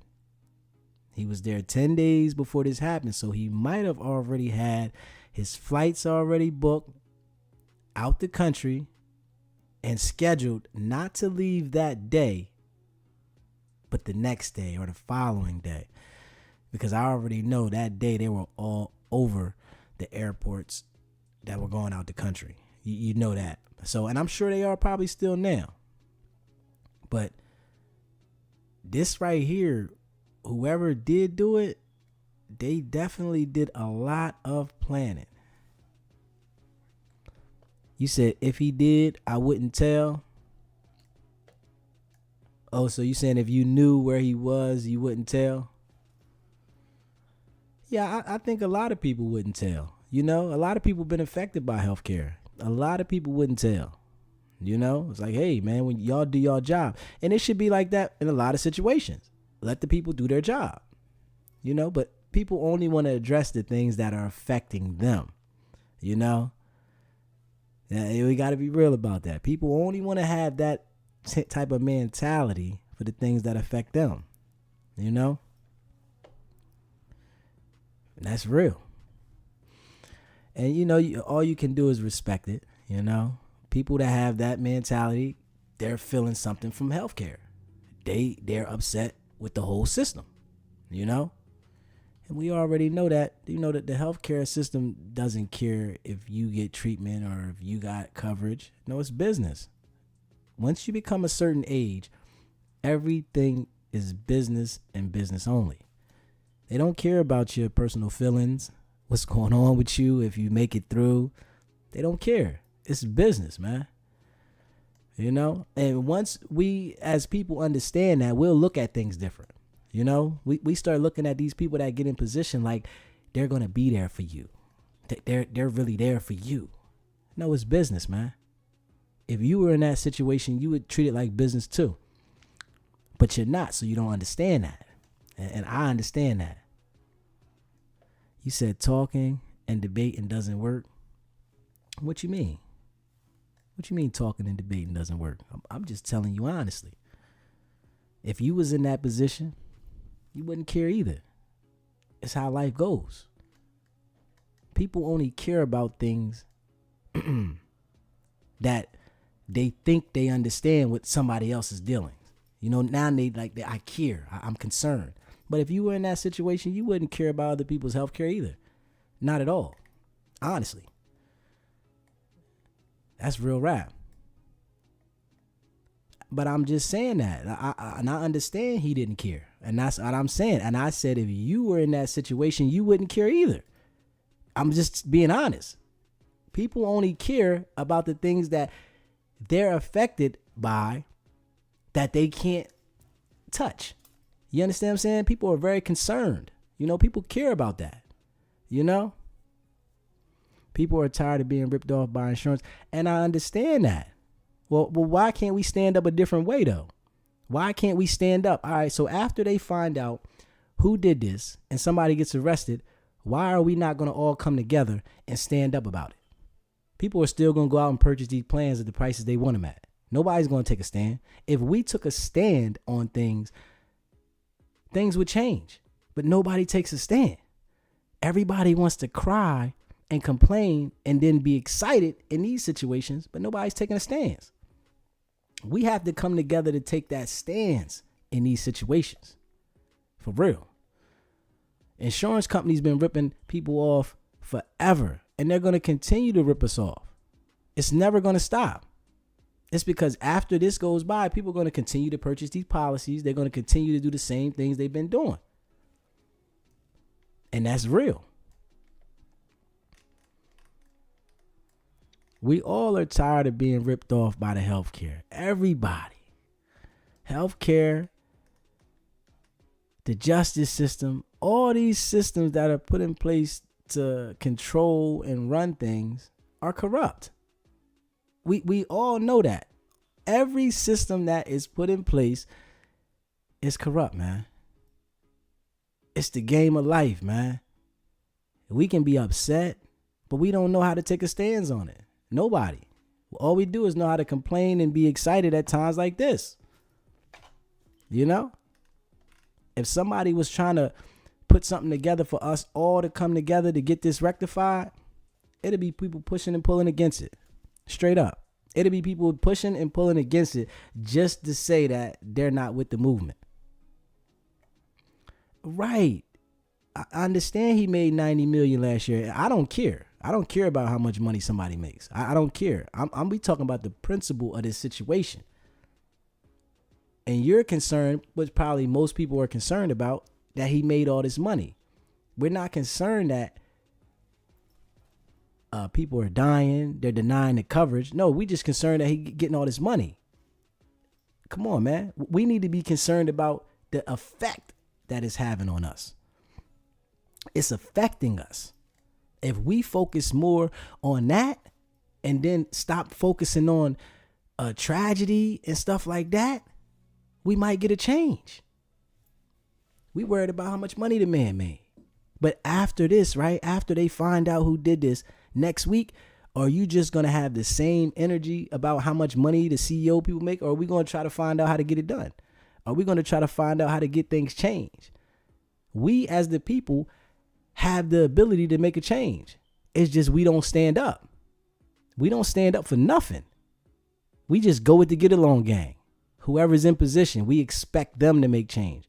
When we have the ability to make the change, we got to stand up. You know, everybody can just talk and say what they would do and what should happen. No, we got to stand up. That's just bottom line.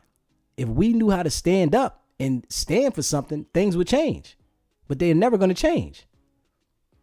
You said, I'm concerned about people dying because insurance companies are denying them coverage. Okay, we know that. We understand that. But what are we going to do to change it? Your concern isn't changing anything. We need to make a stance to change things in life. You being concerned don't mean nothing. This is what I'm saying. You can be concerned 100 different times.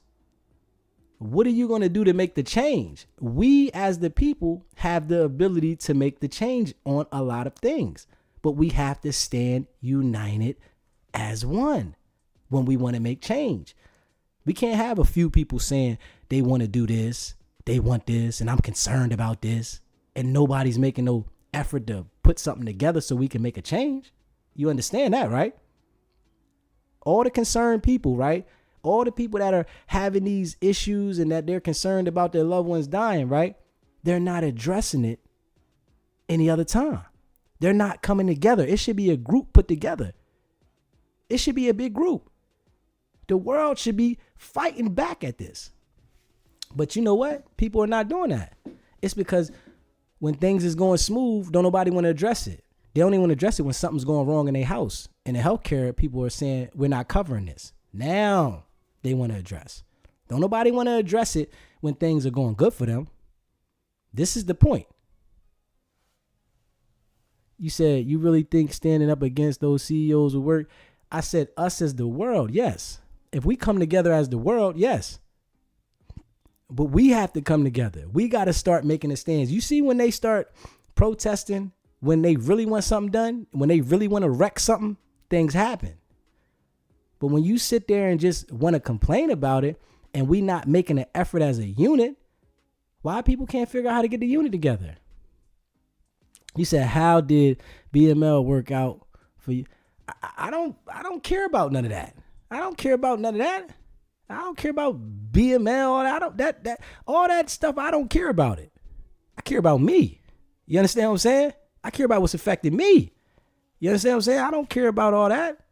A lot of people be concerned about things that they can't control. When you be in your house getting upset about something you can't even deal with. Think about that. You be in your house ready to have a fit and you can't do nothing about it. I don't care about none of that. I don't care about what people got going on. You understand what I'm saying? I'm in my own little zone. If it's affecting me, I'm going to deal with it right there. You understand what I'm saying? I don't care about all that. Yeah, well, listen, let them take a stand. I don't care. I don't care what nobody do. I'm taking a stand. When I come in the crib, I'm feeling good in my house. That's all I'm concerned about. I ain't concerned about that. See, I don't have the concern that you have about what you have with the healthcare. I don't have the concern. I don't care. I'm be honest. They're going to do what they're going to do. If I had the concern, then I would be trying to get people together. Then I want people to come together like, yo. And that's what you should be trying to do. You should be trying to get people together to be in the same wave instead of being grumpy and crying. You understand what I'm saying? That's what you're doing. You're crying and being grumpy, but you're not making no effort to solve the problem. And that's what a lot of people are doing. They're crying, they're complaining, but they're not solving the problem. And this man dying is not going to solve the problem. Straight up. This man dying is not solving anything. It's going to be another guy that's going to be put in position. He's going to do the same damn thing. You know what I'm saying? Pay attention to that, man. I know you smarter than that, man. Pay attention, man. He said, I'm not upset. I'm just saying I wouldn't turn in the shooter if I saw him. Listen, a lot of people wouldn't. You understand what I'm saying? A lot of people wouldn't. You know? But if something affected your family, you would want to turn the shooter in then, right? That's when you want to turn the shooter in. If somebody came by and did something to somebody at your house, you want to turn the shooter in then. You understand? And this is what I say, that people only want to address things that affect them. If something's not affecting them, I don't care. You know? So you feel that the healthcare system is messed up, which it is, and you felt that the CEO getting killed solved your problem. It didn't. I'm going to tell you that right now. That problem's still there. There's going to be somebody else that gets in position and does the same exact thing, man. The system is designed that way. They don't care about life. You think the world cares about human life? If you think the world cares about human life, you got the world confused. They don't care if you live or die. They understand everybody's going to die. And there's a lot of people that don't understand that yet.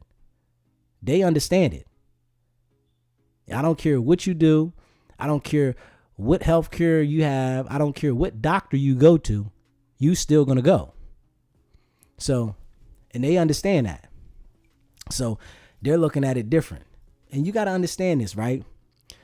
People that do certain things, they get numb to it. The job, whatever job you do in your life, you do it so much, you're numb to it. You really don't care as if you were trying to learn it. Oh, I want to know. I got to figure out. I need to know how to do this. You care different then. Once you master the job, it's like, man, I got to go to work. I got to do this job. I don't feel like it. Man. Now you're complaining about everything because you know how to do the job the way you do. You're complaining about the people that do the job that don't know how to do it. This is life, man. We got to pay attention to that. This is how life goes, man. This is how life goes, man. And, you know, the shooter's out there somewhere. Eventually, they're going to catch the shooter. You know, he's out there somewhere. They're going to catch him if he doesn't kill himself. You know, because he can never live comfortable again. You think about that. You know, your conscience. When your conscience gets to eating at you, you can't live comfortable, man. He said, I pray I never get so greedy that I don't care about people. Well, listen, you're not going to get a lot of money then. I'm going to tell you that right now. I want to tell you that. If you don't have that non-caring attitude towards people, you're not going to go to the levels you want to. You start caring about people's feelings and how people are going to be affected, you're going to be with a doorstop. Boop, right there. Because they don't care about you, man. You got to understand that. They don't care about you, man. You think the people care about you, man? I bet you think these politicians care about you. Politicians don't care about you, man. None of them people. When you go out and vote for these people, man, they don't care about you, man. Just ask yourself, do you really care about somebody you don't know? Honestly, you don't care about nobody you don't know like that, man. But a lot of us live in that delusional state thinking that you care about somebody care about you, and really you don't. It's a delusional state, man. People don't know you. They don't care about you. But they know they got a job to do to present something to get elected. Like, for real. You people don't care about us, man. No matter what color you is, they don't care. When you get in position, man, you stop caring about people, man, because you made it to a position where you're financially straight. It's a lot of people around here that have financial issues, man, and they're living check to check. Some people don't even get a check, and they just out here surviving. It's get real, man. But I understand that, though. I'm just saying I understand it, you know, and I look at life a little different than a lot of people. You know what I mean? I look at life a lot different than a lot of people, man. I respect everybody's opinion, you know, and I appreciate everybody that's watching the channel. If you haven't subscribed already, hit that subscribe button. You know, if you like the content, become a member, man. We appreciate you. Greatly appreciate you. Yeah. And, you know, We got to call a spade, man. This man killed this guy because it was a paid hit. I don't think this was someone personally affected by the healthcare. This was somebody paid to do. You know, this was a paid hit. This was a hit that had to get done. And whoever did it, they laid on this situation until it got taken care of. Straight up. And you know, I'm like, it's messed up that the man died. I didn't know him, so you know, I can't have no feeling towards it. You know, honestly, I just say it's messed up because it's a life loss. Somebody being killed is a messed up thing. You know, so I don't have no personal feelings towards him. You know, he said my insurance premium is $800 a month. That's why I'm eating ramen noodles for dinner. $800 a month? Man, you better start doing some home remedies. Are you crazy?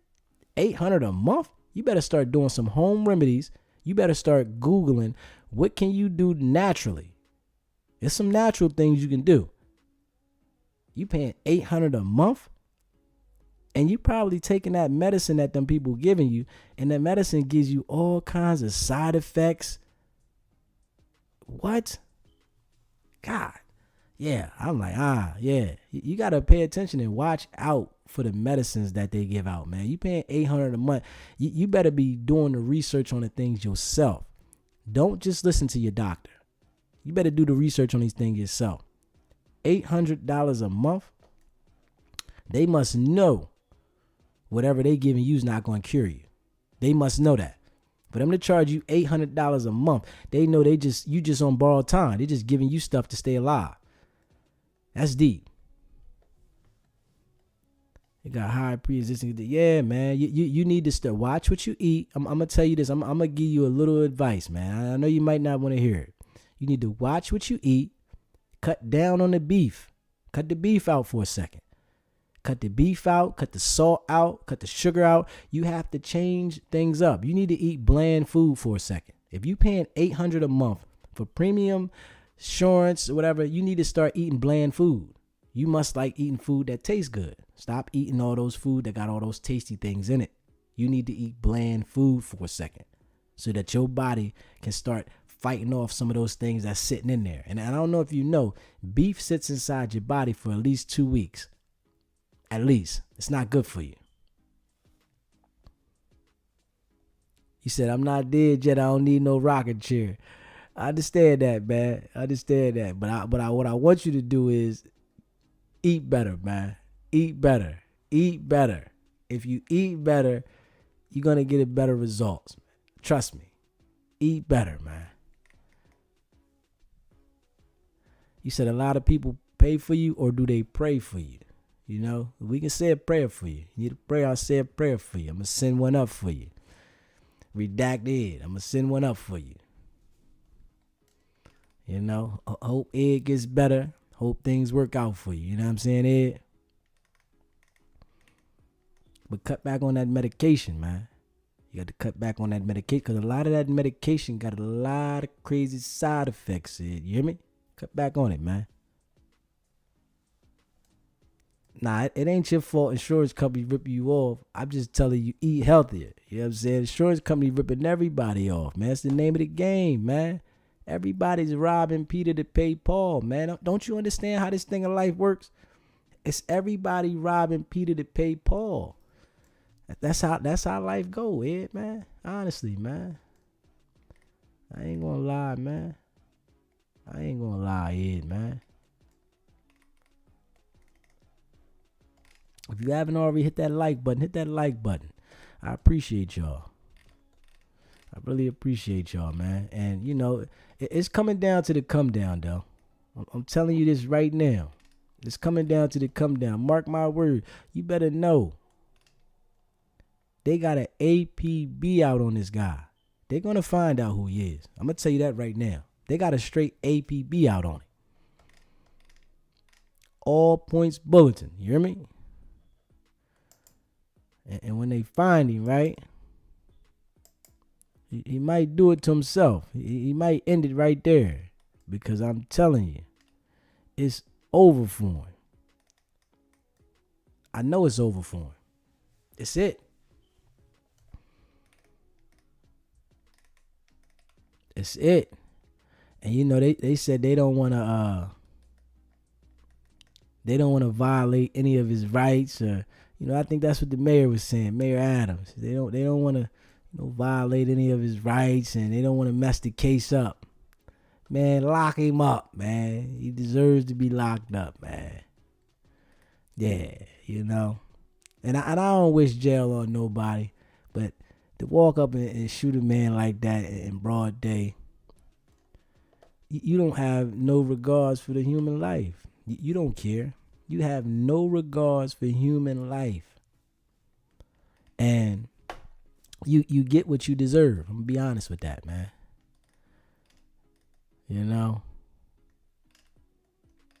Walked up on this man, killed this man because he was paid to do it. And that's just bottom line.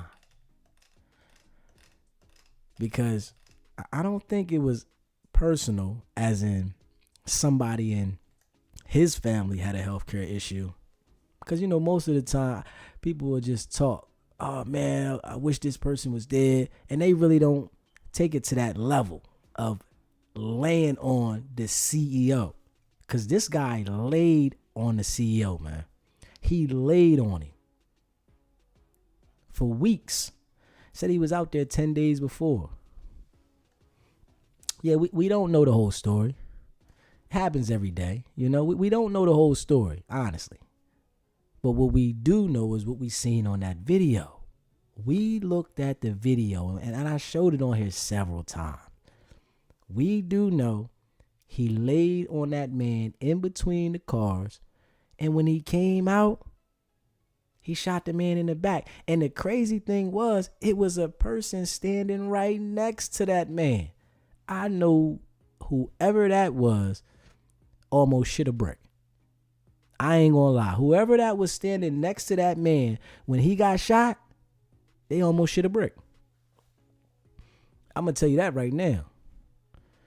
Because I already know they were probably thinking that he was gonna shoot them too.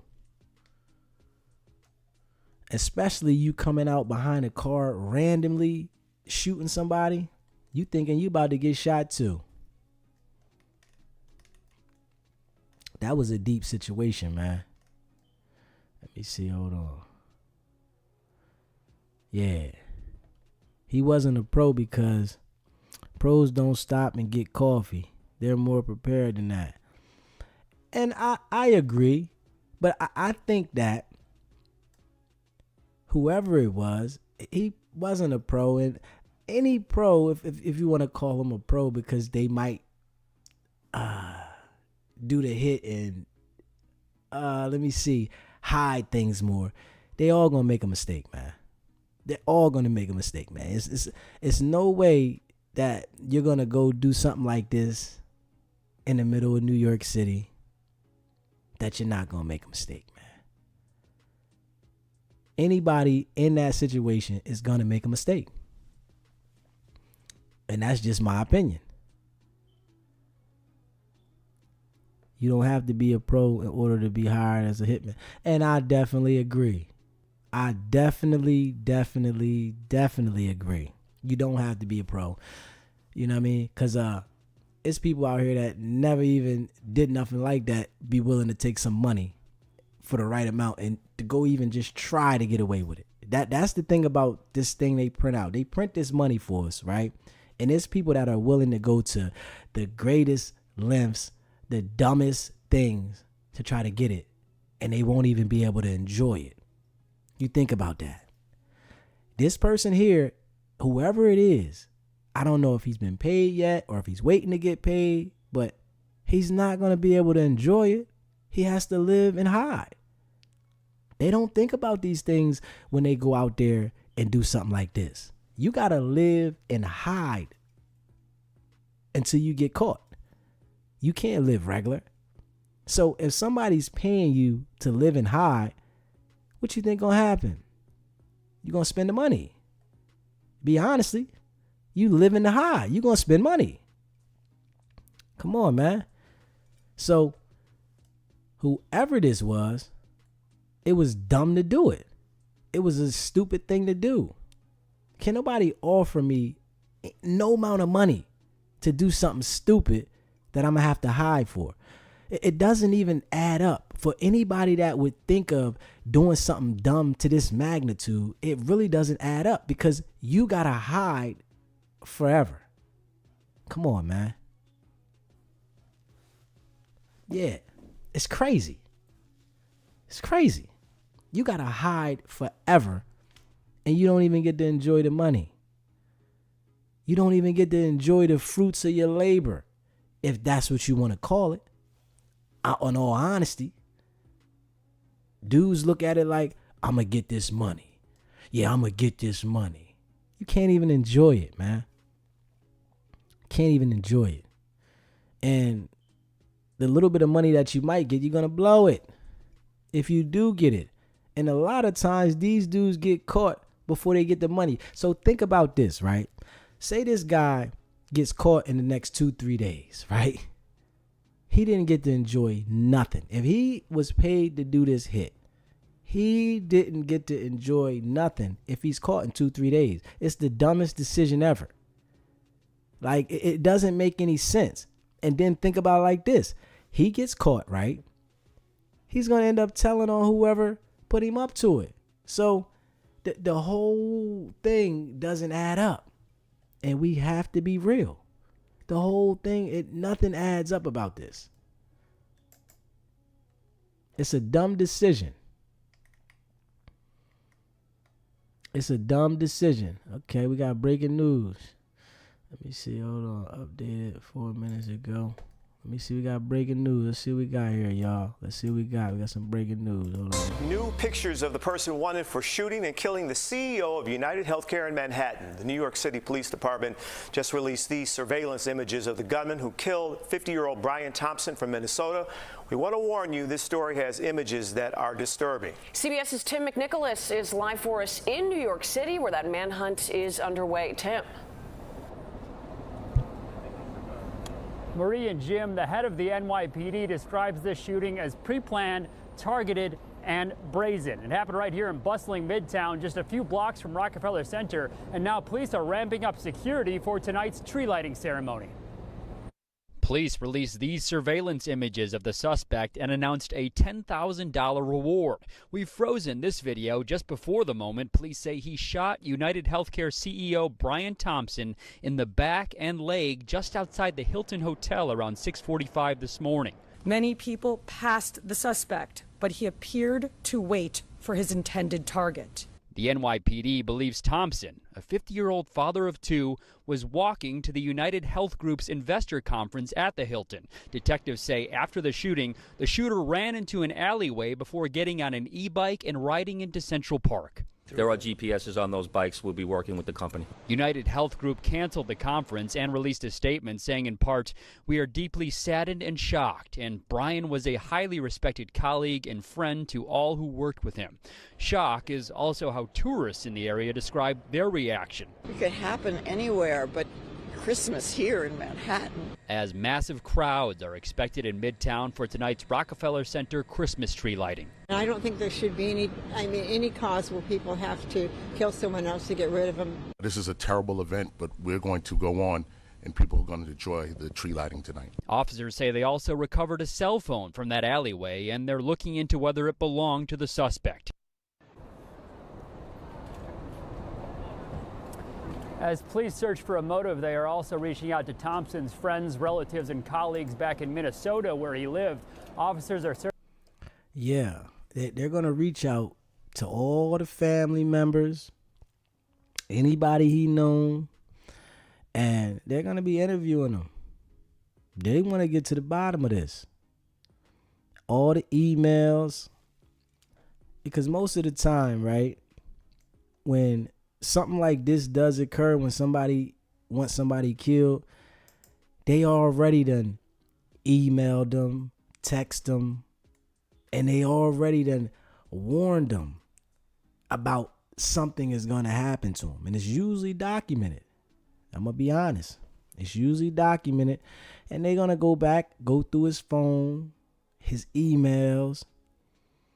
And that's one thing that people don't be paying attention to when they involve themselves in something like this. They don't look at it like they're going to go look at the emails. I had an argument with this guy last week. They're not thinking about it like that. I threatened this guy last week. They get so emotional about whatever it is. And you already know it was $101 million that was moved out of that stock. Out of whatever, all the stocks that they had. Right? And he was being investigated for insider trading. So you already know it was a lot going on there, man. It was a lot going on there. Most definitely. Yeah, it was a lot going on there. Yeah. You said he will be silenced before he gets caught. And it's a possibility. It's a possibility. And it's a possibility. You know, whoever put him up to this might say, oh, we need to meet with you, you know, and then knock him off so that they don't get caught. The mission was done. He could be found dead. So we don't know. It depends on how big it is. It depends on who it is, right? Same thing Martha Stewart was arrested for. Yeah, same thing. Martha Stewart was arrested for. But I just think that this was on a bigger level. Same thing that she was arrested for, but I just think this was on a bigger level, and it involved some big people that didn't want to go to jail. Martha didn't have no problem going to jail. She sat down, did her time, and came back. But with this situation here, I think it was just on a bigger scale. You know? I just think it was on a bigger scale. Yeah. This is my opinion, man. It's my opinion. This is just my opinion. It's on a bigger scale. And if you haven't already subscribed to the channel, hit that subscribe button. Hit that like button for me. I greatly appreciate it. And if you like the content, become a member. I greatly appreciate y'all. I greatly appreciate y'all. Yeah. Let me see. News. Let me see what this say here. Yeah, somebody. Let me see. Hold up. Let's see what we got here.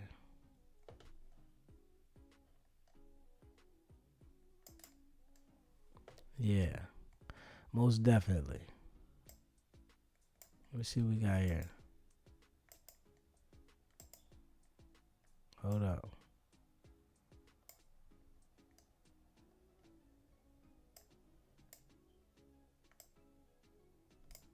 Hold up. Let me see some.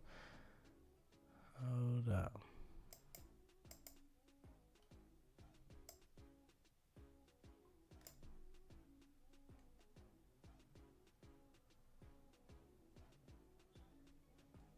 Hold up. Yeah.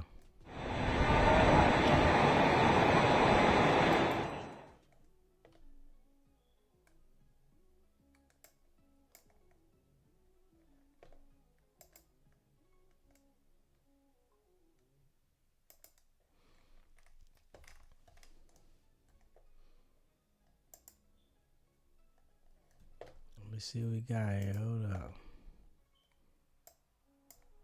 Share with you. I want to bring in NBC News investigative correspondent Tom Winter. NBC's Priscilla Thompson is reporting live from the scene where that murder took place here in New York City. Also with us is retired NYPD officer Jillian Snyder. Jillian and Priscilla will get to you in a moment. Tom, I want to start with you if I can right now. Walk us through where the investigation stands at this moment. As we were talking about in the hallway earlier, it's striking how disciplined this killer was that at this point, we really haven't even been able to identify who he is. Right. Other than that moment where he's flashing a smile at the person who's working at the hostel desk, does not appear, at least to the video that we have seen, Peter, any instance where he's dropped his mask or had any sort of more of a visibility as to who this person is.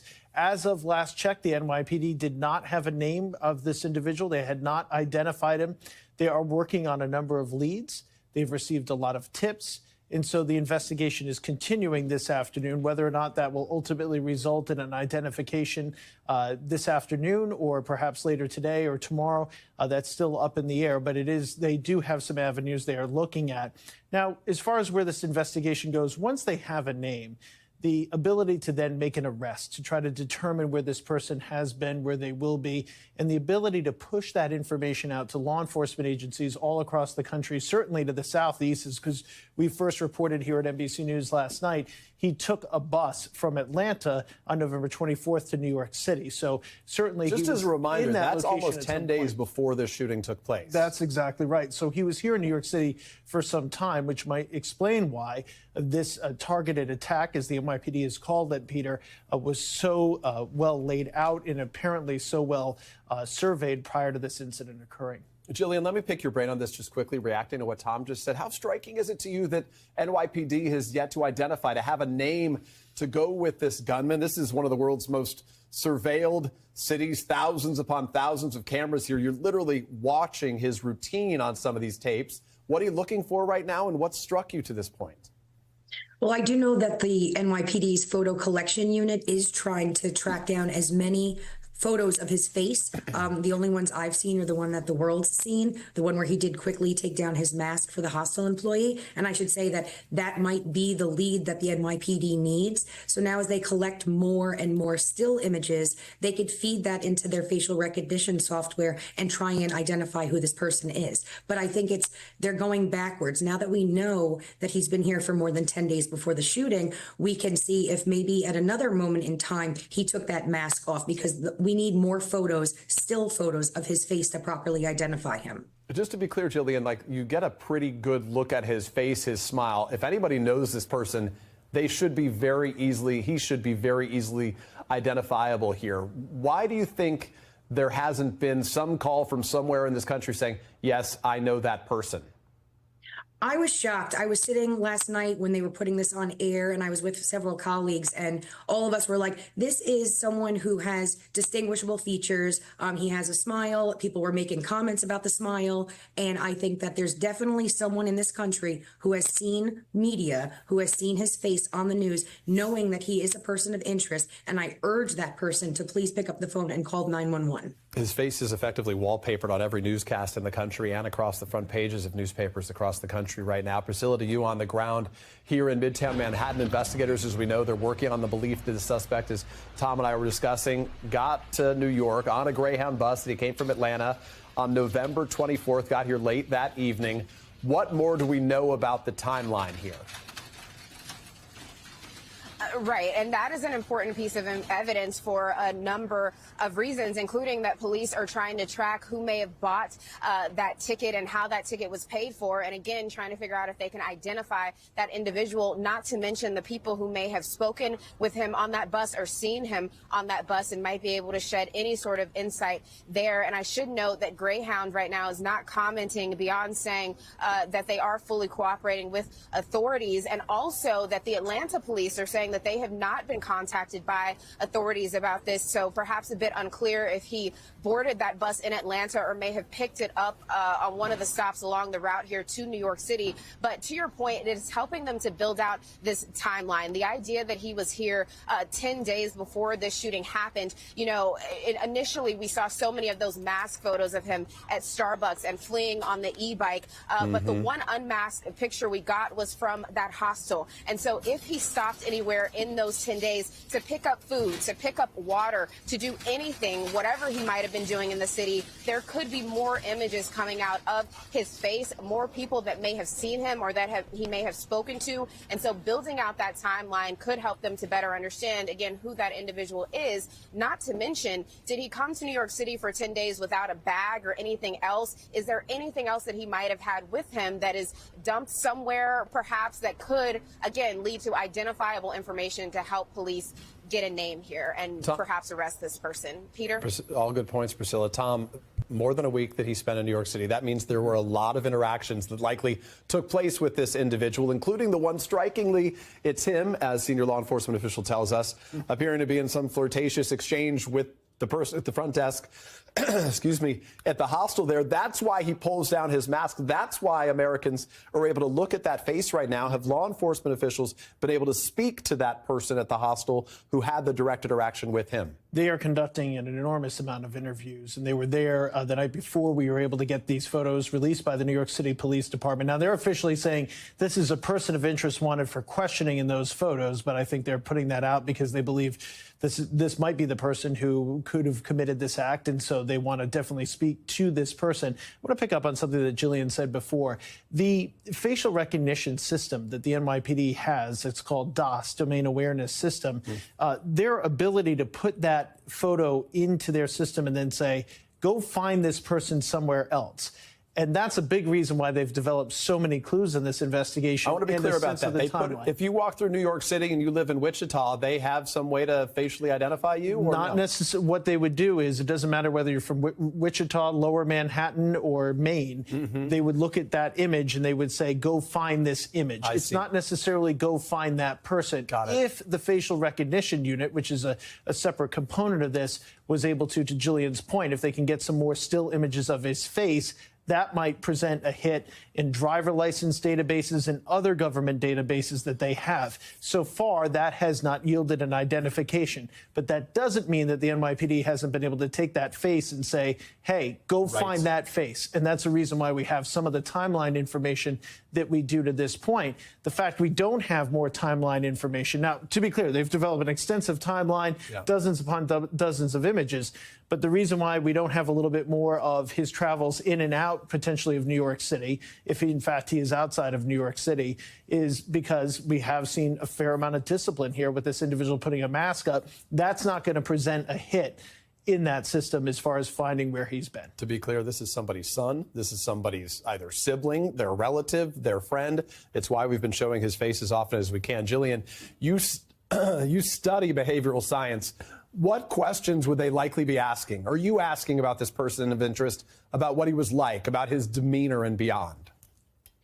This is someone who's obviously very dedicated to his cause, whatever that cause is. We will hopefully find out. But to come up here 10 days before, to do his counter surveillance on his target beforehand, to have a pre-planned escape route, to have a silencer, to have taken the time to write words on his rounds before loading his firearm. All of that took such dedication, such motivation. And we might not understand why he did it, but he did it for a reason that he felt very strongly and passionately about.